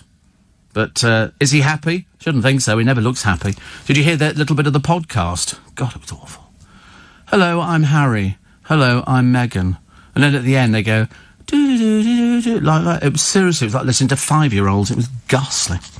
Anne Nolan's daughter Amy has recreated a well-loved picture as a surprise 70th birthday present. They've got a picture of the Nolans in the mood for a family portrait. The last one was done, I think, back in 84. And now they've had another picture done with Linda, Anne, Amy, the daughter, Colleen and Maureen. And it's because they've got this ghastly programme on the Nolans on the television where, you know, they go sort of the Nolan. They had one series, I think, or one programme. Then they got another one as well. And it was basically Colleen showing off. Would you like to see around my house? You know, because nobody else could do that because they haven't got a house the size of hers. So that was a bit disappointing. Also, asthma sufferers. 200 taken in for treatment every day. That's a 30% rise in 6 years. Do you know, there's a £1 billion bill for inhalers. That's amazing, isn't it, really? £1 billion bill for inhalers, which people get for free. It's a bit like being diabetics. So I think we actually cost the NHS a serious amount of money. And, of course, it's going to be very interesting because we've... the insulin comes from abroad. So, come the 1st, and I'm actually due a load of insulin. Ball and Bow, this is Michael Ball and Alfie Bow, are as Christmas as mulled wine and your auntie's novelty knitted jumpers. No, they're not. Don't be silly. I mean, they are doing a tour. It's a Christmas UK Arena Tour 21, but they aren't as Christmas as mulled wine and your auntie's novelty knitted jumper. That's Cliff Richard. They can't jump on the bandwagon. Michael Ball says, we could be the next Morecambe and Wise in bed in our pyjamas. La, la, la, la, la, la, whatever. Do you remember that? You probably don't remember that. Morecambe and Wise were famous. They used to do sketches on their show where they sort of shared a flat and they shared a bed. But nobody ever thought it was sort of odd.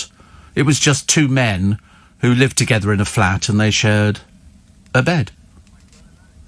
Like Bert and Ernie. Yes, just like Bert and Ernie. Who are they? Oh, they Sesame Street. They share a bed too. You see, there's nothing the matter with that. I mean, I think it's entirely possible to share a bed with somebody without, you know, people thinking the worst. Nobody ever said anything about Morecambe and Wise. It was Morecambe and Wise, for goodness sake. Never happens. So, Lad Baby has an early lead in the race to be the Christmas #1. I see nothing, unfortunately, for Gemma Collins and Darren Day. So, obviously not people buying that one. They've brought out a Christmas record. Well, I mean, somebody's wasted money on it. So, at the moment, it's a duet, yes. It's bad. It's pretty bad. I mean, it's not quite as bad as J.B. Gill singing on the Carol programme the other day. That really was bad. And, but Lad Baby... In fact, Liam Gallagher... All You're Dreaming Of, jumping to number 5. Jess Glynn's cover of This Christmas is at number 2, but Lad Baby has they've shifted 80,000 copies in 48 hours. You don't need as many records to be sold now if you're trying to get to number 1 in the charts. I mean, years ago you had to sell loads and loads and loads. Now you don't. So much better. But also, Don't Stop Me Eating parody. This is Lad Baby. There's a second version of Don't Stop Me Eating...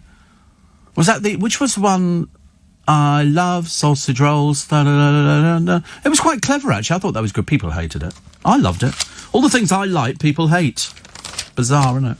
I like smoked salmon, too. I had loads of smoked salmon the other day. You like smoked salmon? I bought something the other day for Zora Suleiman. I gave her 2 packs of smoked salmon.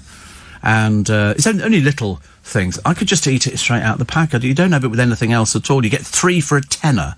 You could probably get it cheaper elsewhere. Sorry, correction, Bert and Ernie don't share a bed. Why did you think they did? What? Their beds are close together. Oh, come on, honestly. You can't read anything into that. You know. Bert and Ernie. Wasn't it in the Teletubbies? Didn't they start doing a thing about which one was gay? Because was it Lala who's got the purple handbag or something? I can't remember. It was one of them.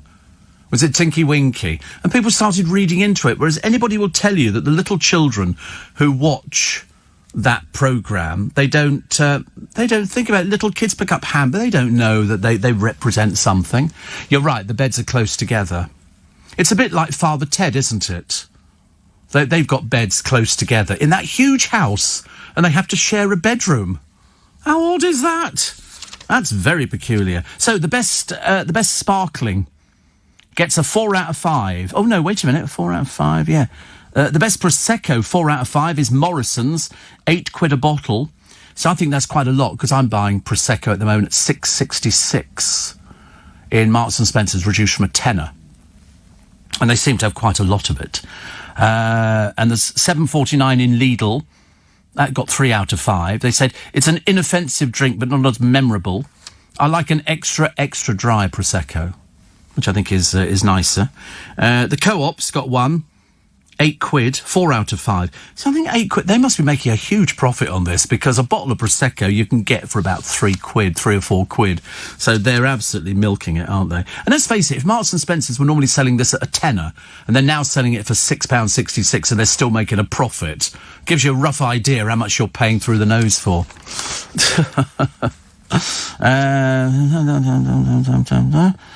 Morning, nice to have your company. Sue in Bristol, you're wrong. Patients do get inhalers for free. If you're a healthy asthmatic, you don't.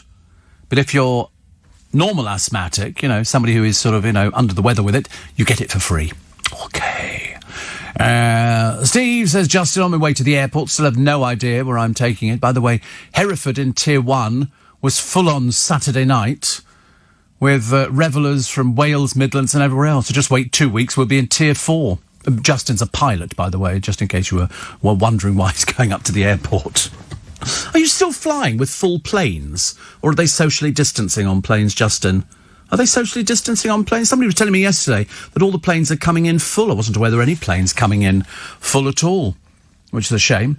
The Sparkford Depot are busy sorting parcels out. The last push before Christmas. Scarlett, don't sing. Apparently a bit like Katie Price. In other words, not singing at all. A bit like J.B. Gill. I wonder if I'm determined to try and find that later on. It's got to be on YouTube somewhere. It was so bad. Somebody will find it and put it up for me. I can tell, actually. This sounds quite nice. Rum and ginger Christmas pudding. Imagine all these turkeys that have sacrificed their lives, and it's a case of all these adverts you see on the television where they've got families eating food. That was done months ago.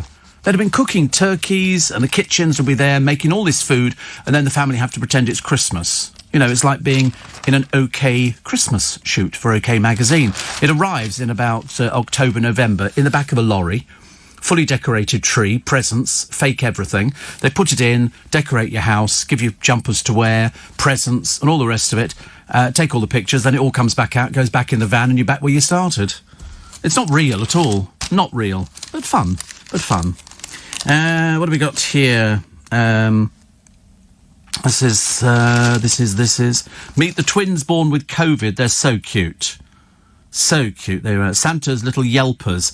Kenna and Lisa at home in Cumbria. There we go. Cumbria gets so many mentions on the programme. The big question is, when will children go back to school? Matt Hancock appears to be thinking they're going to be closed after the Christmas holiday in parts of England after the toughest lockdown. Don't you just hate it? I always quite look forward to the kids sort of, being at school. At least you know where they are. At the moment, you've got no idea. Also, this has knocked the stuffing out of all of us. The lonely, the more isolated. The emotional cost of cancelling Christmas is incalculable. And I quite agree, actually. All these people who aren't meeting family members have ordered all this food and you're now stuck with it. Because you can't take it back. They don't want it back. You bought it. But I'm looking at queues here. Debenham Regent Street open to traffic after a shopping frenzy and now deserted. But it depends on what... If you take a picture at 8 in the morning in Regent Street, it's going to be pretty empty. Take my word for it. Covent Garden, pretty empty. Then they've got passers-by in Oxford Street, which had been gridlocked, and then all of a sudden it just goes quiet. Well, that's what happens. You know, London will be quiet. I'm hoping that New Year's Eve, London will be quiet as well. That's what I'm hoping, because I don't think the pubs are going to be open. I don't think they're going to be allowed to be opening on on New Year's Eve. And there's no fireworks, are there? So there's nothing to bring you down. And they've said, don't bother coming into London, don't bother going to Trafalgar Square. They've boarded up the fountains already. So what are you going to do? Stand there looking like a lemon? Stay at home?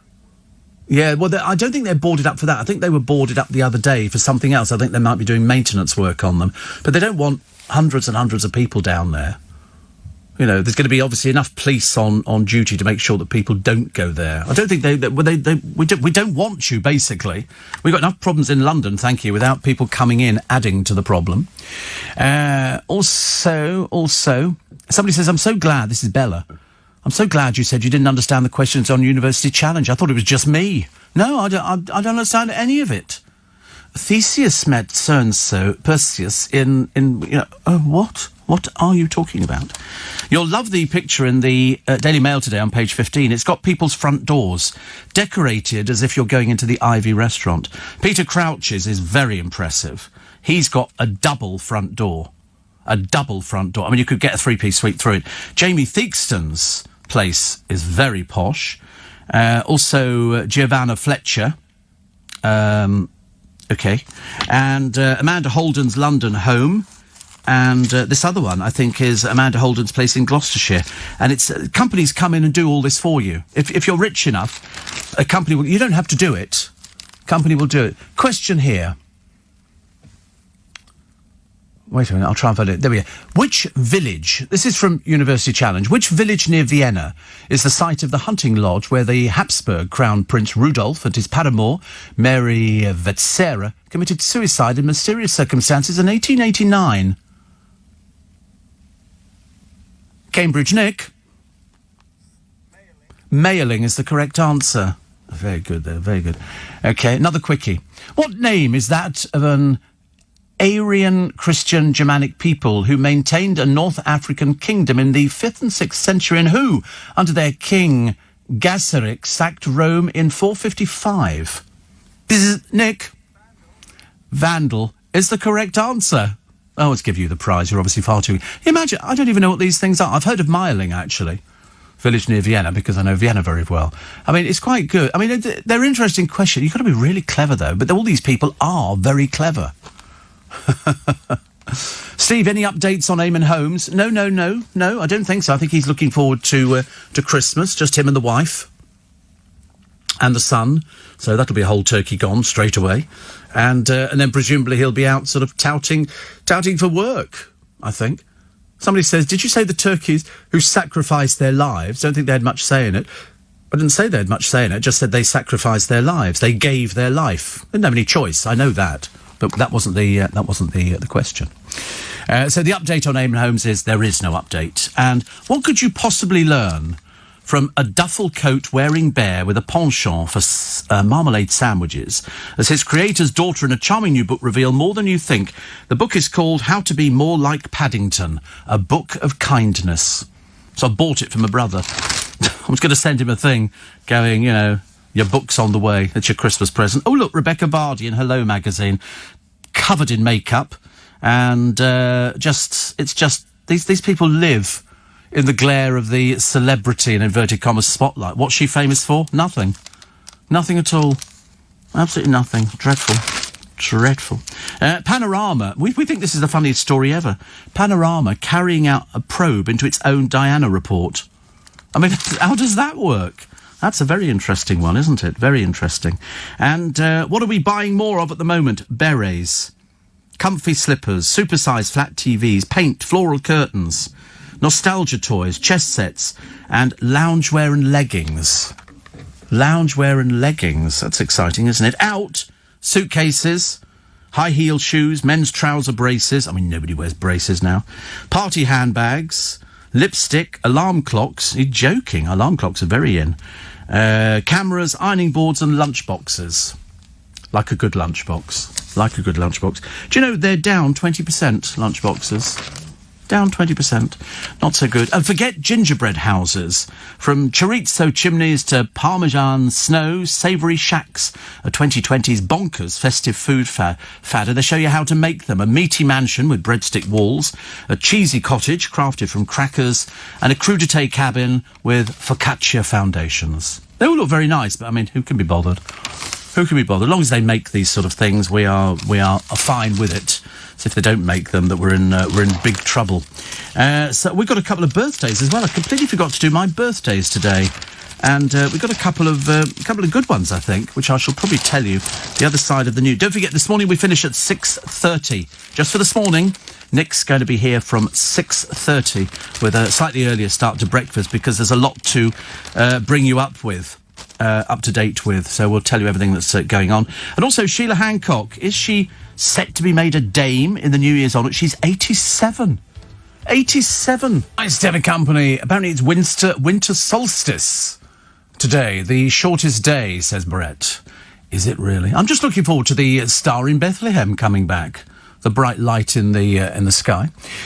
Steve, New Year's Eve, no free travel in London, no overnight tube, no extra buses, no diversions, no fireworks. However, still expecting it to be quite busy.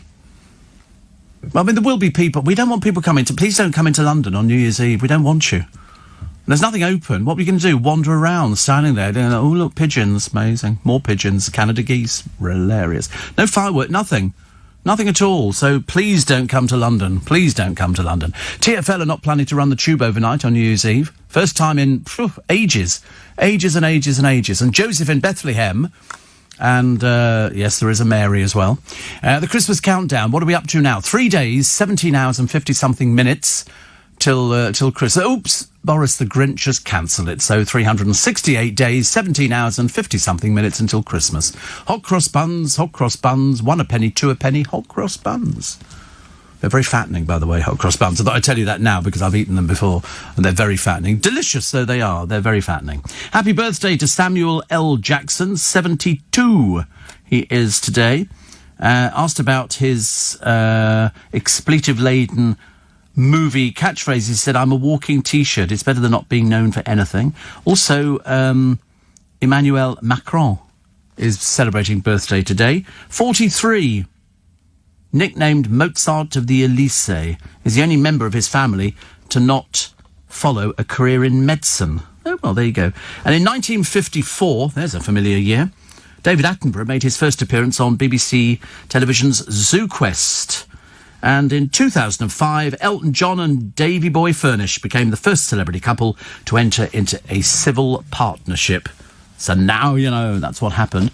Also, in 1939, and it was on this day, December the 21st, hairdressers are to ask the Home Secretary to ban enemy aliens from working in their salons because much of what a hairdresser hears is of national importance. Trade delegates said that the hairdresser is the confidant of the customer and hears information of use to an enemy. Ooh, careless talk costs lives. That would be it. And in December the 21st, 1963... there were smiles instead of shots on the Berlin Wall as young East German guards eagerly helped visitors from West Berlin with their Christmas gifts, parcels, lifted babies' prams and cut the pass formalities down to a minimum. Amazing. Absolutely amazing. Also, you will have a white Christmas, but it's not snow, it's going to be frost. Frost. So, in other words, it's going to be a bit chilly. But it doesn't matter. I'll tell you, this time next week, it'll all be over, won't it? It'll all be finished by the time we get to all of this. It's going to be a little bit disappointing, really. But temperatures will stay in single figures on Christmas Eve and Christmas Day with no snow expected to settle. Comes after that blooming torrential rain in Ingatestone in Essex yesterday. Terrible. Some vehicles are sort of versus because they... Wait a minute, I've just noticed it. Their exhaust goes up the side of the car. Also, they've got all sorts of, forget mulled wine, the new Christmas spirits here, like mince pie gin, pudding in a glass, Terry's Rival, that's Brecon chocolate orange gin, ginger zinger, Spicy and smooth, 2 birds, Christmas spices and English vodka. And winter warmer, Christmas malt. Prices vary from about sort of £30, yeah, £25 up to about 80, which seems quite a lot. The Ginger Singers, 23 quid at Waitrose. Which reminds me, I must go and do some shopping for things like that. Steve, enough of this plastic. My recycling bin is full of it, even more than food waste. Supermarkets still doing nothing. Well, they're doing the trouble is you can't change any of these things overnight. That's always been the big problem, hasn't it? You have to wait for something to sort of actually work its way through the system. The Express, Camilla spreading Christmas cheer. Still can't work out. Do you remember the other day there was a picture of her and Charles's Christmas card? It's her wearing a pair of jeans. I don't know whether that signifies she's sort of, she's young and trendy, or whether or not she just couldn't be bothered to actually get dressed. So they're all winning, aren't they? Lewis Hamilton scooped his second BBC Sports Personality of the Year. He won his first Sports Personality of the Year gong in 2014, has come runner-up 4 times, 2007, 2008, 2018 and 2019. So now they obviously sort of gave it to him. They sort of go, that's the one that the public wanted, so it was all sorted out. Drained of people, picture of Regent Street, a bus and some cars. And London's, of course, I mean, whoever they are, they're only taking pictures of people in London. So you've got loads of pictures of empty roads. And then the next thing is you see a picture of people at a railway station, and it's absolutely rammed to the rafters.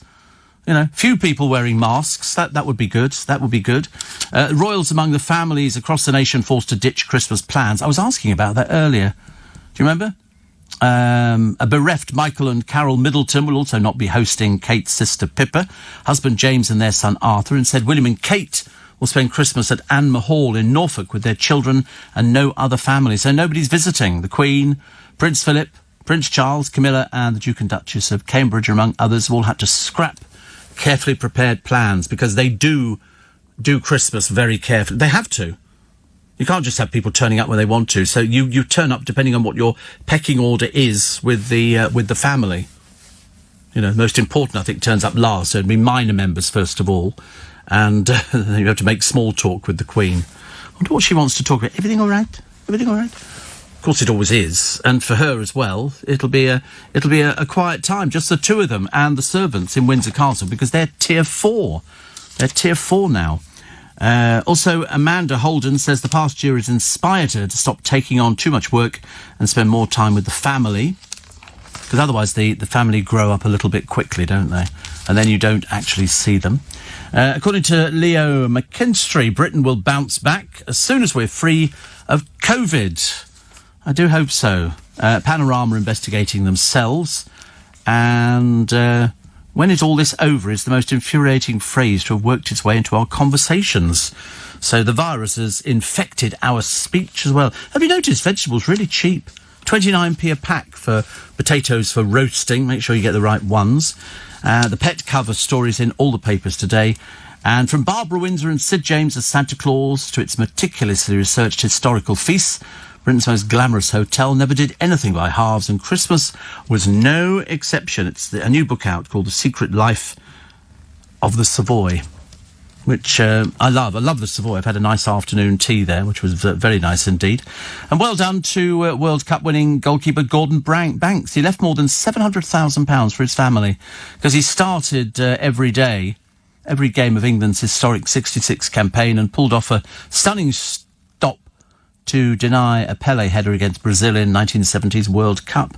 So he left £767,000. He deliberately saved the money, knowing that when he wasn't there, they were going to have money to look after themselves, which is good, isn't it? Here's a picture of Rosalind Knight, star of the early Carry On comedies. I think she did, I'm pretty certain she did 2. Carry On Teacher, I remember very well, and Carry On Nurse. Oh, yes, she's the nurse in Carry On Nurse who sits there and she doesn't know really what... She's in the sluice room, clearing out all the bedpans and stuff like that. I think that's her. But she's definitely in Carry On Teacher. And you'll look at her and you'll go, I know who you are, which is good. And the films, your most popular films, they always did. I mean, you could have printed this last year or the year before. Of the 12 festive films, the top one is It's a Wonderful Life. From 1946, we've not bettered it. No matter what they tell you on the television about Home Alone being the best Christmas film, You know, It's a Wonderful Life was the best Christmas film. Die Hard in second place. Yeah, I always think that sounds like a war film. I've never seen it, but apparently it's because it's set at Christmas. And that's from 1988. The Muppet Christmas Carol, very good. I watched it the other day. It's very good. And Elf. I never liked Elf. I got annoyed with the bloke who was playing him. James King says, It's a Wonderful Life is what Christmas is all about. Friendship, kindness, and the importance of family, even in the toughest time. Sixth spot is Love Actually, which I liked. I know people think it's schmaltzy, but I thought it was good. I thought it was quite sweet. You know, they're snogging and then everybody... You watch Gremlins? Oh, I never liked that. I don't do that sort of thing. But have you seen National Lampoon's Christmas Vacation? That's brilliant, isn't it? That really is. Is that the Griswold family? They're very funny. Very funny. If they go out to sort of get their tree down, come back, you know, and untie it. Of course, in these days, nowadays, it's all netting and stuff like that. But they used to have to tie it up, and then when they took through the ceiling and everything, and there was a squirrel inside it as well. And doesn't the cat get electrocuted? It bites through the cable of the lights, and there's a... the cat... And the turkey, that's right, they cut it, it goes... and gives up. Oh, so funny. And the next-door neighbours, who are a very glamorous couple, and basically they've had their house wrecked as the trees come right through it, and the Griswold family lights go up, because the Americans love doing lights on their houses, and I'm delighted to say that more and more of you this year are putting lights on houses and outside, but some people seem to be getting them pinched because there are nasty people out there. Nasty people. Steve, Aldi are selling vegetables, sprouts, parsnips, carrots, potatoes for 19p each. Lidl is selling them for 16p each. Oh, well, they'll be giving them away very shortly. Well, they'll have to after Christmas. You know, nobody ever eats parsnips the rest of the year. Come on, you only eat them at Christmas, don't you? And you drizzle honey over them or something like that. I think the most boring thing ever. Like red cabbage, thank you. But sprouts, definitely, carrots and potatoes. Well, not too bothered about carrots. They're a bit naff, aren't they, as well? You like carrots? Yeah. So you can see in the dark, isn't it? That's what it is. But no, I'm a sprout man. I'm definitely. Jackie says, why do we put bins out that are not full up? Apart from food waste I put out every week, I only put them out when they're full now. I suppose because people just want them cleared all the time. And if they say the dustmen come on a Monday and I think ours come twice a week, Monday and Thursday or something. And they just come and take away the wheelie bins. Oh, look, 6:20, Nick Ferrari with you at 7. So, no, it's 6:30 this morning. I forgot myself. I've been saying it all the way through the programme and I've completely forgotten about it. Thousands of people have become nature lovers for the first time since the COVID pandemic. Researchers found a side effect of the pandemic is that many city dwellers have discovered the joys of flora and fauna. Oh, that's nice, isn't it? That's nice. 26% of people visiting parks or reserves had rarely or never gone there the previous year. The study explored how COVID has changed people's relationships with wildlife. It's funny, we're getting on with sort of wildlife, aren't we? And yet, surprisingly, relationships are splitting up all over the place. You know why? Because people have been thrown together for the pandemic. And so people that wouldn't normally see their other half or their loved one or whoever it happens to be are now stuck with them all the time. And apparently it's too much of a strain. There's all sorts of famous people have popped up in the newspapers over the past few days telling people that they just can't cope, proving to me that the relationship can't have been all that in the first place. Loads of people seem to manage it, for goodness sake. And believe it or not, what is outselling CDs for the first time in 25 years? Vinyl. Now, you do get, I think they call them vinyl junkies. More than half of spending on all physical forms of music in the past 12 weeks was on vinyl. I wasn't even aware that there was a huge market for it. I thought people went to car boots and stuff like that, but they're up, vinyl sales, about 10% this year, set to break the £100 million mark. Can you believe it? James Foti from Kantar said the COVID-19 ban on live events had left people desperate for a nostalgic experience not achieved by listening to a CD. Apparently we like the crackles that go along with it. Jeffrey Smith of the music marketplace Discogs added, what we're seeing reflected in sales charts internationally are fans of megastars like Harry Styles. He's a megastar. Harry Styles is a megastar. Dua Lipa and Taylor Swift embracing vinyl either as a format or as a collectible. There used to be a place just before you went into Soho in London. It was a record store. I can't tell you what it was, but Dale used to absolutely adore record shops. He could not walk past a record store. He absolutely couldn't without going in there. He could spend ages and he would buy loads of things. But I remember this particular one because I've mentioned before that they had on offer the entire Beatles album collection, all printed on gold vinyl. And I remember thinking, if I bought them all... I mean, I remember being sent once the entire Beatles collection in a box, 7-inch records. All of the singles came out as a collection. And I remember thinking, if I kept them, they'd be worth a small fortune nowadays. Anything like that, you know, is worth a lot of money. But it was this Beatles collection, all in gold vinyl.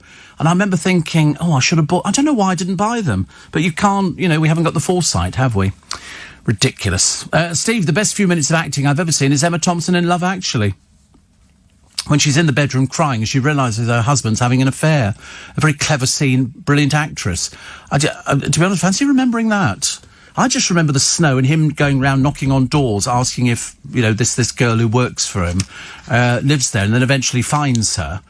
And then they go backstage and snog at the school nativity kind of thing, which I thought it was quite good. The buzz, you remember... Was that Marty McCutcheon? Of course, yes. She was in the papers the other day, actually. She was in the paper, and I can't remember what she was in the papers over. There was something. What was it over? It was something because you know she went into My Fair Lady, and of course she was ill. I think she had nodules, and so it meant she couldn't sing, and it was a complete disaster, really, for her. Steve, you get a much deeper and richer sound through vinyl. I've always stuck with it. I remember buying a huge set of speakers. Because you had to have, you know, some vinyl people who put it on and they go, this is fantastic. When we used to have nice speakers to listen through it, but it never. I thought the crackling was part of it. I thought it was brilliant. I loved crackling on vinyl records, and you don't get that with CDs, do you? You really don't. The worst Noel is the front page headline on the Daily Mail, and agony set to last months. This is not going to be over soon, and the worst thing is, because you know that we've been looking at huge redundancies, and we keep seeing every day there's another company that goes under. People have been sort of furloughed, and people have been shelved, and then people have been told that they're not needed anymore because they're closing the company down. I find it very depressing. Looking at the high street, Kingston, I know in particular, down the road from me, and Richmond's got some empty shops. Few empty shops, which doesn't look good. A few companies are sort of surviving, but many of them just can't make it. And this particular lockdown is going to see off quite a number of them, which is not very good. Keir Starmer's calling on Boris to say sorry for plunging Christmas into chaos at the 11th hour. What else could he do? The amount of cases yesterday, 36,000 new cases of coronavirus. London, particularly bad. Particularly bad. And what are we doing about it? Well, I think a little bit too late. A little bit too late. Steve. Somebody says, I'm in Tier 4 in Bedfordshire, yet only a mile away in St Neots, Cambridgeshire. The gym shops, which I normally use, are not accessible. It seems to be flexible all over the place. It really does. I was very lucky yesterday because I did something that I wouldn't normally do. I mean, I didn't realise that Screwfix would be open because I thought it was essential shops.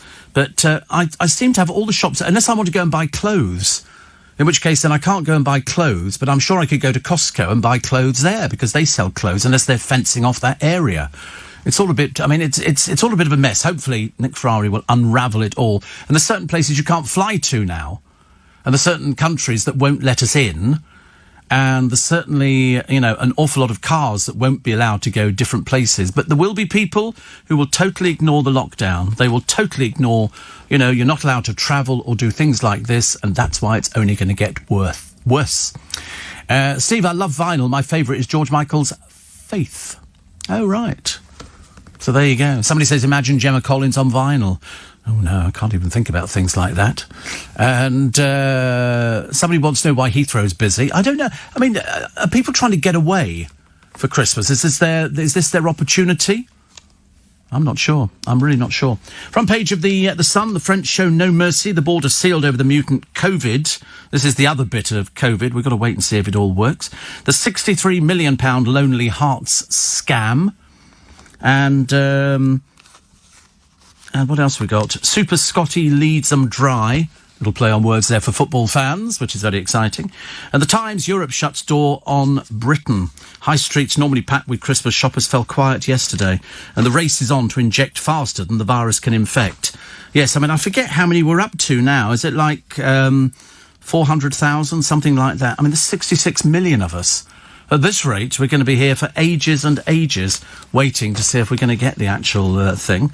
Also, The Guardian are running with the nations banning the travel from the UK as the new strain of virus takes hold. And it's Bill Bailey, who's looking very happy. I bet he's absolutely delighted it's over, but he's even more delighted the fact that he won Strictly. So that's absolutely excellent, absolutely excellent. And Steve, I went to a garden centre yesterday and bought a Christmas tree, says Matt. I didn't think they were an essential shop. I think they are. I think you'll find they are. I was going to the garden centre, and dry cleaners are essential as well. In fact, just about everything apart from clothes and shoes and stuff like that. Stuff that you wouldn't think about buying over the festive season anyway. So panic not, as they say. That's it for this morning. As I said, Nick Ferrari is starting a bit early. If you missed any of this morning's show, you can listen again.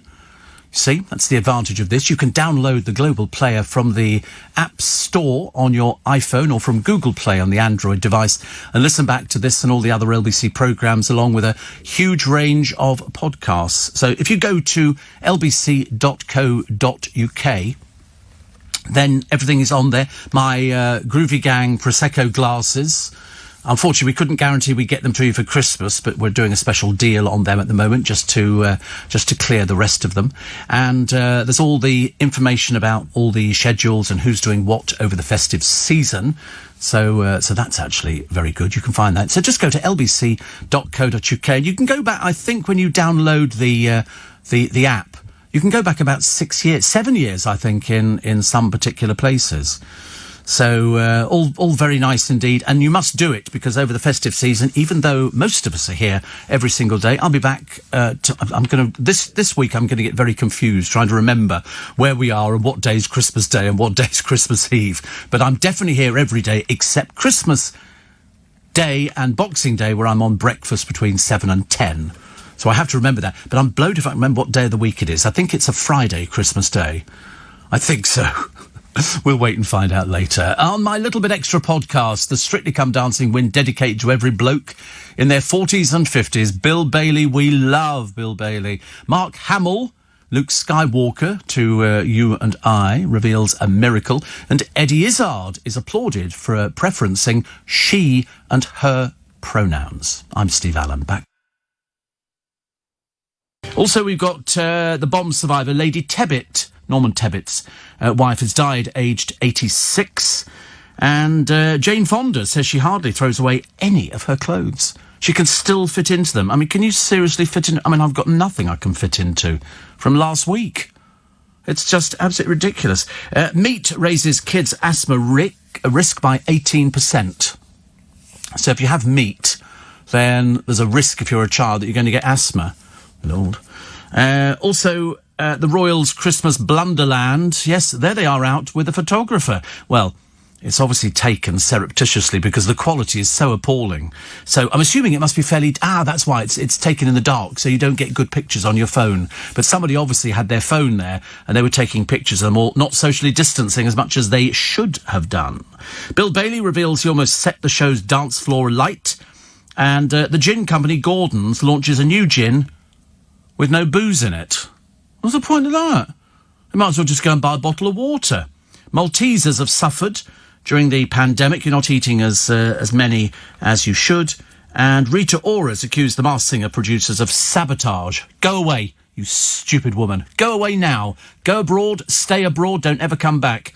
This is the one who sort of failed to lock down twice. And this is the one whose mother works for the NHS. Bigger embarrassment you'd be hard pushed to find. What a buffoon. What a buffoon. Larry Lamb says Gavin and Stacey's coming back. He wishes that Mr Corden would pull his finger out and start writing quickly. The reason being, he said, I'm 73.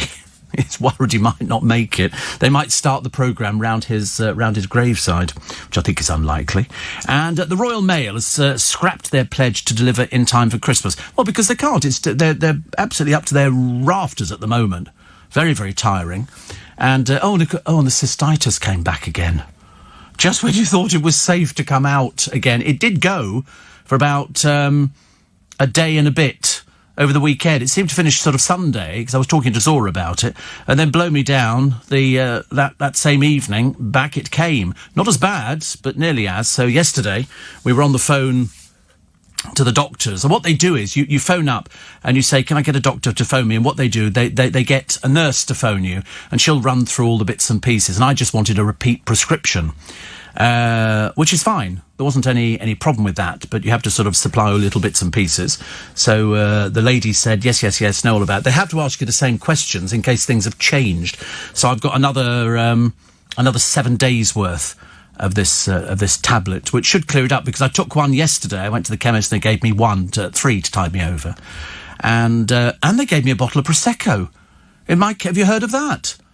Your own chemist giving you a bottle of Prosecco. I was a bit excited. I do have a box of sweets for them, a box of celebrations, which I thought, well, then they can use those. I took one into the doctor's surgery, and they then sent me a nice little text back again, and there's one that's going to go to my chemist as well, for looking after me throughout the year. Doesn't cost anything, does it? It's quite a nice thing to have. And then every so often, when they get a bit peckish, they could have another chocky.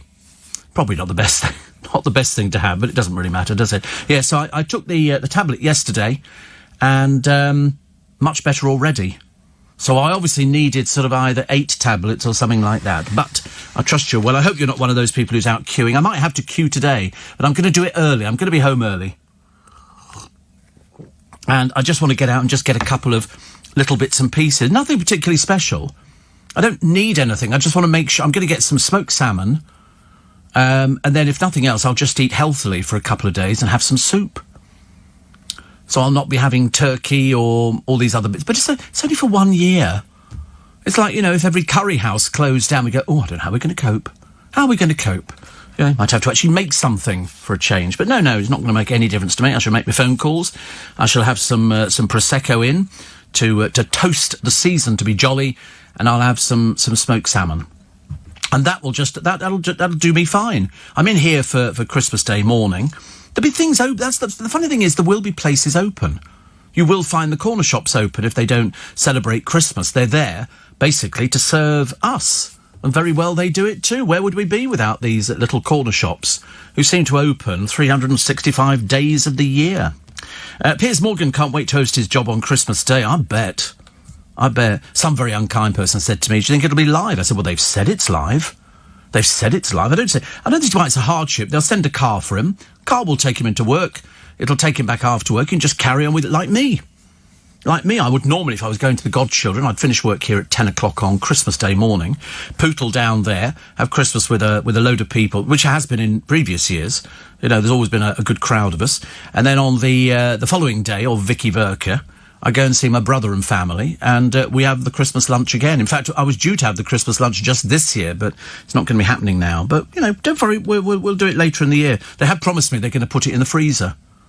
We defrost everything back out again, which I like the sound of. But you watch after Christmas, because there's loads of people who are not self-isolating, but they don't have family round with them. So there's no point in having the bird and all the trimmings, as I remember saying to somebody the other day. It's a case of just go out there, just get through it. It's only a couple of days. You can pick up the phone, make a phone call to somebody, do a FaceTime, do a Zoom, do a whatever else you do with telephones. What's the other one? Skype. Do Skype, something like that. You could see people. It's like moving figures. It's amazing. It's not like animation at all. The Italian firm Kappa, it's a fashion firm. They've reissued the famous Vicky Pollard tracksuits. Oh, God, honestly. Couldn't get any worse, could it? It really couldn't. And I was watching a programme last night, and it was on the Savoy Hotel and what they do at Christmas. So it must have been filmed, must be last year, possibly even older. And they had a family there. I have to be honest, they did look a bit chavvy, but they apparently go there all the time. And they bought the daughter, I think it was the daughter, a Rolex watch for Christmas. And I thought, I wish they'd tell us what the father does for a living. That would be an interesting thing. Then they were showing you what it was like inside the kitchen, and the people who sort of go there, and how they look after people, and how people go back. The same programme was done on Claridge's. So you can watch Claridge's doing all the bits and pieces and catering. I think you'll find that the Savoy, they had 2 sittings. They've got downstairs, upstairs, and so they do lunchtime downstairs and upstairs. Then they clear all that lot away, and then evening time downstairs and upstairs again. So they're looking after about 400 or 500 people for eating, and they've got to get them in and get them out by a certain time. I mean, the staff do very, very well, very, very well. And they were showing you the food and all the rest of it. And I think New Year's Eve, or one of them, it's up to about 450 quid a person if you want to go there. But I mean, if you want to take away all the sort of the strain and stress of Christmas, which I don't think you'll be having this year, apart from the strain and stress of not seeing the loved ones that you want to. But there again, I think we always thought there could be something on the cards, didn't we? And especially as now these mutant viruses have now skyrocketed. You know why? Because people are not taking it. They just think it doesn't affect them. They really think it doesn't affect them. I think they think they're immune. There was somebody on the bus the other day. He was coughing all over the place without a mask on. And I wanted to say to him, mate, you need to get off the bus. We don't want to be infected. If I was driving the bus, I'd have stopped it and said off. You know, it's as simple as that. There was some bloke tried that old thing on the other day. You know, you know what sort of person they are. They actually get on the bus and the machine goes beep, beep. So it means that their car doesn't have any money on it. So he said, oh, well, I only put money on it the other day. And the bus driver said, well, there's no money on it. He said, I only put it on the other day. And he bluffed it, and the driver let him on, travelling for free. He's probably been doing it for about the past 2 years. You know what these people are like? Crooks. Signal failures, rural areas to lose out over 5G. 5G. I mean, I don't think I've got 5G. I think I'm only 4G. You know, and that's about as good as it goes. Paul Warren, he says, I'm really fed up. Really fed up. He says, I'm on my own on Christmas Day, can't go to Bournemouth to see my parents, can't have anyone round, I'm all on my own, can't even go and see Robin or Bonnie. You just have to sort of not go. You have to not go. I think anybody who's going to be travelling around the festive season, I think the police will be stopping people and finding out where you're going. And if you're moving out, put it this way, you've only got to see a car laden with presents, as I have done on loads of occasions, and kids sitting in the back looking all excited, and the police are going to pull you. And if it turns out that you're going somewhere you shouldn't be... I mean, really, it's people like that that are the irresponsible ones. You know, you want this thing to go, we all want it to go. Who wants to stand in a queue in miserable weather? The only time the queue goes is when it starts blooming raining. But the rest of the time, people sort of stand there. And there's been about 200 people in the Waitrose queue the other day. So if I'm going to go shopping, I'm going early this morning. And I mean early. I should be at Marks and Spencer's by, I think it opens 7:30. I don't think there'll be a queue by the time I get back. And I'll just nip in, buy a few little bits and pieces. And then just do that every day. And then you've got it. You've only got 2 days to buy this stuff. Let's face it, it's not exactly long. Still to come, hilarious story in The Sun. Maisie's amazing offers. This is the desperately seeking attention Maisie Smith. She was in a dancing programme. She didn't win. Okay, and nobody's interested in those who don't win. And boo-hoo, boo-hoo. And so apparently, and you have to read the story because it's quite hilarious, actually. In fact, the moment I read it, I thought, oh, God, I thought we'd finish with that kind of rubbish. But I'll tell you what the story is in a moment because it's worth saving. And you'll only get it on this programme. You won't find no other programme will be doing this story. You know what? Totally unique to us. Totally unique. But it's very interesting. It's what I call bluff. Smoke and mirrors. 4:15. Company. I'm just sorting out my screens in the studio. I have double screens, but I can't work out why one of them's not doing what it's supposed to. Oh, don't worry about it making a noise. See, this isn't doing... Sorry, just explain it to the producer. Okay. So it's... I've tried doing that as well. You're not doing anything I haven't done. Of course, if all of a sudden it flashes up here, I should be in a foul mood. You can tell. But it's... so all we're trying... because otherwise I don't get your tweets and the emails and all the other things as well. We've seen something new. Oh, we found it. He says, getting quite excited as if I was opening... Oh, it's gone again. What did you do with it? No idea. Well, it was there. We saw it, and then it went to go, and then it disappeared again. We nearly got momentarily excited, ladies and gentlemen. It's a bit like sort of celebrating Christmas, isn't it? Well, we are celebrating Christmas, just doing it in our own little way. Now we are. Now that's the bit we like. Okay, where's it gone? There's a way around it. There's a way around it. Is there? I'll work it out. Oh, okay. There's a way round it, apparently. That's what you call a technical term. Don't worry, Steve. There's a way round it. It's like, hitting something with a hammer. So anyway, Maisie Smith didn't win. Loads of publicity, basically a load of nonsense. They say she could earn £1 million over 2 years after being inundated with lucrative offers. And, of course, the first thing I thought of was lucrative offers for what? she didn't win anything. She lost. And she would only get this money. Oh, there it is. Oh, interesting. She would only get the money if she leaves the BBC. Well, I mean, she'd be a fool. She's been part of EastEnders for 12 years, apparently, and they say the strict terms of her contract mean she's unable to accept and is said to be weighing up the options. Oh, dear. I wouldn't start putting around stories like that, love. Once the BBC see that, they might actually go, I tell you what, you're not as committed as we thought you were. Goodbye. And drop you. And then you'll find it very cold out there. Very, very cold. So she's believed to earn a 5-figure salary on the soap. I'd be surprised. But a pal said this either could be her agent, her assistant agent, or her parents. Her success on Strictly has shown her another world, and she's a hugely ambitious young woman. She's only 19. They make it sound like, she's really, really experienced. She's 19. She's not experienced at all. She doesn't know anything. And it showed her another world. What, dancing? Well, either you're an actress or you're just you're in it for the money, and in which case I wouldn't want you on EastEnders either.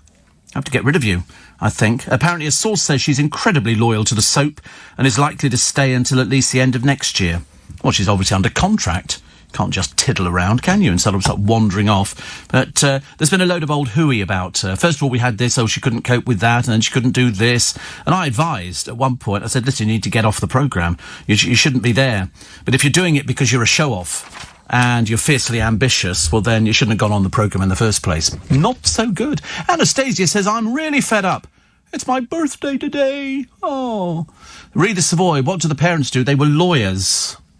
Were they really? Good God.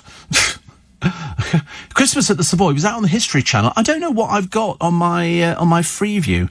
I've got no idea. Warren's making some nice stuff. He's made a Dutch apple pie, and the gâteau is bagatelle. Sounds lovely. Because he's been furloughed for ages and ages. My friend Ian has got he's been sending me pictures of the lights and all the rest of it over in Dallas, which all look very nice and all look very wonderful and very lovely. Steve, in your 40-plus years, have you always presented the early morning show? No, I've been all over the place. I've done mornings, I've done afternoons. The only thing I've not done, actually, is evenings. I've done weekend breakfast, main breakfast, overnights. I've done everything. That's what you do. The one thing you have to be in this business is versatile. Mike says, enjoy your salmon. I do like salmon, actually. I could quite eat. So I'm quite good for it. I especially like the little packets they do in Marks. 3 for a tenner, so it's £3 something per sort of serving, which is quite good. I think that's reasonably priced. I could buy something bigger, but I'm worried about the fact that I might not eat it all. But, I just eat it by itself. I know it's... Somebody said, do you have Blinnis? And no. And Lynn, my Lynn, has ordered caviar for Christmas. She's so rich. I don't know anybody as rich as she is. So she's ordered caviar. I said, I'm just going to have a little bit of smoked salmon. And sometimes I have it with egg mayonnaise. I like a little bit of egg mayonnaise with it. But I'm not sure what else you put with it. Somebody says squeeze lemon juice onto it, but I don't want to do that because this is one cooked over wood chips soaked in whiskey. Basically get yourself drunk while you're eating the salmon. It's very nice. I'm sure it's good for you, salmon, isn't it? I'm hoping it is anyway. And another one talking about the police stopping you if you travel. Friends of our family, who is a Tier 4 area, travelled out. Oh, of course, I can't control the screen the other side. I can't read all of that now because I don't have the there it is. So top one. That one there. Merry Christmas. That's right, that one there. And he was seen travelling out of the area. Now he's got a £200 fine, says Tony. He travelled out to that Blue Water shopping area via the M25. Well, if you'd seen travelling out and they've got your address, because they know if you're in a Tier 4 area, because they'd see a number plate, where's it registered to? It's registered to you there, that's Tier 4. You're not supposed to travel out of it and go to Blue Water. That's definitely £200 fine. Don't mess around with that one at all. Steve, we've got everything in for Christmas. Only 2 vital things I need today. Smoked salmon, and egg mayonnaise. There you go, that's what I'm having. Smoked salmon and egg mayonnaise. Callum, my friend Callum, bless his heart, has superimposed me dancing with Maisie Smith. Thank you so much. He was obviously late in yesterday because I did nip out there to see if I could see him, but he wasn't there. You know what producers are like nowadays? Honestly, they tittle backwards and forwards. Wonder what he's going to be wearing today. He'll be on the road at the moment, actually. Or perhaps getting ready. Perhaps standing in the shower at the moment. And somebody else says, I thought the same thing about the Savoy family. The mum and dad were lawyers, seemingly. And, but to buy their daughter a Rolex.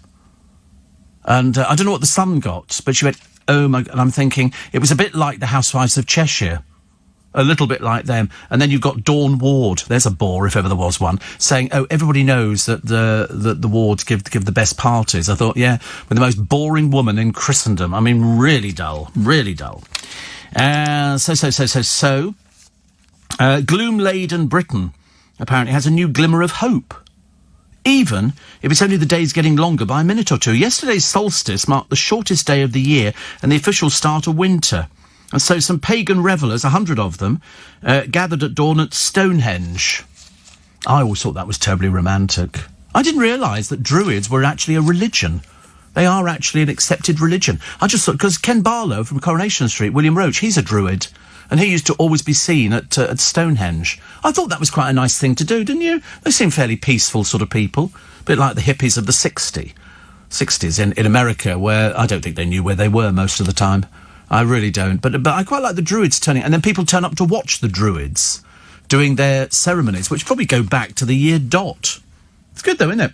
It's lovely. So we were talking about the star in the east, the one that the three wise men saw. What did we say? 700-800 years old. Well, they've just dug up something that is...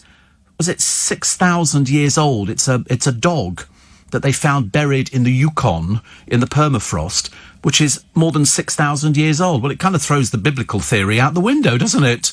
Quite clearly, if this thing sort of died all those years ago. Might have been more than that. And they find everything.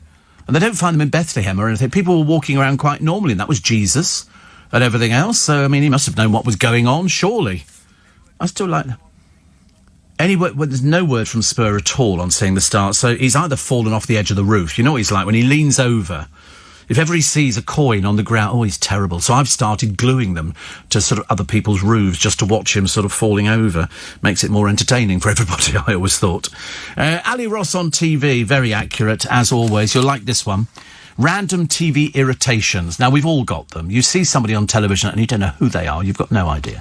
Charlotte Crosby's Celebrity Mastermind appearance stumping me at John Humphrey's second question. Occupation? Pass. I mean, seriously. Dull or whatever. Sky News and GMB going to the bother of video calling Kevin Maguire when they could have read out just the dullest Labour Party press release of the day. And so, have you seen it on the roof? Have you not seen... You didn't see the star in the east? Oh, pop it, honestly. And you were so looking forward to that. I'm the only star you've seen today. I am the only disaster. And here I am. Yeah, you should have seen some three wise men sort of cantering along the embankment, clutching their gold, frankincense, and what other Egyptian games they had. You know? You did... No. Were they near Cleopatra's Needle? You'd imagine, if that's the size of the needle, how big's the ball of wool, for God's sake? Must be huge. But it's all very lovely. Did you enjoy working with what's his name? Is he? Oh, well, there's a first. Quite nice, isn't it? So, you've got to wait for ages, haven't you? You can't go home yet. Half an hour. Is that okay? I can't believe you couldn't find a hotel. I'm really surprised. There was nothing. Really, even for you. You're like that song that Dolly Parton sung, Me and Little Andy. So sweet. Do you not know him? You will do by the time we've sung the song for you. Very nice. You well, though? You certainly look well fed. And, no, obviously no Christmas in your household. Are you self-isolating at home? Are you have you got the tree up? Not at this moment. Maybe not. It's a bit late, isn't it? Do you normally have one up at Christmas? 23rd. Oh, right. Oh, so tomorrow you'll be having it up. How lovely. Yeah, Jake's had his up for ages. We're just yet to see a picture. At the moment, we think it's in his imagination. You know, yeah, we've had the tree up, it's 8 foot. Of course it is, dear. Of course it is. Yeah, but we've not seen... There's no pictures. I've seen no pictures on the internet. I've seen no pictures arriving on my telephone and stuff like that. So, you know, I mean, only if you can manage to take a picture of it. You know, just like to see what people decorate their trees with. You know, I mean, ours is sort of at home. It's okay. The children have decorated it. You watch, somebody will write in now. I didn't know you had children. I know, yes. But all the local kids have done little things which they've sort of drawn, and, you know, it's either the Virgin Mary or different bits and pieces, very sparse around Twickenham, and then they just hang them with little ribbons on the tree. But it's only 6 foot. I've decided next year I'm going for definitely either 7 or 8. I've decided, 8 would be ideal. 8 would be ideal. But I don't want it bending over at the top. I think Jake says his was about 8. It was about 8, yeah. Very impressive. Very impressive. Coloured lights or white lights? We never established this, did we? Coloured lights. It's funny, isn't it? Some people only have white lights or red lights or blue lights, whereas I've got all the colours. I can either have the tree with white, or with red and green, or with blue and red, and then they can wave, they can fade in and out. They do all sorts of marvellous things, all for £300 from QVC. I thank you very much indeed. I could have gone the extra few inches. I don't know what, I was a fool to myself. Seriously, I generally get a bit excited about that, but I obviously misjudged the difference between having the extra 6 inches and not having the extra 6 inches. And so this year, even Lynn looked at it, she said, that's a bit of a sorry specimen, isn't it? I said, well, I've done my best, for goodness sake, but what I'm going to do next year, I'm going to buy another one, and it's going to be bigger. Perhaps they sell them in the sales. Perhaps they sell... Do you know there are 300 Christmas tree growers in this country? They will shift, I think, about 6 million trees. We will buy 6 million trees. But B&Q is selling them cheap. £1. £1. Normally 60 quid. They're selling them for £1. And I thought, yeah, because you've over-ordered. You know, that'll be somebody's job on the line, I should imagine. So we're going to sell all these Christmas trees. But, you know, it's always nice to get it up, isn't it, ladies and gentlemen? And the sooner you get it up, the happier we all are. Let's have the... Nice to see you. Nice to see you. Let's have Dean in Nottingham, who's obviously a fan of the programme at 26 minutes... No, 26 minutes to 5, which is good. Going back to Ali Ross's column today, he says, these are random TV irritations. One of the main ones is Olivia Attwood and Bradley urgently needed to grow up well away from the ITVB cameras. It's the most boring programme you've ever seen, with the most boring 2 people. She spends her entire life just having pictures taken of herself, so she spends all her time pretending to be sexy as opposed to some over-made-up Barbie doll, which is very embarrassing. Also, all those creatives at Sky One, ITV, the BBC and Channel 4, who cannot find a use for the camp comedian Tom Allen. So he's just like a set decoration at the moment because he wears sort of quite smart clothes, which is a bit of a shame, really. Great TV lies and delusions of the month. Stephanie's packed lunch. Audience member Adam, if there's one thing this country needs at the end of 2020, it's a Gemma Collins #1. Olivia meets her match, Olivia Attwood. We're a very classy, sexy, modern couple. You're a boring twosome, darling. That's what you are. And The Wheel, Jodie, well, I love the GC. Michael McIntyre apparently said, who doesn't? Unfortunately, nobody, do they? She can't get a gig at the moment. They have to sort of pop her into programmes where she's on a sort of a little set fee. So, career not going as well when people suddenly realise that when you get an old woman who's coming up to the age of 40 in a matter of seconds, you know, she doesn't actually have a discernible talent. So I sort of turned that off. I've given up with Steph's packed lunch. I mean, yesterday, Chris Kamara, Wednesday last week, asks the woman who talks to angels, is there an afterlife? Well, Channel 4 brought back Steph packed lunch, didn't they? So obviously the answer is in the affirmative, dear. It is the most boring programme on the television. I mean, there are more.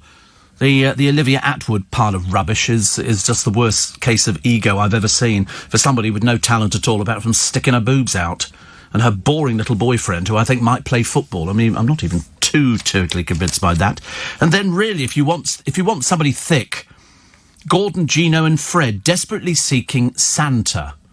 OK? Desperately seeking Santa. Gino said, when you told us we were going to Lapland, I wasn't expecting to see so many dogs' bottoms. The title wasn't really enough of a clue then, dear. Desperately seeking Santa. I mean, we know you're thick, but dear God in heaven, you can't be that thick, surely. Steve, I can't see the star either, says Jackie in Watford. Listen, it's up there somewhere. Bob says, I was in M&S at 7 a.m. yesterday. It was busy, but I was like a contestant on Supermarket Sweep going wild in the aisles. Yes, they do that. Apparently the 2 lawyer family can well afford to stay at the Savoy. We didn't say that they couldn't. I just thought they looked out of their depth, you know, because solicitors charge 250 quid an hour plus VAT in the provinces and over £400 an hour plus VAT in the city. You're way out on your prices. Way out on your prices. Also, Aldi is selling sprouts, potatoes, parsnips and carrots for 14p. There's loads of it. There's loads of this stuff out there. Steve, you mentioned Stonehenge just now. The first coin I ever picked up free from the ground was a 2-shilling piece, also known as a florin, between two of the biggest stones there in 1969. I used to be actually a very good person for finding things. You know, if somebody was going to find a wallet at a bus stop, it'd be me. I found one years and years ago when we lived in Berkshire, and being the honest person I was, because I opened it and it had money in it.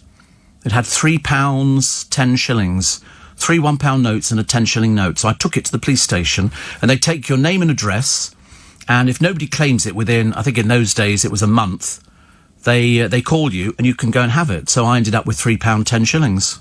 Which was very good of me, wasn't it? We go to a beach up in Yorkshire, and I'm walking along the beach, you know, a bit boring. And what do I find? A red domed thing. It was plastic. It looked like a frisbee with a long plastic thing in the middle of it with a weight at the bottom. And it was a drifter. They throw them in the sea and it charts where it's been to. And it said, if you send this back, we will send you 10 shillings. So I sent it back to them and I got 10 shillings for finding this drifter. All you have to do is just tell them where it was, where it had ended up. And it's got a little transmitter in it. How posh was that? 50 pence. I know, 50 pence. 50 pence. God, blimey, a lot. That was nearly an album. You could buy an album for 19 and 11 pence. You really could. I'll tell you what you want to do. Watch some of these early Only Fools and Horses, and you will see the prices on shop windows and in the cafe. You know, toasted bacon sandwich, 1 and 6 and things. And you think, wow, stuff was really cheap. When did it become expensive? Since the pandemic. But if you want sugar, get yourself a festive drink. Cafe Nero's mint hot chocolate has 60 grams of sugar in a cup. McDonald's Millionaire's Donut contains 8.6 grams. I mean, you're supposed to do 30 grams a day, so it's very easy to go over. Costa, Greggs, Starbucks and Pret all sell drinks containing over 40 grams of sugar. It's not good, is it, really? But the trouble is that's what boosts you up. What are you eating? What are you eating? What's that? Chocolate money. God, honestly, it's tragic, isn't it? One of my listeners sent it. Oh, right, that was in those little jiffy bags, was it? Ah, right. Oh, you're eating that, are you? Oh, fine. Well, there you go. We expect him to fall asleep in about 2 minutes, you know.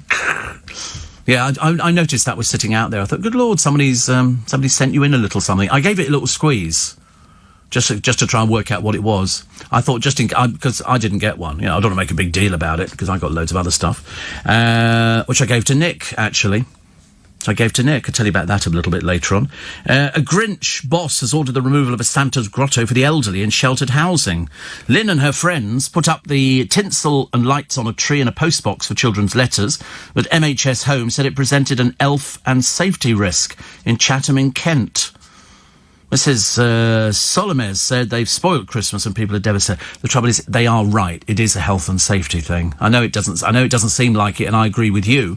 But on the other hand, I see their side of it going, somebody could fall into it. You know, you could electrocute yourself. It's all sorts of little problems. So I know where they're coming from. It's not nice, I know. It's not good. You know, you can get a little bit annoyed about things like that.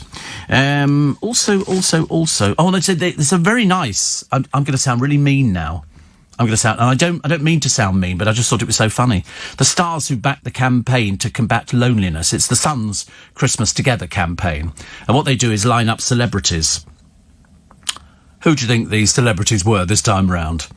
Maya Jama, turn up for the opening of a fridge. Sophie Ellis-Bextor and Peter Andre. You can imagine your worst nightmare. Hello, it's Peter Andre. Oh, God. Felt lonely before. You're going to be feeling a bit worse about the whole thing. That's why I said you won't like me saying things like that. But to be honest with you, couldn't they find anybody else? And Maya Jama. Obviously, they've gone, oh, listen, book her, for God's sake. We need to try and get her face out there. Unfortunately, nobody ever mentions what she does for a living. Because nobody knows. Nobody knows. Ratings for Sports Personality of the Year have halved as millions turned off the boring awards do. Even at its peak, 4.75 million tuned in to see Lewis Hamilton crowned.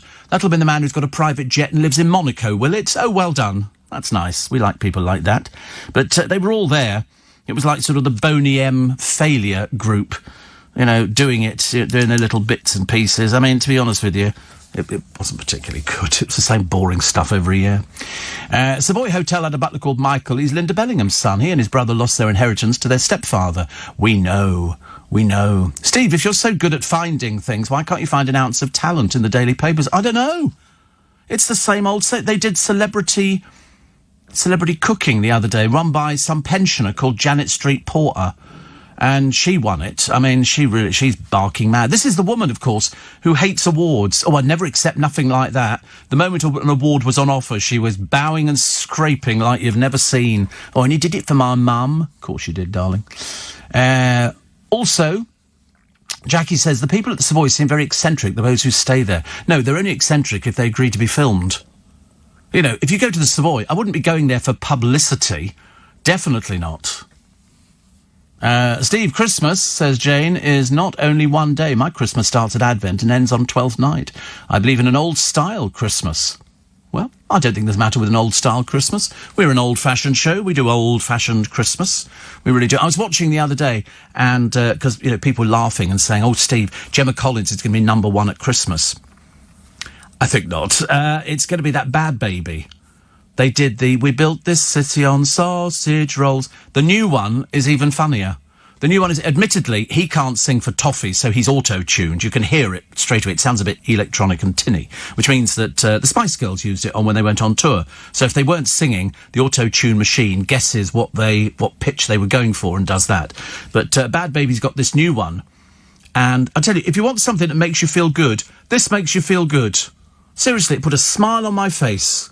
I was a happy bunny thinking, we built this city on sausage rolls. In this latest one, they go to Greggs and they buy a giant sausage roll. It's really good. Silly. It's silly, but silly's good. If we can't laugh at Christmas, what's the point? There's bound to be some misery out there, I should imagine, this morning. Oh, I don't know, a lot of people have done this. We know what's gone on. We're not stupid. We can read the newspapers. We know how boring things are on the television. All the Christmas shows done, all filmed and in the can. And all they'll do is just sort of end up pumping them out, and we'll all sit there and watch them. I won't. I've got my own films to watch, thank you. And I shall be phoning. Steve, you can see the star. It's in the east, twice the size of the North Star. It's red with a pink light halo round it, says Dave in Aberdeen. Well, you should see it well up there in Scotland. If you're in the Highlands, you should see it because you've got clear skies. So, well, sort of clear skies. Steve, I've been dying to tell you this, but I've held back for so long. I met Gemma Collins on POF dating site. I don't even know what POF... Oh, right. Plenty of... What is that? It's a dating website. Is it a particular dating website? Plenty of Fish? No. I can't open it up. There is actually other... Can you open it up, Nick? Second one, because I can't read them unless you open them up. She gave me her mobile, but didn't text her. And then she got famous on the Illinois Essex. Oh, right. She was doing a promotion in Casino in Westcliff. I said, hi, Gemma, remember me? And she shouted, no, I've never been on a dating site. Well, of course, it might not have been her. She might not have. Although lots of famous people go on them because they can't find it. And she can't find anybody. She found Arj, but then, of course, he had to go into rehab, poor soul. But this is the great conjunction of Jupiter and Saturn. I think it's brilliant. I'm so excited that I'm actually seeing something that was seen 800 years ago, and it's only just come round now because of and they call it the Christmas star because that's what it was. It was, the three white... I'm not surprised Richard Spur couldn't find it. Seriously. If you dropped a £1 note, he wouldn't be able to find it again. So if you say to it, it's up in, you'll find it. It's in the east. It's in the Great Conjunction. And it looks great. Is that it? Is it in the west? I thought it was from the east. Oh, it's where the sun sets. It sets in the west, does it? Oh, right, okay. All right, pick on me. It's not my fault I'm a diabetic. Goodness sake, honestly, people pick on you for all sorts of reasons now. You don't have to be bright, but you have to be a diabetic. I think that's what... Is that it on the left-hand side? Yeah, but how big is it? That's quite big, isn't it? Well, put it this way, you should certainly notice it. Because the brightness merges to appear as one bright... So it's two lights come together, and that's why you've got it like... I think that's amazing. Just think that was seen in the east... if you believe the story, of the three wise men, of course he might not have existed, bringing their gifts to the baby Jesus in a stable. I think not. There was an inn in Bethlehem. Apparently there was no room when you kick somebody out. We don't mess around. I'm sorry, there is no room. That was that favourite Victoria Wood thing, wasn't there? She did a sketch on the school nativity. And she said, and so she goes along, and there's all the kids there. And kids love doing nativity. They really love doing nativity. And the innkeeper is having a particularly bad moment. They're only young, they're only little. And Mary and Joseph turn up with the plastic baby. And nothing. Innkeeper's having a bit of a strop. Eventually he opens the door. Yes! And Joseph, who's very well rehearsed on this, and he's learnt his lines because he's playing Joseph, he goes, I am Joseph, and this is Mary, and we're going to have a baby. Can we stay here? And the innkeeper goes, no, and slams the door. So Joseph, not to be put off, knocks on the door. The innkeeper said, yes, and Joseph looks at him and goes, we've booked. Isn't that cute? That's what kids are like. They're fantastic. That's why LBC survives. Being as chirpy as he can be on a Tuesday morning, my brother's been out picking up vegetables from Stubbington's fruit basket shop. Now, do you remember we mentioned Stubbington a short while ago because Kevin, who owns the company, sent me in this huge box of Satsumas, which was very gratefully received by the news desk and everybody else. But so my brother met him. He said, so just wanted you to say Happy Christmas to Kevin, his family, and all the Stubbington Spikers.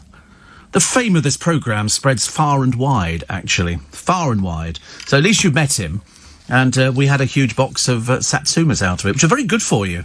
Very good for you. But there's no shortage of Satsumas. Please don't think there's a shortage of Satsumas. But you should really get your veg in and everything like that, because you can keep it. I'm sure years ago, veg and stuff kept longer than it does nowadays.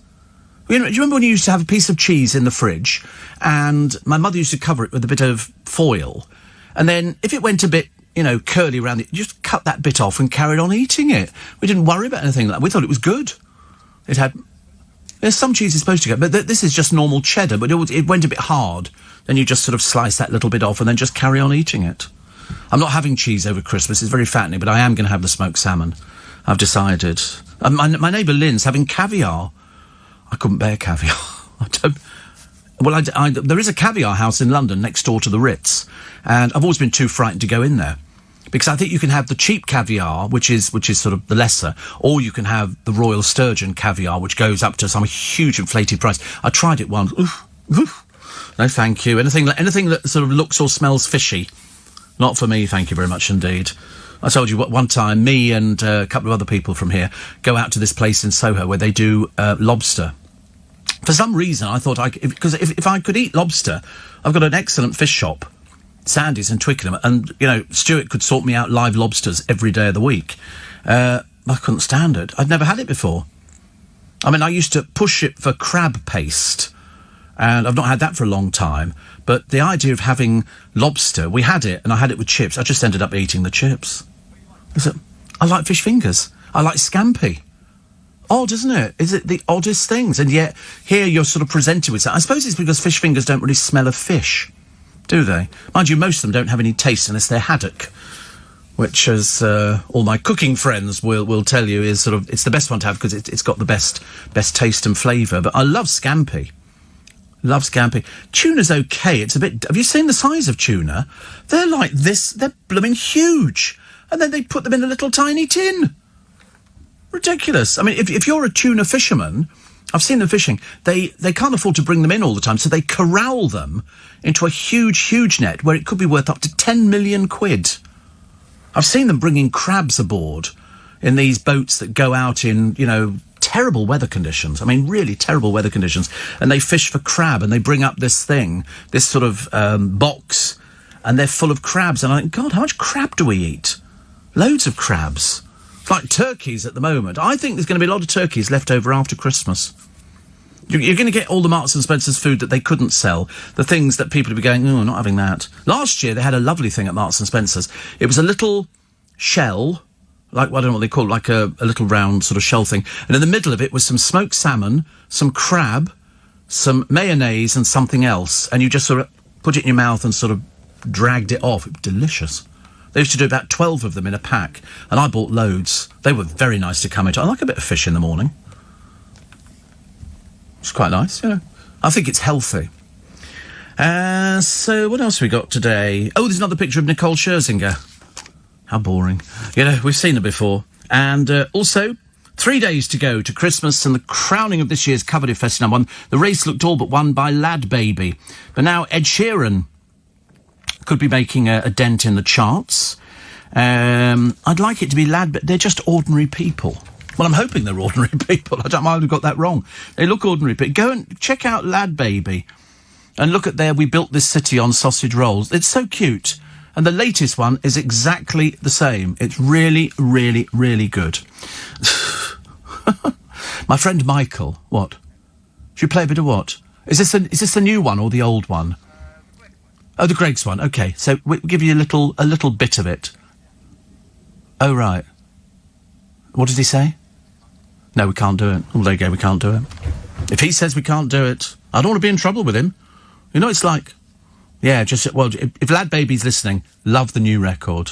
I hope you get to be #1. Can't do it. I want to get into trouble. Michael used to be one of my producers. We used to go out for tea all the time, and it was Michael who says, I remember taking you for lobster, you hated it. Then we went to look at them in the tank. We did. He said, I've told Clive about somebody that you like called Ollie. Oh, right. Who could be another... Do you know, I tell you at the moment, where a lot of people have taken Christmas off. I'd forgotten how many people are taking it off, Michael. But, so that sounds quite a good idea. Michael, I wish you a very happy Christmas. And let's hope next year we might actually all be able to get back together again. That sounds nice, doesn't it? There's something to look forward to. You know, the idea that we could all get sort of back together, we could do hugging, we could do kissy-kissy and stuff like that. Every time I think of kissy-kissy, I think of Miss Piggy. Or my friend Callum Hyder. He does kissy-kissy. He's very tactile indeed. Bless his heart. So Lad Baby, I mean, you check it out on YouTube. Check it out. It's wicked. And he's got the kids in there as well. And it's so good. It puts a smile on your face. And you think, why can't all Christmases be nice like that? You know? It's so much better. I was wrong, Steve, says Dave in Aberdeen. It's in the West. He said, I listen to you every day. Because he's in Aberdeen. I've never been to Aberdeen. I might have got this wrong. Isn't Aberdeen the Granite City?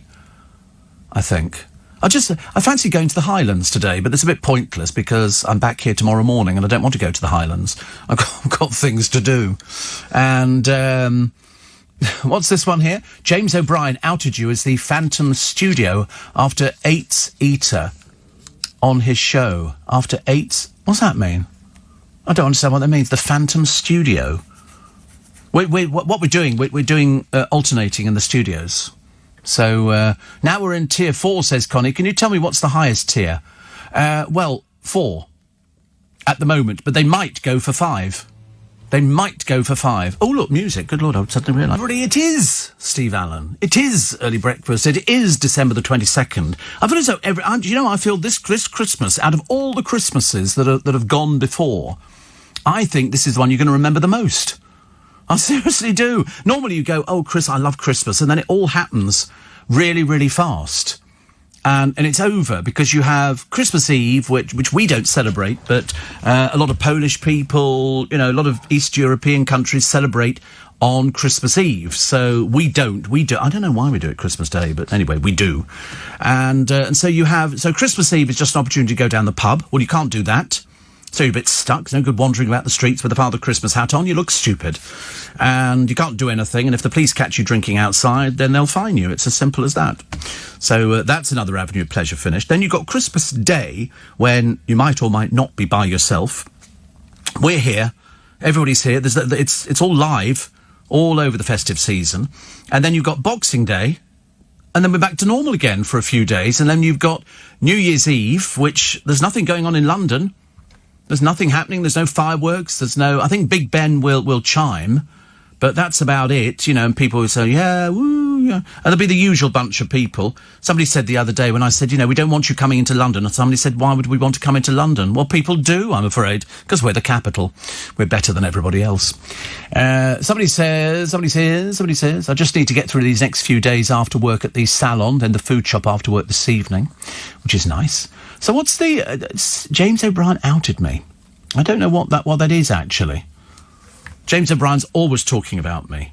Always talking about me. I don't think there's a week goes by where I don't get mentioned on James O'Brien's show, or Eddie Mayer's show, or Ian Dale, or Darren's show. I get mentioned all over the place.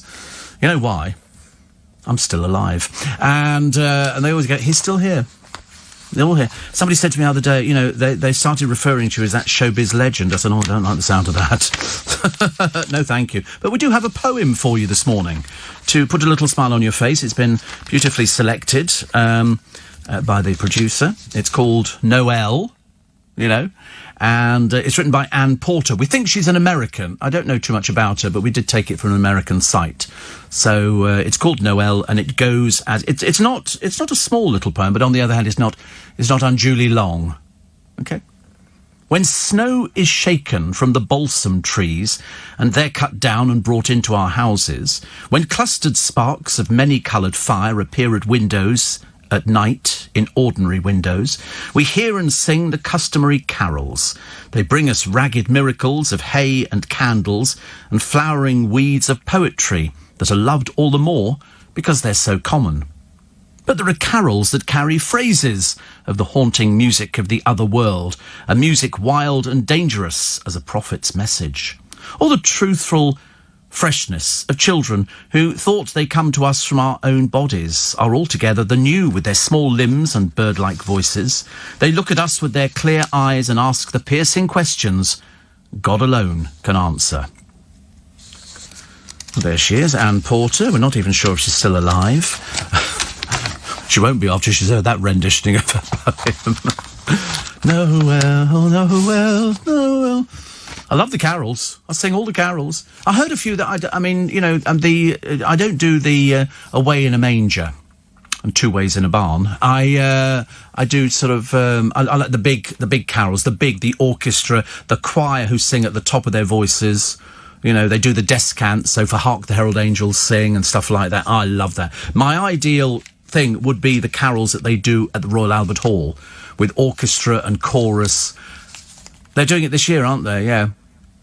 How lovely. That to me is the ultimate. If I had enough money, if I'd won a small fortune, like 175 million on Euro Millions, but I didn't because it went to a French person living in France, so I'm not bitter about, I would have hired, huge choirs to come over, and from America and everything else. I'd bring the Mormon Tabernacle Choir over, I'd bring a big orchestra in, and I just have them sing carols to me. I do it in the middle of Richmond Green or something like that. That'd be fantastic. No, nobody else allowed that, just me. And there would be somebody doing German sausages, just for me again. Just me, currywurst and Käsewurst, that would keep me very happy. And somebody just sort of supplying ice-cold Prosecco. That would be very nice. And then the car to just take me home again afterwards. And you put them all up in hotels, and everybody has a nice time, which is basically what the New Year's Day parade is in London, which I compared for years. There was about a team of 6 or 7 of us actually doing the commentary. But I used to have position number 1. Because so I was in Parliament Square, and the crowds would line the routes, and over from America come all the big marching bands, because every university over there in college and state schools have got their marching bands, and over there it's something that you fight to get into. Ohio is one of the biggest universities with the biggest marching band. I think there's something like 400 people in it, and they're brilliant. They're all brilliant. We've had so many coming over to London. But I told you before, my favourite ones were a group of Japanese girls who came over from Japan, surprisingly. Never been outside the country before. And they came to London and they did baton twirling, played instruments, they sang. They were absolutely sensational. And they didn't speak a word of English, but they were absolutely brilliant, and we put them on stage at the Central Hall, Westminster. We had about 3 or 4 groups and things like that. We did a show there, And it was really fantastic. I absolutely loved it. Bob Bone and the team worked really hard. And this Japanese band just wiped the floor with everybody. They were so, so good. And they were so young. You know, then they put their flags down, then they blow their instruments, and then they sort of pick up the flags and do twirling and throwing. Really sensational. Whole thing was brilliant. So we're not going to be having that this year. We didn't get Winter Wonderland either, and I do love a good roller coaster. I'm not very good on them. I told you about my friend Paul took me on the roller coaster at Winter Wonderland last year before. Might have been last year, actually. And it made me so ill when I came. I thought I was dying because it was inside in the dark. It was in a dark sort of like big tent thing. And you started off and it was like the Walser carriage. And you went along a rail, which if you saw it, it looked like a snake. Like that, if you could see it in the light. And every time it got to a corner, as opposed to just going round the corner, it spun round the corner and then settled in until you get to the next one, and then it spun round the other way. I'll tell you, by the time I'd done 3 spinnings around, I was just about ready to throw myself to the ground. And when we came off it, there was a big sign which said, "Do not use this ride if you have a heart complaint," or anything like that. And I said to Paul, I said, "I think I need to sit down." I said, "I might not make it much longer." She's great. Steve, I was outed as bringing in the gin and tonic after 8, says Fred. Thank you. Yes, I did. I did bring in the after 8s. The gin and tonic after 8s. Bit of a winner, I think you'll find. Bit of a winner. Very nice indeed, thank you. I found that, I found them elsewhere. I found these in Poundland, but I found them in Iceland. In Iceland they had them the other day. I saw them, which was very nice. So, here we go. Tony in Spain. Oh, you're all telltale tits, aren't you? James found a box of gin and tonic flavour after 8 minutes in the studio and said, I bet Steve had left them for him. I did leave them. I left them for the news desk. I always leave them stuff. I leave stuff for Zora Suleiman, and so today she's actually got, I can't remember what they're called now. It'll come to me in a minute. That's right, there you go. Johnny in Richmond says James was talking about the gin tonic after 8s. And Jonathan said that poem is the biggest part of Dollop I've ever heard. I didn't think it was one of my favourites, but it was good. It was good. Do you remember when independent shops sold other items beside their own? Greengrocers having lone tins of peas and butchers with packets. Yes, I remember these. I do remember them. I remember when Marks and Spencer's only sold the stuff that they made. Now they do other things as well. They do other things as well. They do all sorts of little bits and pieces. You can buy Marmite. They do a Marmite crumpet. I love a crumpet. I love a crumpet. They do Marmite in that you get. I think you get a little bit of Marmite. Lynn sent it to me. She sent me a picture and said, "Have you seen these? They're truly scrummy. Little Marmites, little Marmites, little things, crumpets, and then a bit of that looks quite nice. I might have to look at that today. I'm definitely going to be first in the queue. Sodom. I've got no intention of sort of standing halfway down the road. Otherwise, I'll wait. I've got enough stuff in to keep me going over Richmond. What else we got in the paper today? Nicole Scherzinger. Paul McCartney's on track to get a very special Christmas present. His first solo #1 in 31 years. 31 years, which is amazing. And, sorry? That dreadful frog song. Bum, bum, bum, baya, bum, bum, bum. We all stand together. Remember that one? Bum, bum, bum, baya. Oh, it was ghastly. Mull of Kintyre. That was a bit dreary. Mull of Kintyre. The only thing I liked about that was they used a bagpiper on it, and it was quite straight. But I still think all the stuff that they wrote years ago. I mean, I still think it's amazing, absolutely amazing. You know, in Penny Lane there is a barber selling. You know, all that sort of stuff. You listen back to it; it was so advanced for its time. So advanced. I watched, is it the group called Journey? They were singing, "We built this city on rock and roll," and that was quite a powerful moment. I liked that as well, actually. Also in the paper, Hawaii's volcano shocker, lava fountains going about 165 foot in the air. A magnitude 4x4 earthquake hit an hour after Sunday's activity within the Halemaumau crater, which was turned into a lake of molten rock. There is that place in the middle of the desert, isn't there, which is... It's a molten lake. It bubbles 24 hours a day. It's huge, absolutely enormous. and that sort of bubbles away. This volcano was last active in 2018. It spewed enough lava to fill 320,000 Olympic-sized swimming pools. And an area half the size of Manhattan was buried in up to 80 foot of lava. We still don't understand what goes on, do we? We've got no idea. You know, they go, oh, look, a volcano's erupting. We all stand there going, oh, let's take a picture. That'll be a good one, won't it? Big company, Steve. What's this one say? It says, yes, thank you, about the Japanese marching bands. And Steve, Wings were wonderful too, says Henry. Were they? Sea Moon was a big hit, wasn't it, for them? Sea Moon. No, it's not Henry, no. He wouldn't bother sending it in like that way. He'd send it to my personal telephone. He's lost weight, you know. Henry's lost weight, yeah. I mean, even I thought it was a bit surprising. But, so now, yeah, he's been away for 2 weeks. I think he was having his tag fitted, but I don't want to say anything. And yeah, I didn't say anything to him yesterday. I didn't say, oh, you've lost loads of weight, but he looks like he's lost loads of weight. Everybody's doing it. I'm losing a bit of weight. I need to make some more notches on my belt to do my trousers up a little bit tighter. You're not losing weight. Yes, you are. You're losing a little bit. Yeah, you are. No, you are. You're losing only a little bit.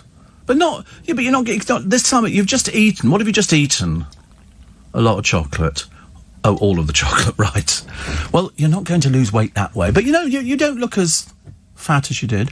No, I call a spade a spade. I'm sorry. It's like me looking at me and I go, yeah, I think I'm a little bit fat. But actually, I could go another 2 notches on my belt. I don't know what size belt to buy. I really don't. If you're a 32-inch waist, do you buy a 32-inch belt or do you buy a 34-inch belt? This is what I never understand. I can't work these things out. I'm rubbish. Because people always say, oh, what do you want for Christmas? And I'm tempted to say a belt. At the moment, I'm having trouble with the pants. I don't want to go there, but I don't think the elastic is strong enough. Because I'm spending most of my... If I walk down the road, my pants can be halfway down my bottom. I look like a member of an 80s boy band. It looks a bit ridiculous. And so I'm constantly having to sort of shove my hand down my pants and drag them back up again. So I might have to sort of go for the reinforced elastic. This might not bother you, but I'm telling you, it's a big problem for me. When you've got your bag, and you've got your other bags, and you've got this, and you've got that, and all these things, and you just never get around to doing things. But you ladies are probably the same. We did a survey round here about 2 years ago on how often men change their pants. And, you know, they weren't very good at changing their pants. Some people had pants that were at least 4 or 5 years old. I mean, ridiculous. Never heard anything like it. Steve, one of the best Christmas songs has to be The Land of Make-Believe by Bucks Fizz, says Laura. Oh, you are joking, aren't you? Are you sure? The land of make-believe, run for the sun, little one. Are they still touring? They were touring, weren't they, Bucks Fizz? But no, that wasn't my favourite. I liked... Was it My Camera Never Lies by Bucks Fizz? I think so. That was a good one as well. Very nice one. Also, lockdown Brits have bought a record... How much of cheese? How much money have we spent on cheese? For some reason, we go for cheese when we're locked down. Just generally, how much since this pandemic began? How much money have we spent on cheese collectively as a nation? 250 million. Well, you're way out. 2.7 billion pounds worth of cheese. That's an awful lot of money, isn't it, to spend on cheese? I mean, I like a bit of cheese, but I go for all the naff ones. We've had this discussion before about cheeses where I can't eat certain... If it's squidgy and soft or it smells, I don't want it. I don't understand that at all. So I go for Edam, cheddar, and Red Leicester. Dairy Lee. I can never get them out the little triangles. But you can buy a packet of it. It's very messy, Dairy Lee. So I prefer it comes in a tube. You get some Ritz crackers, just go like that, and then you stick another one on the top of it, and that's it. In fact, actually, I've just tempted myself. I might go and buy some of that today. That processed cheese, which is so bad for me. It's soft and squishy, but not soft and squishy in a way that I have to actually do it. I just have to open up the cap and squeeze. That doesn't make any difference. If it was hard, it wouldn't come out, would it? So it's got to be soft and... I am putting it in my mouth, but I look at it as like a filling. You know, I don't look on it as being something that I can't cope with. But I just don't want anything you buy in a packet. I've seen a lot of French cheeses, and I'm sure they're lovely if you like that kind of thing. Somebody in France won my £175 million on the Euro Millions, and I don't want to make a big deal about it, but it's still hurting. And so, yeah, I might go and get some, because they do different Dairy Lees. They do, not Dairy Lee, yeah, it is Dairy Lee. And they do it with ham or, you know, cheese and other things. So I think I might go for that. I think I might go for that today and go and get some Little Ritz crackers. Just a little thing to have a little nibble at, which would be lovely. Also, Richard Osman stepping down as media company Endemol's creative director after 20 years. He's still going to keep hosting shows, so you don't have to worry about that, thank goodness. But he said, I've worked at Endemol since I was 29, but it's time to move on. Wow. Good Lord. I wouldn't want to mess with Janet Street Porter, writes Andy Hall's Biz column in The Sun today. In an empty room, let alone one filled with sharp knives. But clearly John Turode and the other one agree. The Loose Women panellist was last night crowned Celebrity MasterChef Christmas Cook-Off champ, ahead of Christopher Biggins, Dev Griffin and Vicky Patterson for the two-part festive special. She said, I can't believe it, I'm really thrilled. I thought it looked nice, but I mean, she's very irritating. I have to whisper that because, you know, she might be listening. On the other hand, she might not be listening. Lots of people's trees here. Tree Kings or Christmassy, and you've got lots of pictures. Stacey and Joe. There's a story about Joe and Stacey. He apparently, according to the papers, believe or believe not, and most of it you take with a pinch of salt, he's been accessing pornography on her telephone, and she's not happy. Not happy about it. I would never do anything like that. Never do anything like that. I'd never borrow Stacey's telephone. Ever. Got my own phone. But that's what he's been doing, which is slightly disturbing. Also, somebody called Gigi Hadid and Zayn Malik. There's a bit of a tragic tree. Jodie Marsh. Good God, she's not still around, is she? Somebody said this artificial blue tree looks dated, cold and tacky. Well, there you go. That's Jodie Marsh for you, I think. Jacqueline and Dan. How that relationship's clung together, really, after all she's been through, I've got no idea. Tommy and Georgia, whoever they are, I've got no idea. Oh, they're Towie Faves. Are they really? Why do they all have to have fake hair? Why do they have this stuff stapled on their head? Also, what was the other one that we've got? Katie Price. Another tacky tree. Very tacky. But there again, fits in very well with her. I mean, I'm hoping she's going to get married next year, because otherwise we won't be seeing any pictures of her at all, because she doesn't have a job, she doesn't do anything, and she's a bankrupt. Michelle and Mark. They got their festive show on the road back in early November. Apparently they spent £2,000 on their grand entrance. Shame nobody's going to see it, isn't it, really? They spent all this money. But, you know, it's what people do. I told you nowadays, nobody decorates their own tree. People call in a company, and they will come round, assemble the tree, do all the decorations, and then at the end of Christmas, they come round and take it all away, put all the lights up. So you don't need to worry about having to pack it away and whether you're going to sort of crush your balls or not. And you just got, you know, and then it's like, I like the feeling of putting it up. That's what I'm a big fan of. It's the taking down bit I'm not particularly good at. Star sign for today, apparently, my chart, have to do me, because I can't do any of you, helps you set a higher value on your own feelings and times and stops you putting yourself out for people who don't do the same for you. There you go. They've got to put themselves out for me. How exciting. How exciting. It's like calling in a note, isn't it, really? You know, you're going to put yourself out for me. Steve, you're a very good singer, says Shane. I am, actually. I am. And Warren says, yesterday a lady called on Sheila Fogarty's show and said, Steve is the best on LBC. Yeah, I don't think it was me. I think they were talking about somebody else. Ed says, I love a Baby Bell cheese. I've never had one. That's soft and squidgy, isn't it? You know all the wrong food you do. Yeah, that's why you're this size. You know, because you're eating all the wrong stuff. So you've had Baby Bell before. Chocolate. As a kid. So when you go home today, this morning, will you eat something before you go to bed? You're having a shepherd's pie? What, and then you're going to bed? Oh, my goodness. You can't do things like that. Sorry? No, it's not. It's not reversed that much. If you eat something and then go to bed, you're not wearing it off. Whereas if you had it and then you're still doing a bit of exercise, walking around the office or doing something else, but you're eating it and then climbing into bed. Where do you think it's going? Down there. Down there. Shepherd's pie. What, a whole shepherd's pie? That is terrible. honestly. Oh. You're having a bowl of shredded. See, I'd probably side with you, but the shepherd's pie does sound good. There's no two ways about it. If I had the time, I'd have a shepherd's pie as well. But, so it's easy for me to criticise other people because, I'm not having a shepherd's pie, but I'm not saying I wouldn't. Sounds great. I've actually been home and had curry before now. But I don't go home to bed, you see. I've already been to bed. I've been to bed and woken up, so this is now my day. I might have a little lie down for an hour in the afternoon, and then I might have a chicken curry spread over mashed potato. Pretty cool. Wicked. Or a baguette with things in. That's quite nice too. Or little sausages. I had little sausages with some sauté potatoes yesterday. They were very nice too. That was very exciting. And I put some American mustard on it. Didn't like that at all. It's bright yellow. If you get it on anywhere, it stains something chronic. It really does. Very bad indeed. Nice Christmas card which came in all the way from Australia, which is lovely. And it came with a CD, Courtney Act, which is very nice indeed. So I'm very, very grateful. Thank you so much for that. That was lovely. And then we got in, this is from the Greater Good team. It says, thank you for your support. It's like that one of those jokes. Thank you for your support. I shall wear it often, kind of thing, isn't it? But, so by tomorrow we'll have a picture of Jake's tree up. Should be nice, won't it? 8 foot of happiness. Can you imagine, honestly? But, or we could all go back to his place this morning. I'll give you the address and we could all go back for shepherd's pie. That'd be nice. Or some little hot... Do you know, I don't think I've had a hot sausage roll for ages.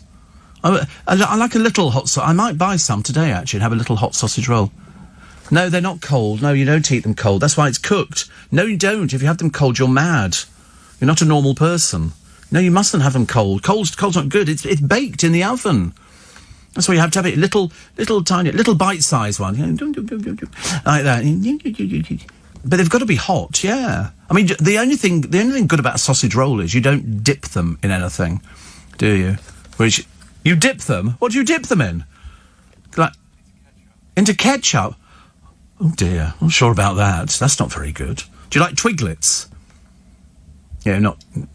Bit mizzy about Twiglets. Okay, do you do cheese squares? They're actually quite nice. Okay. Cheese footballs? You ever had cheese footballs? Funny, most people haven't had them. I'm the only one who remembers them from my childhood, but, Shane says, I love dipping sausage rolls in barbecue sauce and sometimes chilli. I like that other sauce. The Thai dipping sauce. That's nice. That's sweet chilli. That's very nice. They do 2 big bottles of it in Costco. Very nice indeed. They now do it in plastic. They used to do it in glass because I got home one time, picked it up and dropped it. And that sauce is so sticky that it's quite delicious. It's delicious on those little squares you get of prawns on toast. They're nice. I'm just trying to convince him because he's going home for shepherd's pie today, Jake. And I said, tin of beans with it and then some grated cheese over the top. He said, not grated cheese, far too fattening. Bit late now, isn't it, mate? Bit late. And... Steve, I still love Boney M's Mary's Boy Child. Yes, I'm a big fan of Boney M's Mary's Boy Child. Mary's Boy Child, Jesus Christ was born on Christmas Day. Hark now, hear the angels sing. Harry Belafonte had that originally as a big hit single.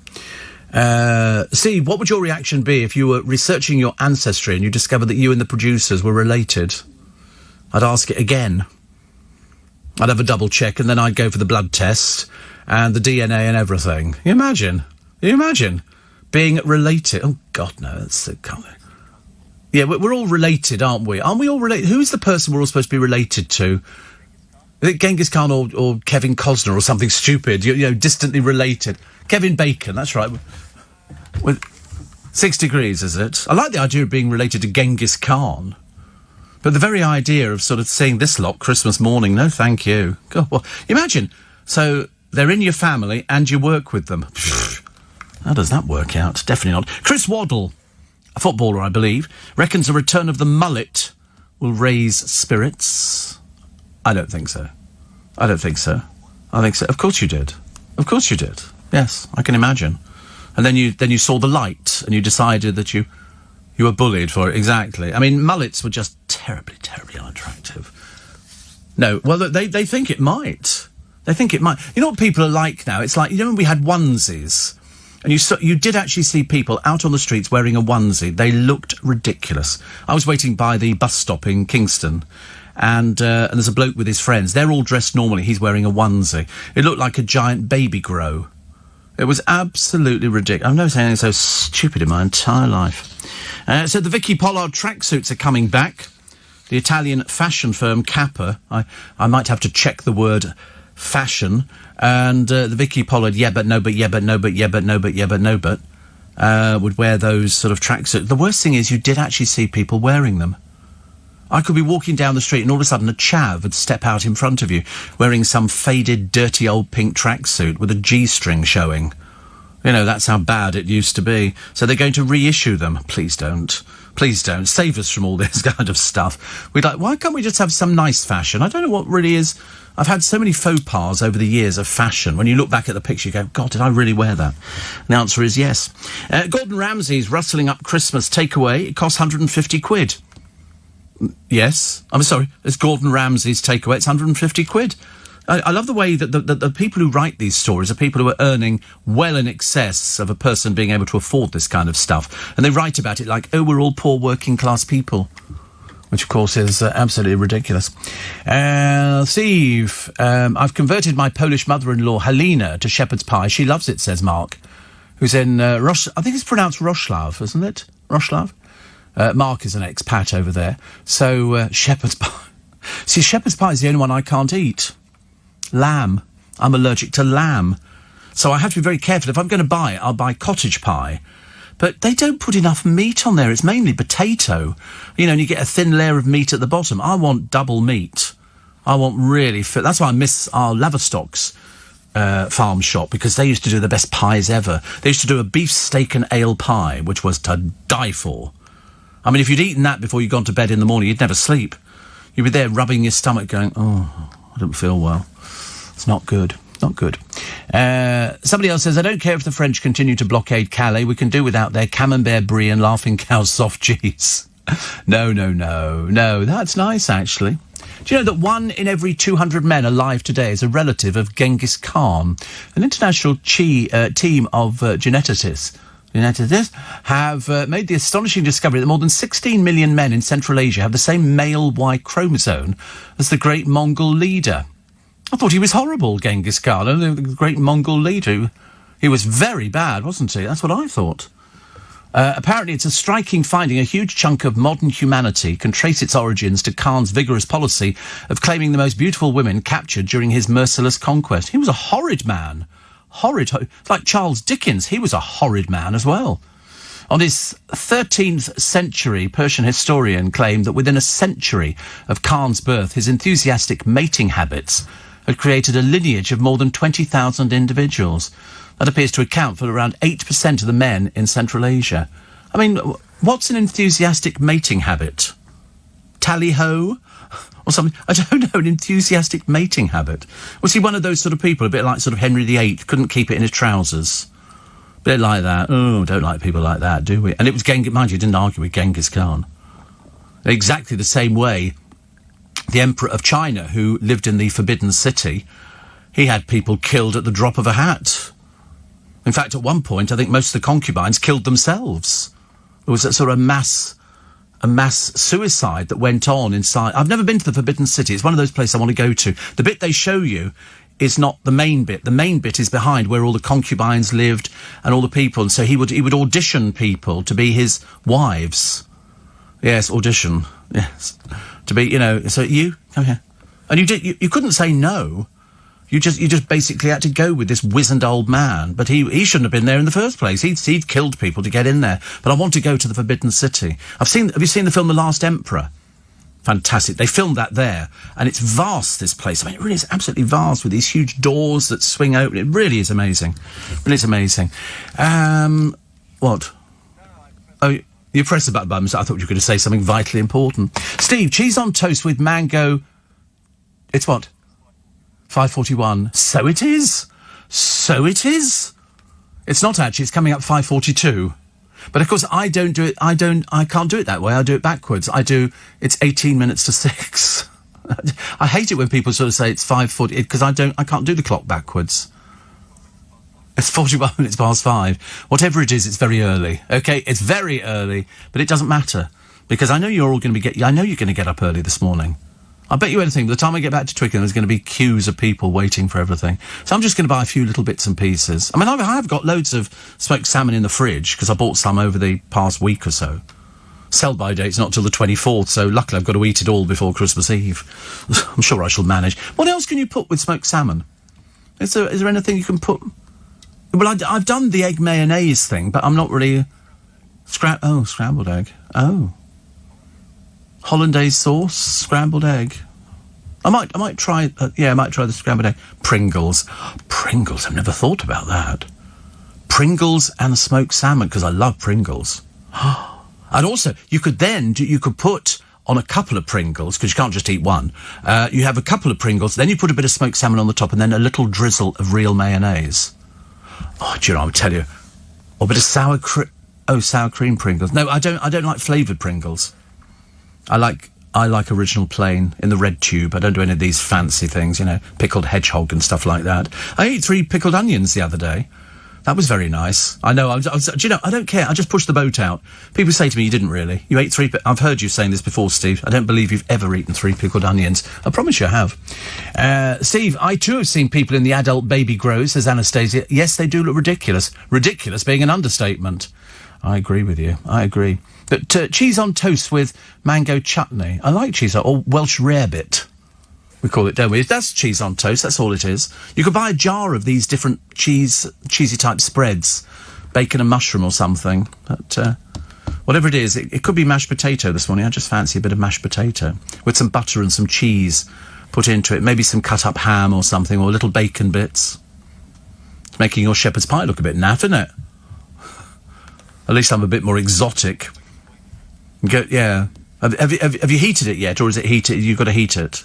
Right. How long does that take? Not very long. Oh, right. You're doing it in a microwave. Right. How lovely. I mean, it's a bit of a cheat, isn't it? But I mean, who cares? Listen, if a microwave cooks in like 3 minutes, we've got the industrial strength ones here. Ours are like 1,000 watts. You know, you put stuff in for the normal time you leave it in there, it's blown up. Got to be very, very careful. Steve says, Shane, I had my ancestry DNA done. I'm 65% Irish-Scottish and 32% English-Welsh. He said, I didn't know anything about the Norway part. The Norway. 3% Norway. I've never had my DNA done. I quite fancy that. That sounds like quite a good idea, actually. Also, there's only a maximum of 6 degrees of separation between every single person in the world. Thank you. And have you tried the Doritos Pringles? Walkers have made one too. Pringles will always be... I love Pringles. What about salmon and cream cheese, bagel, lemon and black pepper, says Jack. Yeah. That sounds great. It sounds a bit fiddly, though, for me. Sounds a bit fiddly. But, I mean, you can go and buy all the stuff, can't you? I do like cream cheese. I like cream cheese. No, you don't like cream cheese. They do a quite nice thing in M&S. It's like a little ring of smoked salmon with a cream cheese middle. Like just a little bite. Little sousson. He says, will you stop it? You're making me hungry. Listen, we make ourselves hungry every single morning. Oh, McDonald's are marking the new year with Katsu chicken nuggets. Katsu is the latest. You've never had them? It's nice. Very nice indeed. We have a place in Twickenham that does chicken curry with Katsu nuggets. And so McDonald's going to mark the new year with it. They always tell you these things in advance, and I always think, oh, that's quite nice. I must definitely go and get them. I think they're $3.99 or $5.99. Whatever it is, it sounds wonderful. What was the other one? Ratings for... Yeah, that's an odd one, isn't it? Ratings for the BBC Sports Personality of the Year have halved. Apparently people go, oh, it's a pile of old rubbish, isn't it? Overpaid people get given awards. But you think, but that's the same in everything, isn't it? When we give the Oscars and the Tony Awards and the Laurence Olivier Awards, it's people who are doing a job and they get well rewarded. In many cases, loads of people don't. But I think this year the Sports Personality of the Year was Lewis Hamilton. Well, he doesn't even live in this country, and he has his own private plane, and he lives in Monaco. So why is he our Sports Personality of the Year? And the answer is because he drives cars very fast. That's all I can sort of tell you about it, really. What else we got? So the Grinch was on the random TV. Oh yes, the angler who caught a huge salmon by hand in a car park. I shall tell you about him a little bit later on. And Larry Lamb says Gavin and Stacey's coming back. When Mr. Corden can write it, please. Thank you very much indeed. The Royal Mail have scrapped their pledge to deliver in time for Christmas. It's too soon now. It's too soon to Christmas for you to get anything. I mean, there will still be posts coming through, but if you put something in the post today, hoping they're going to get it before Christmas, I don't think it's going to be happening. No, I don't think so at all. DJ Norman Cook, you know, the one who was married to, who was Norman Cook married to? No, Norman Cook, the DJ, Zoe Ball. He said the biggest honour is having a sex toy named after him. What, Norman? What's the point? How can you have a sex toy named after you? Well, I mean, do we know what sort of sex toy it is? It's probably not a good idea to search it. It'll come back. Somebody's been accessing Norman Cook. And biggest honour having a sex... That's an honour, is it, nowadays? Can you imagine? I would have thought years ago it was a ship, wasn't it? We've had a ship named after us, or a lorry. Now it's a sex toy. Not quite the same. His DJ name was Fatboy Slim. Yeah. He's quite old now, though. He's in his 50s. Quite old. He's a bit older than that, is he? But yeah, he's, yes, Fatboy Slim. Do you lose your credibility when they go, what's your name, love? And he goes, Norman. Oh, sorry. It's not quite the same, is it? Not quite the same. Apparently, House of Fraser have 20% fragrance sale on. I bought a 500ml bottle of Aventus for $676, normally $845. What are you paying for this stuff? It's about 260 Aventus, Creed's Aventus, something like that. I've never heard it discounted, surprisingly. Never heard it. It's one of those things that they don't need to discount. It's like if you go into a shop and you're buying Christian Dior and stuff, they won't discount it. It's not a discountable item, I'm afraid. Aldi's chili jam is banging, called jalapeno jam. It contains chilies. Oh, right. It tastes amazing. Oh, I don't think I've ever had that, actually. Buy yourself a ready-made prawn cocktail. Serve with your salmon, a bag of lettuce and a nice crusty brown loaf, all from M&S. Easy peasy. Well, I do like prawn cocktails. What I tend to do, though, is buy extra prawns and put them in there. Don't want everything swimming around in the sauce. But no, prawn cocktails. A lot of people have them for Christmas Day, you know. My mother, for our Christmas Day lunch when we were children at home, was grapefruit. Half a grapefruit. My mother had a knife, and she could separate all the segments inside it, and then she put some brown sugar on the top and put it under the grill, and then take it out, and we thought this was quite exotic. Yeah, she used to grill it, putting some brown sugar on the top. After you've cut it out, because you can't do it after you put the sugar, brown sugar, it's got to be brown sugar, and then under the grill. That's. Have you never done that? You'll be doing that now. Merry Christmas. And also, because it's grapefruit, I can't have grapefruit. It interferes with my medication. But it's quite a nice thing to have. But we always used to have that for our Christmas lunch. I don't think we ever had a prawn cocktail. I think the only time we ever had a prawn cocktail as kids is when we went out. 84850 steve@lbc.co.uk. Somebody says there's... who's this one here? Jemima, who says, there's nothing wrong with onesies. I've got several and wear them often. Stop it now. Stop it. And have you had toast toppers? I haven't seen them for years. Yeah, you can still buy toast toppers. Little tiny tin. Yeah, have you never seen them? Try on Amazon. Try and see if you can find them on Amazon. Toast toppers. And what it is a little tin of something. It looked like a paste. And it would be all sorts of different things, like ham and egg, ham and cheese, something like that. Ham and mushroom. And then you spread it on toast, then shove it under the grill. And then burn the roof of your mouth off. So toast toppers. They're very nice. I thought they were very nice. A little bit contrived, I suppose, but it came from the area. The area. Oh, Smith's bacon fries, no. Toast. Oh, no, none of these look like toast toppers at all. Toast. How funny. So obviously you can't get them. Obviously cannot get them anymore, which is a shame. But I always thought that you could. Somebody always told me. There they are. Heinz, ham and cheese, chicken and mushroom, toast toppers. There you go. Quite nice. You've got a little ring pull on the top. And then you just sort of open it. They're not big tins, little tins. And you spread it over your bit of bread and then shove it under the grill. It's quite delicious. Quite delicious. Well, I'm sure we can actually get them, because there's people who've written all about them here. Made by Pillsbury, apparently now. Remember the Pillsbury Doughboy? No, not Pillsbury. You used to squeeze his stomach like that. Pillsbury Doughboy used to make croissants and everything else, which you baked yourself. So you actually got the pastry, it was wrapped round a tube, then you took it out and then you rolled it, and then you sort of pop it in.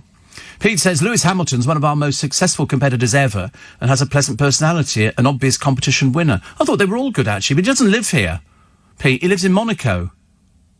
He's got nothing to do with here, as far as I'm concerned. But there were other people on there. Who probably could have won as well. He's been nominated before, hasn't he? I think about 3 times. I think they just go, give it to him, you know. But the audience has dropped off completely.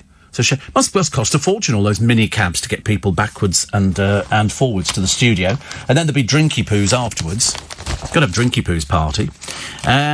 What else we got here? Panic buying went up a gear by clearing shelves of lettuce, but that was just the tip of the iceberg. I'm here all week. Former Girls Aloud singer Kimberly Walsh has revealed she's pregnant with her 3rd child. Leanne Payne hopes there is a lot more to come from One Direction. I don't think so. It's like, I think Little Mix will be gone by the end of next year. I think so. Pubs in a call to cut the tax. I don't think, but I mean, this is the time of the year that pubs should be making loads of money. That's what they should be doing. So that they can survive, you know, when it's sort of a lean month. Well, they've had quite a few lean months. I bet they're absolutely sick to death of it. What else we got? What else have we got here? Larry Lamb talking about the final Gavin and Stacey. And Bill Bailey revealing the utter joy of his Strictly triumph was tinged with sadness, because it would have been his late mum's proudest moment. He's ever so nice, really, I promise you. Really nice. And a British dad, I might have to tell you after the news, actually, is flogging sickening trophy hunting trips so that you can kill big game. His name's Mike Taylor. He's quite clearly an idiot. He arranges for people to kill wildlife, including baboons, elephants, leopards, lions and zebras. Current special offers include a package deal on 2 elephants in Namibia, £26,000. What a sick person he is. What a sick person. And it's really disgusting. I just don't understand why anybody would want to do it unless they've only got half a brain cell or no brain cell at all. And a burglar who nicked a Mercedes travelled only 200 yards because he couldn't release the handbrake. Oh, diddums. He's been jailed for 28 months. Fool. Right, let's take a short break, shall we? The 22nd of December, and you're all sitting there going, you're not serious. And you go, yeah, 22nd, I promise you. I know we want it to be October and November, but no, it's 2 days to go, and then everything will be closed, and then don't worry, it's all open the following day. So, no point in going out, wasting money, buying loads of stuff when the shops are open all the time. There's no shortages of anything. We have warehouses groaning with food. You know, everybody's very happy. The only thing you might not be able to get is a lettuce. But to be honest with you, I mean, you would really think if you turn on the radio, it's April Fools, wouldn't you? There's lettuces in short supply. Come on, most people, they go, people are having prawn cocktails. I mean, what else would you be having? There's nothing else you can stick a lettuce with. It's the most boring thing under the sun. You can't even chop it up and use it in coleslaw. You can't do anything with it. It's a lettuce. Oh, ham and lettuce. Tell me something you do with lettuces. I'm fascinated. Unless you have sort of a ham and lettuce sandwich, and even then it's the most boring thing. Just put tomato in there. It's much easier. Tomatoes are quite nice, aren't they? I saw some dragon fruit the other day. I like dragon fruit. That's nice. That's very nice. Very good for you as well. So here's this British dad called Mike Taylor, who, it is says, or arranges for clients to kill wildlife. So if you want to kill 2 elephants in Namibia, £26,000. I mean, I know, you can't believe stupid people like this exist. He has a company in Shropshire. The combination hunt for 1 trophy in the park and 1 in a conservancy. In other words, these animals are bred to be killed. I don't see the point of it either. I really don't. But anyway, his Shropshire company's website features photographs of gun-toting clients next to the dead animals. He didn't respond to requests for comment. A spokesman for the Ndumo hunting safari said Taylor does not market hunts on their behalf, but had contacted them for pricing on elephant hunts. He denied that they offered cheetah hunts, but the Safari Club International Record Book of Trophies shot by Ndumo clients includes cheetahs. They have to write them down. Just shot something for no reason today. We just did it for a bit of money. Because we're peasants. And this bloke, he's got a business card. You know, Mike Taylor Sporting. And he's got children as well. Fantastic. Well done you, Mr. Taylor. Well done you. Set everything back God knows how many years. Have you had the M&S Mini Stollen? I haven't. I do like Stollen, but it's terribly, terribly fattening. And mince pies are terribly, terribly fattening. Sorry, I'm looking at my little machine. Terribly, terribly fattening as well. But occasionally, a warm mince pie, because Jake has his sausage rolls cold, with something even worse on them. He dips them in tomato ketchup. I mean, seriously, a misspent youth or what? Brought up in care? Who knows? Cheese sandwiches with ketchup. Dear Lord, honestly. We could have had anybody producing this programme, seriously. We could have actually been out there and sort of selected somebody. Oh dear. Oh, blimey, we've been right up. We were doing all right last night on these sugars. Then we went right up, but I know why that was, because I had some after eights earlier on. And now we're heading back down again, which is good. They always look at my thing. I've got one of these Libras, which is a freestyle Libra, underneath my arm. Ta-da! Do you know, the funny thing is, this is the first time I've actually had it on, or the last time as well, where I haven't had to put a strap around it. The glue's obviously much better. When we tried to do it in the summer, I obviously get a bit tacky. And it couldn't make it stay on there. But no. No, you don't. No, it's quite strong. I mean, to take it off, you feel like you're ripping your skin off. It's like taking a plaster off. You know, you go, 1, 2, 3, no, I can't do it. It's something, and somebody else will do it. And they go, 1, 2, no, don't do it. Don't do it yet. Get a bit panicky. Steve, sausage rolls are so much better hot. Come here and tell him. He's been brought up, obviously, in a house with no electricity. That's why. Anastasia says, you're from Devon. See? Enough said. I don't need to say anything else. I'm from Devon covers it. Bless him. The man is disgusting, says Anastasia. I sponsor an elephant. It is disgusting. I can't agree with you more. You know, he's flogging these trophy hunting trips to slaughter big game for no other reason than he's sick. I mean, there's no justification for it. You're not doing it for culling purposes. This is purely done for a bit of fun. It's not even sport. The animals themselves don't know. See, what I'd like to do, but I'm a bit mean, I'm afraid, is equip the animals with 12-bore shotguns and turn them on the hunters. And go, I tell you what, off you go. You go off running around and we'll see how long it takes us to get you. It's very hard to eat a sandwich with a whole tomato in it. No, you have to slice them. Much easier. Steve, should we start a fundraiser to save elephants? Somebody wrote. Yeah, you probably could do, actually. Oh, bacon, lettuce, tomato, says Martin and Carlisle. That's it. What else do you have a lettuce for? I mean, you don't have to have lettuce with a prawn. Well, you do, actually, don't you? You have to have a lettuce with a prawn cocktail. But, you know, you could put anything else with it. I'll tell you what's really good with a prawn cocktail. Beetroot. Beetroot's very good. And you can buy that ready-made in the supermarkets. You can buy it in the greengrocers, cooked or uncooked. Beetroot's it goes really well with it. Very nice. So you can try that, actually. Walsh says, locked into the last hour after watching a movie. I watched that Top Christmas film the other day. I watched it. Still made me cry. Still made me cry. Amazing, isn't it? Vaccine are good, but we need less contagions. I don't know where we go with it. I don't know what you can do to people to stop them going out. I don't know what it is. You still see people queuing up outside the shops. Yesterday, loads of them not wearing masks. You feel like saying, I'm sorry. And also, they're actually stopping them in Marks and Spencer's. It's one person per family. They're not letting families to go wandering in round there. So if, you know, there was a woman there with a wheelchair, with a pushchair, with a kiddie in it, and her husband. So that meant 3 of them and a pushchair. And so he went, no. And I thought, good, let's have more people saying that to people. You know, send the hubby out, or, you know, he stands outside and the lady goes in. It doesn't make any difference, but you can't push a blooming pushchair round a supermarket. That is just stupid.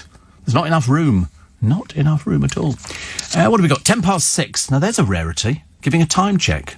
I normally do them on the 15, as they say, but now I'm doing them a bit earlier. Tipples puts me Barlow table. This is Gary Barlow. He says he has to keep away from the booze or he falls asleep at the dinner table. Some people are like that. Some people like that. You know, you have a couple of drinks and you think, I'll just put my feet up. So you put your feet up. The next thing, you've gone completely. It's lovely. It's a lovely feeling. Very good. Did you go for a mulled wine? No. Mulled wine, was it a proper mulled wine? You made it at home with a bottle of red wine, and did you buy a bag of the things to put in it? Oh, sorry. Stephen the peasant. You made everything yourself, put the cinnamon sticks in and all the rest of it? Wow. Slices of orange? You steeped the wine and brandy. Oh, and brandy. Oh, so rich. With oranges and other things. Lovely. While making a flavoured-based syrup. Oh, right, in the frying... Oh, right. Oh, that's unusual. I love a mulled wine. Ah, right. I tell you where it's really good to have mulled wine and a hot sausage. Vienna. Go outside Vienna into the Transvaal. Not the Transvaal, into the Transvaal. I've moved the country. Just go out into the countryside, to Burgenland, places like that, Sievering, and it's so cold. But a mulled wine is the best thing ever because you hold it and it warms your hands. And then somebody says, Steve, and you go, yeah, hot sausage. Thank you. And all of a sudden, I am transfixed. But it's that mulled wine. It's delicious. Absolutely love it. But you can cheat and buy a little bag of herbs and spices. But if you do it the proper way, you get some cinnamon sticks, a bit of ginger. Could you put in it? A bit of ginger. Star anise. Wow, loads of stuff. Cardamom pods. Slices of orange. Always looks quite pretty in it. And you don't need an expensive red wine, do you? Not an expensive...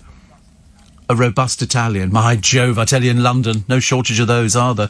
Robust Italians. And you can, if you want to cheat, you can buy mulled wine in a bottle already ready mixed. Don't bother, make it yourself. Go make it's. I tell you, the kitchen smells lovely after you've made mulled wine. It really does. It's absolutely lovely. Lovely, lovely, lovely. There's a toy collecting dad who's amassed £60,000 worth of his favourite film memorabilia. His favourite films are Friday the 13th, Teenage Mutant Ninja Turtles, and he comes from Saudi Arabia. He's even gathered 27 rare autographs on a Star Wars Stormtrooper helmet. The problem is, he says it's worth 60,000 quid. I bet you anything, when it goes to auction, it might only fetch 20,000. It's as simple as that. There was somebody who had a load of things the other day, load of toys. It was they said 30,000 quid. I think it made about 11, which is a bit of a shame. Everybody's reducing the price of food. I mean, in Aldi, everything seems to be 14 pence. Everything's 14 pence. Potatoes, red and white cabbage, 14 pence each. Swede, 14 pence each. Brussels sprouts, 14 pence each. Parsnips, 14 pence. I mean, in theory, if you're a vegetarian, it's your time. You can even get carrots, a kilo, 14 pence. What are they... Put it this way, if they're selling it to you for 14 pence, what are they paying for it? Obviously not a lot. Where does it come from? Very cheap. Also, they've got, in Iceland, they've got a Canadian whole-cooked lobster for £5. I mean, it can't be very big, can it? I don't like to think about it, because in our fish shop he has them, but they're alive. They're no, lobster. Lobster, yeah. And their claws have got elastic bands round. Save them taking your hand off, I suppose. You can also get prawns, large North Atlantic prawns, £4.50. That's cheap. That's half price. They're obviously trying to get you in there. And a marmalade gammon joint. They've obviously smeared marmalade over the top. Very odd combination. Tenner. But that serves 6 people. Perfect turkey crown serves 7 to 10, 16 quid. And I'm assuming if that's what Iceland are selling it at, that must be a good price, because if my producer, Corey, paid about 40 quid for his, that's the difference. But it depends on how much meat's on it, doesn't it? You know, sometimes you get turkeys, if they bring them in from abroad, they might not be as well fed as ours. You know, they might not be having as much food to eat, so they look slightly emaciated, poor little things. 6:15, Steve Allen's early breakfast. Steve, it's the 22nd, so I'm not ready. Help. Yes. You need to get up now. Seriously, you need to get... Why do you think there are radio programmes on throughout the night? It's to make sure that you get up early in the morning to get out there. Steve, I've got up at 5 a.m. to do the shopping. No Christmas pudding. They were apparently all in the storeroom. Oh, dear goodness sake. It was what's the point? Good old Tesco. Have a lovely Christmas, says Sarah in Hatfield. No Christmas pudding. Nobody eats a Christmas pudding. In fact, you'd be better off buying 2 now and saving one for next year. It'll last a year easy. As long as it's got booze in it, it'll last. Steve, hilarious, the Transvaal. I paid my phone bill. Let's see, Happy New Year, says Sue-Ann. Yeah, well, you get another big phone bill. Why is anybody bothered about the drivers stuck in Kent? France should be pulling out all the stops to get them back. I agree with you. Have you seen the queue of all these drivers? God knows what's on board and what isn't on board. And they're workers, not tourists, says Tony. I know. Oh, we've not sorted out a deal for Brexit yet, have we, really? 14p a sprout seems very expensive, says Jules. I think you get a whole bag full. You get a kilo. Christmas puddings mixed by 4 generations of the royal family have been distributed to armed forces at home and abroad. How lovely. I had one made by a very famous chef. It was a Christmas pudding. And he came in to be interviewed and he said, I brought you a Christmas pudding, Steve. And I went, oh, thank you. And we saved it for about 3 years. And when we had it, it was the best thing we'd ever eaten. It was the most delicious Christmas pudding. It came in a Tupperware box and it was beautiful. It was absolutely wonderful. I can't remember who the chef was. I can picture him, but I can't remember him. Very tall. Anton, I think his name could be. I don't know. I can't remember. But it was the best Christmas pudding I've ever had. It was delicious. Steve, I've just noticed, says Paul, the global app player is very clever. It adjusts the time for where I am. So so I've got you in your correct Oman time slot of 8 till 11 a.m. That's good, isn't it? I think that's so... I'm huge in Oman. Seriously, I'm very big in Oman. I'm very big in Egham. Very big. Huge at the Royal Holloway College. Huge. And where else am I? There used to be a place in Egham, which is very near Runnymede, where we signed the Magna Carta. And I used to take people over there. You park the car in the car park, and you watch people going up and down the River Thames, very nice. And then you walk over the road to the memorial where they've done it for the Magna Carta. How they know it was there, I've got no idea. Perhaps they just go, it's a field, put it there. And they've got a very nice, like, white marble type thing. Where they signed the Magna Carta, which you can see, the Magna Carta, in the British Library, down at King's Cross. There's about 3, I think. I think there's about 3. I can't remember. Doomsday Book's very... but the Magna Carta, I can't remember how many there are. I thought 3. I might be wrong on 3. Why would they make 3? I don't know. But you can go and see it. You can go and see handwritten lyrics for the Beatles songs. You can go and see all sorts of things. It's really exciting. But... there used to be a garage in Egham that sold flash cars, very flash cars. It was on the roundabout when you used to you'd sort of bear left before you went off down to Runnymede. Up there on the roundabout, they used to sell all sorts of very posh cars. Posh cars. Am I wrong on 3? Are there more? More. 6? More than 6. More than 6, are there really? More than 10? More than 20? Less than 20. Is it about 12? 15?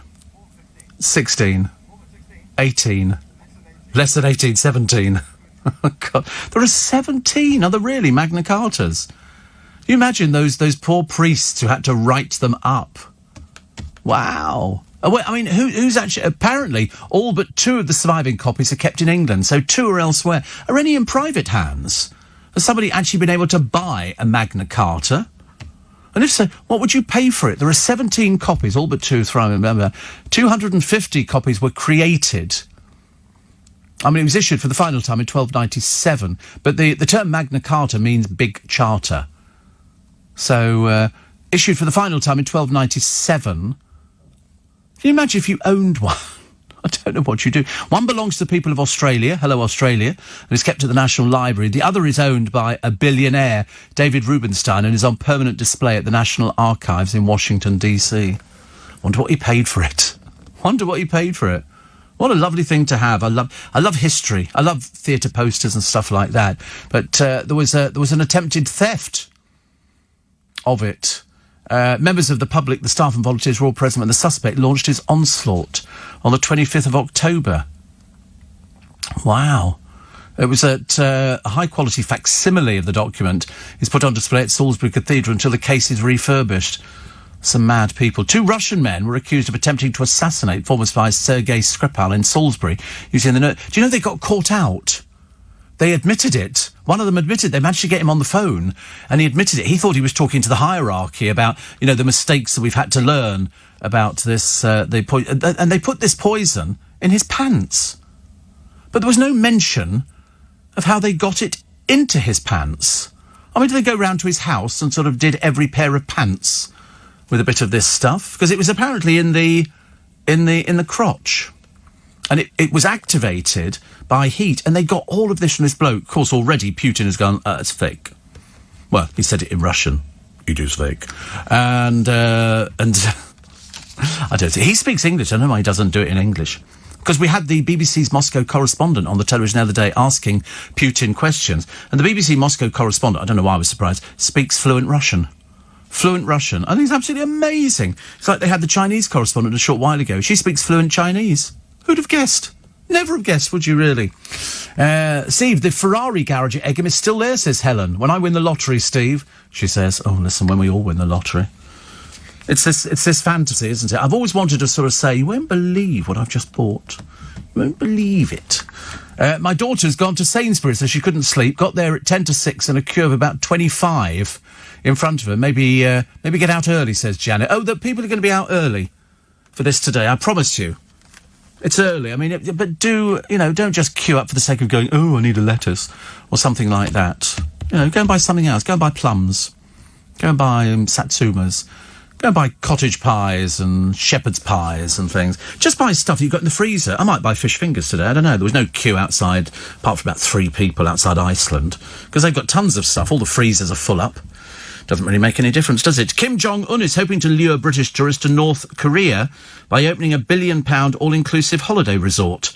The tubby tyrant, he's got fatter, is said to have ordered the renovation of a huge hotel, spa and golf resort. The Mount Kumgang complex was a cooperation between North and South, positioned north of the border between them. It's now a ghost town, and they can sort of put it all back together again. Do you really want to go to... The last person who went to North Korea was an American. I believe he was doing a documentary on it. He was followed everywhere. Followed everywhere. I mean, it's a secretive place. Although, when I saw Kim Jong-un talking to Trump, I felt quite pleased that they can actually talk to each other without sort of wanting to kill people. Stacey Solomon was shocked to find her partner, Joe Swash, had watched pornography on her phone. She was on telly shopping with Keith Lemon alongside her boyfriend, Joe, 38. The one with the candy floss hair, very strange. And Keith asked the couple about their relationship and said, do you ever watch pornography together? He's most peculiar. But, of course, just remember, he's only acting badly. Joe said, no, she's a bit funny about pornography, to which Stacey said, I'm a prude. Swash then revealed, she's caught me watching pornography. I was watching it on her phone, and they all laughed. How tragic for poor Joe Swash. Poor soul, honestly. Never mind. Sure, one day you'll wake up. Rita Ora has accused the Masked Singer's producers of sabotage as they made clues about celebrity contestants' identities tougher for the second series. Why don't you go away, Rita? Do us a favour. Go away, far away, and stay there. Nobody likes you. You broke the COVID lockdown twice. And your mother works for the NHS. You're an idiot. Absolute classic idiot. So nobody cares what you think about anything. Thank you very much indeed. Goodbye. Go away. Stay away. I thought you were away, so they must have pre-filmed that. Do you not think so? You not think so? The Royals' Christmas Blunderland. This is an odd one. They've got some pictures of the royal family doing a walkabout. They've got a Soin Lumiere. You can go through gardens lit up with things like that. And they were not socially distancing. Well, they don't appear to be. And somebody's obviously taken a picture on a mobile phone because the quality is dire. But you can see it's William and Kate, and I think Edward and Sophie and the kids were all there. And so they go through, look at these things. But obviously only one person recognised them as members of the royal family. So we'll sort of watch that one, which is interesting. And the Grinch bosses who've ordered the removal of Santa's grotto for the elderly. They've said, no, you can't have it. And the lady's not very happy about it. But as I said, the problem is that it is really elf and safety. You have to be so careful, so careful. And Brian said, great show, once had a Ford Cortina stolen at M&S, but I've never had Mini stolen. Mari says, you're big in Hong Kong too, Steve, but unfortunately the web player doesn't put you into the right time slot. Thank you. There are 4 surviving Magna Cartas. No, there's not. No, there's 17. 2 are out of the country. 12 are in the country. We have that many of them. But I still don't know what they're worth. Queues at M&S in Epping, Steve. There you go. Why not? They're going to be all over the place. My wife gets a Fortnum & Mason Christmas pudding, Steve, from the Queen every year. She should get them from Lidl. Right. Always buy two. Always buy two. Buy Gouda cheese, says Connie, instead of Edam, because Gouda's medium in salt, tastes better. I've never had Gouda. Can you believe it? My tender age, and I've never had it. Let's have morning, everybody. Nice to have your company. Steve, there are 10 people already queuing outside our post office. They're opening early at 8 a.m. It's amazing, isn't it, really? I mean, so at least you're all... Well, I mean, listen... Soon you get it, the sooner you get out, the better it is, actually. Steve Litvinenko had his tea poisoned with polonium 21-0. The Skripals had Novichok spread on their front door handle. And, this Navalny, it was spread in his pants. But there's no mention of how they did it, but it was the fact they were so gullible and so stupid that they thought they were talking to their big boss, who was sort of saying things like, you know, can we learn lessons from this? The Kremlin, they want answers for this. So they were happily giving forth. Not the brightest pennies in the box. So here are the royals, the Christmas Blunderland, they've called it. George, Charlotte, Kate, William and Louis, Sophie Wessex, Viscount Severn, Lady Louise and Prince Edward. And they're out as a group of 9. Whereas, in fact... it should be a rule of 6, but they obviously didn't realise that. And so they made... It's obviously... Because it's a dark place, somebody's taken the picture and it's a 1 mile walk. What they've done is they've actually lit bushes up and stuff like that. And it's quite a nice thing. Kids like that sort of thing. But it's been taken with a camera phone. You wouldn't have a normal photographer there because they wouldn't be allowed. And so did they break the rule of 6? According to the Tier 2 rules, you can see friends and family you don't live with or do not have a support bubble with in a private garden or outdoor space, but the rules state it should be only in a group of no more than 6. They expressly say this limit of 6 includes children of any age.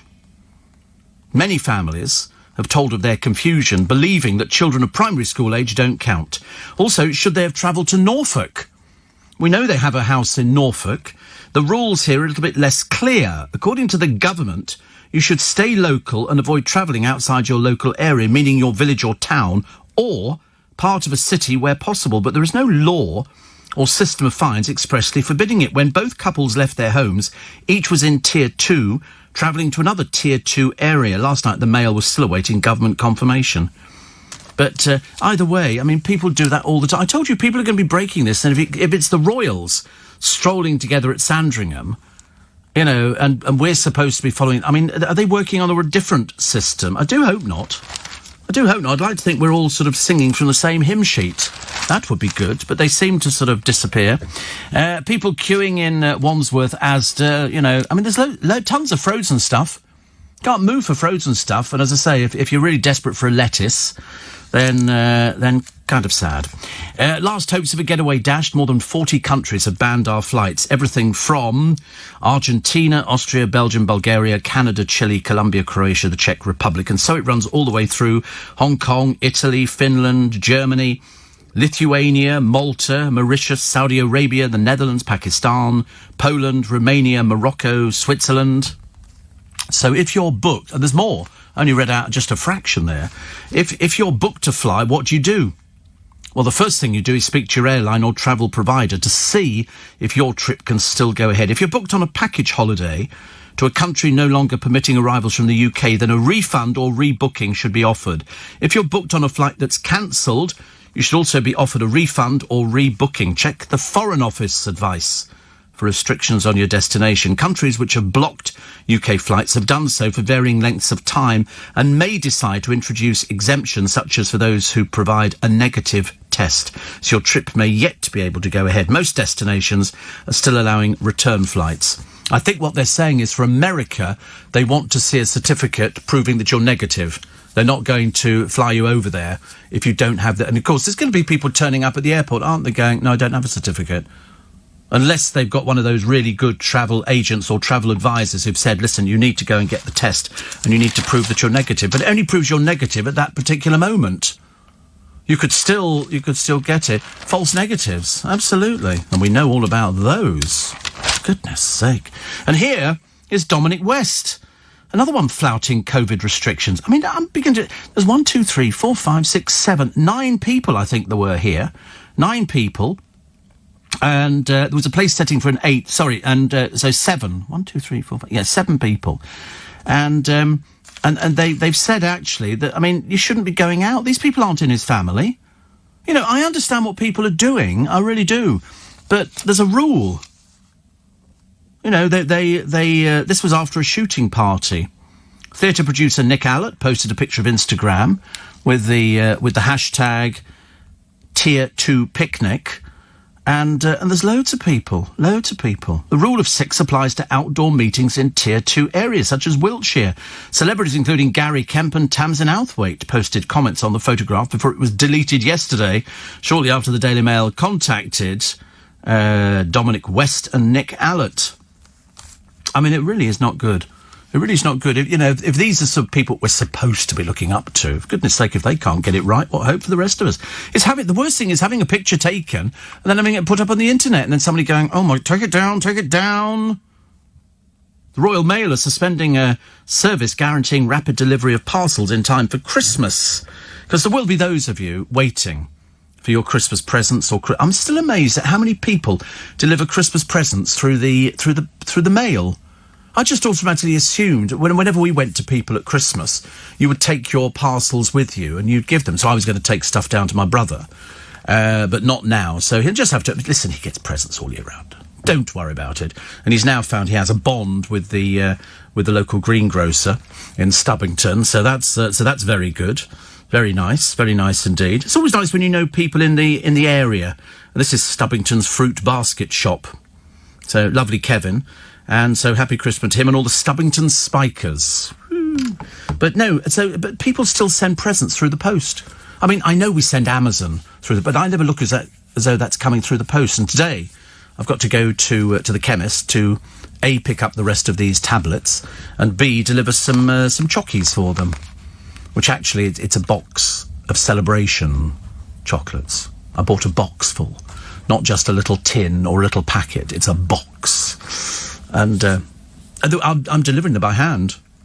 It's only going to the chemist. I walk everywhere. The heck I do. I don't, actually. I got the bus yesterday to Richmond. Just to have a look. I bought a couple of little bits and pieces and got back and discovered they were the wrong size.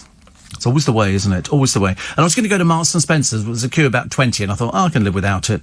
I've got stuff in the fridge. I'm not going to starve, for goodness sake. That's the one thing I shall never do, is starve. Steve, the whole world has now banned us, says Colin. Why didn't this happen for Wuhan in the first place? Good Lord, most people have stopped all the mention of Wuhan now, haven't they? Although, actually, if you look at the conditions in these places, they're not particularly good. Steve, you need lettuce to stop the mayonnaise running out of your sandwiches. It's apparently vital.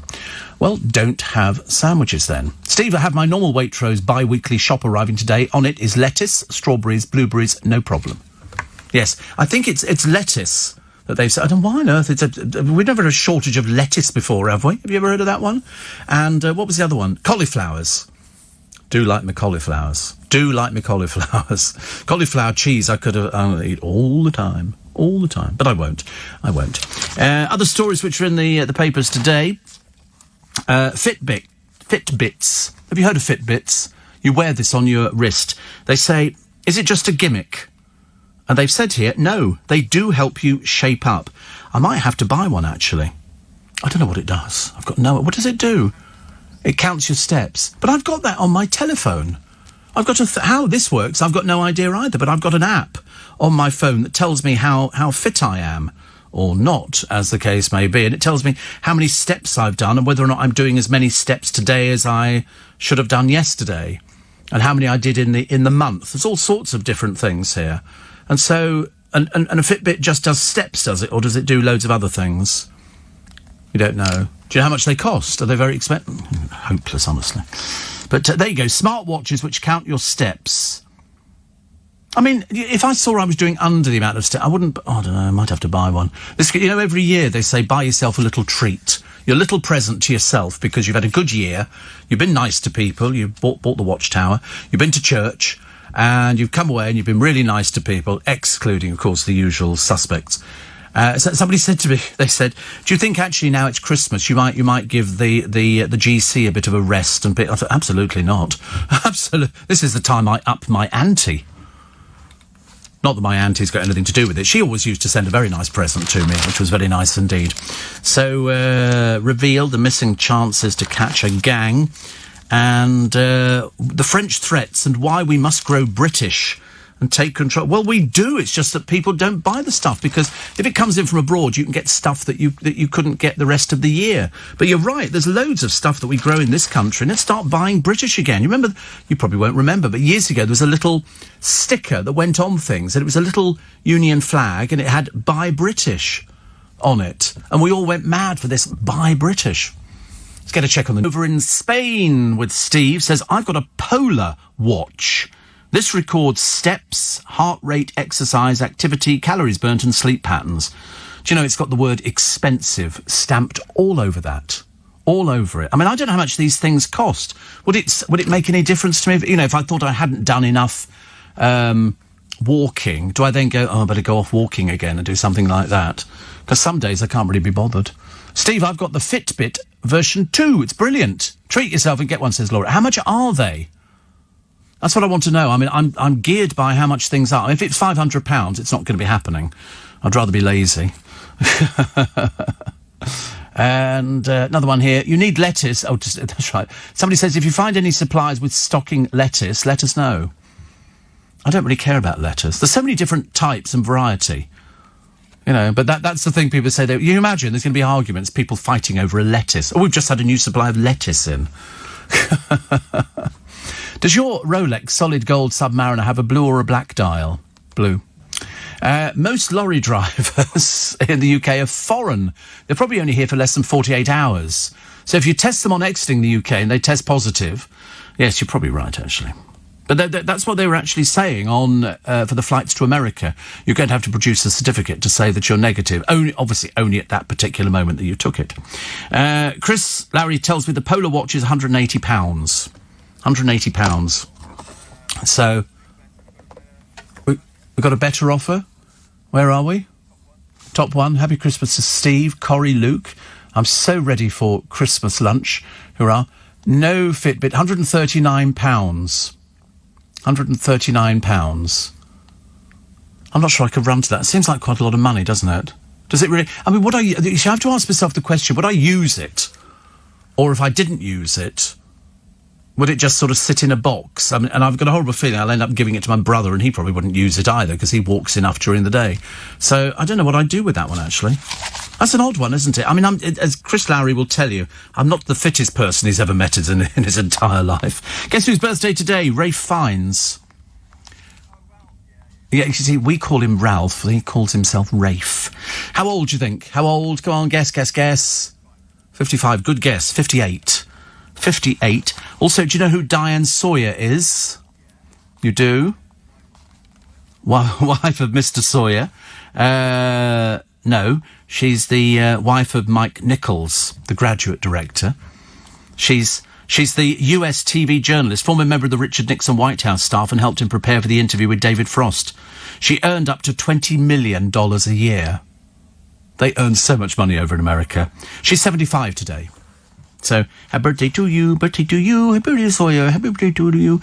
Robin Gibb was born on this day in 1949. His twin Maurice were born on the Isle of Man before moving to Manchester, then Australia. He died in 2012. 2012. I liked him, actually. Well, they're all dead apart from Barry. Barry Gibb's the only one who's still alive. Dame Peggy Ashcroft was born on this day in 1907.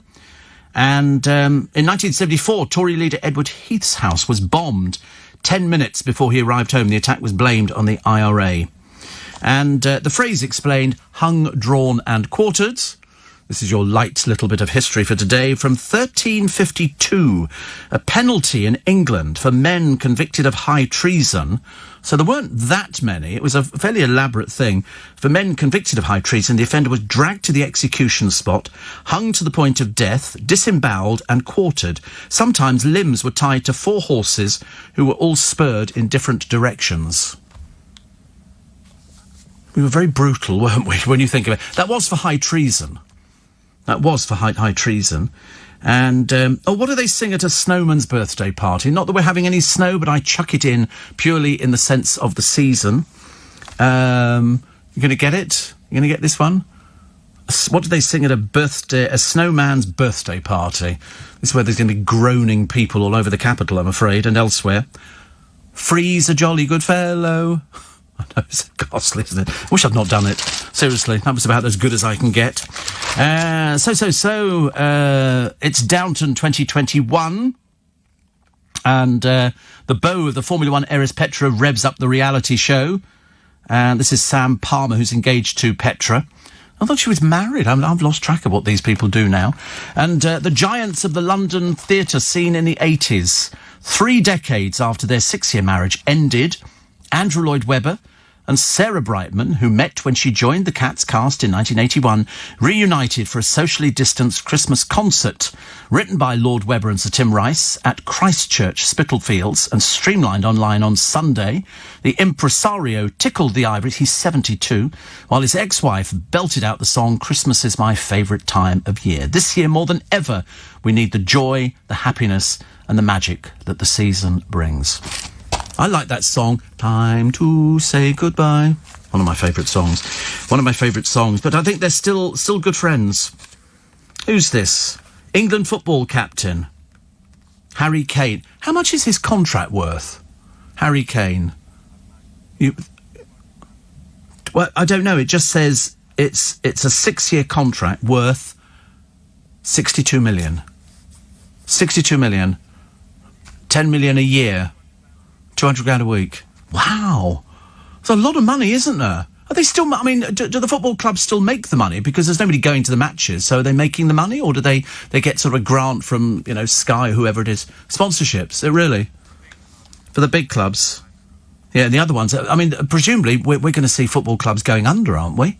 Because you can't afford to maintain a stadium with all the people there. Very difficult, very, very difficult. Also, a Christmas adventure for the Daily Express today with Agatha Christie.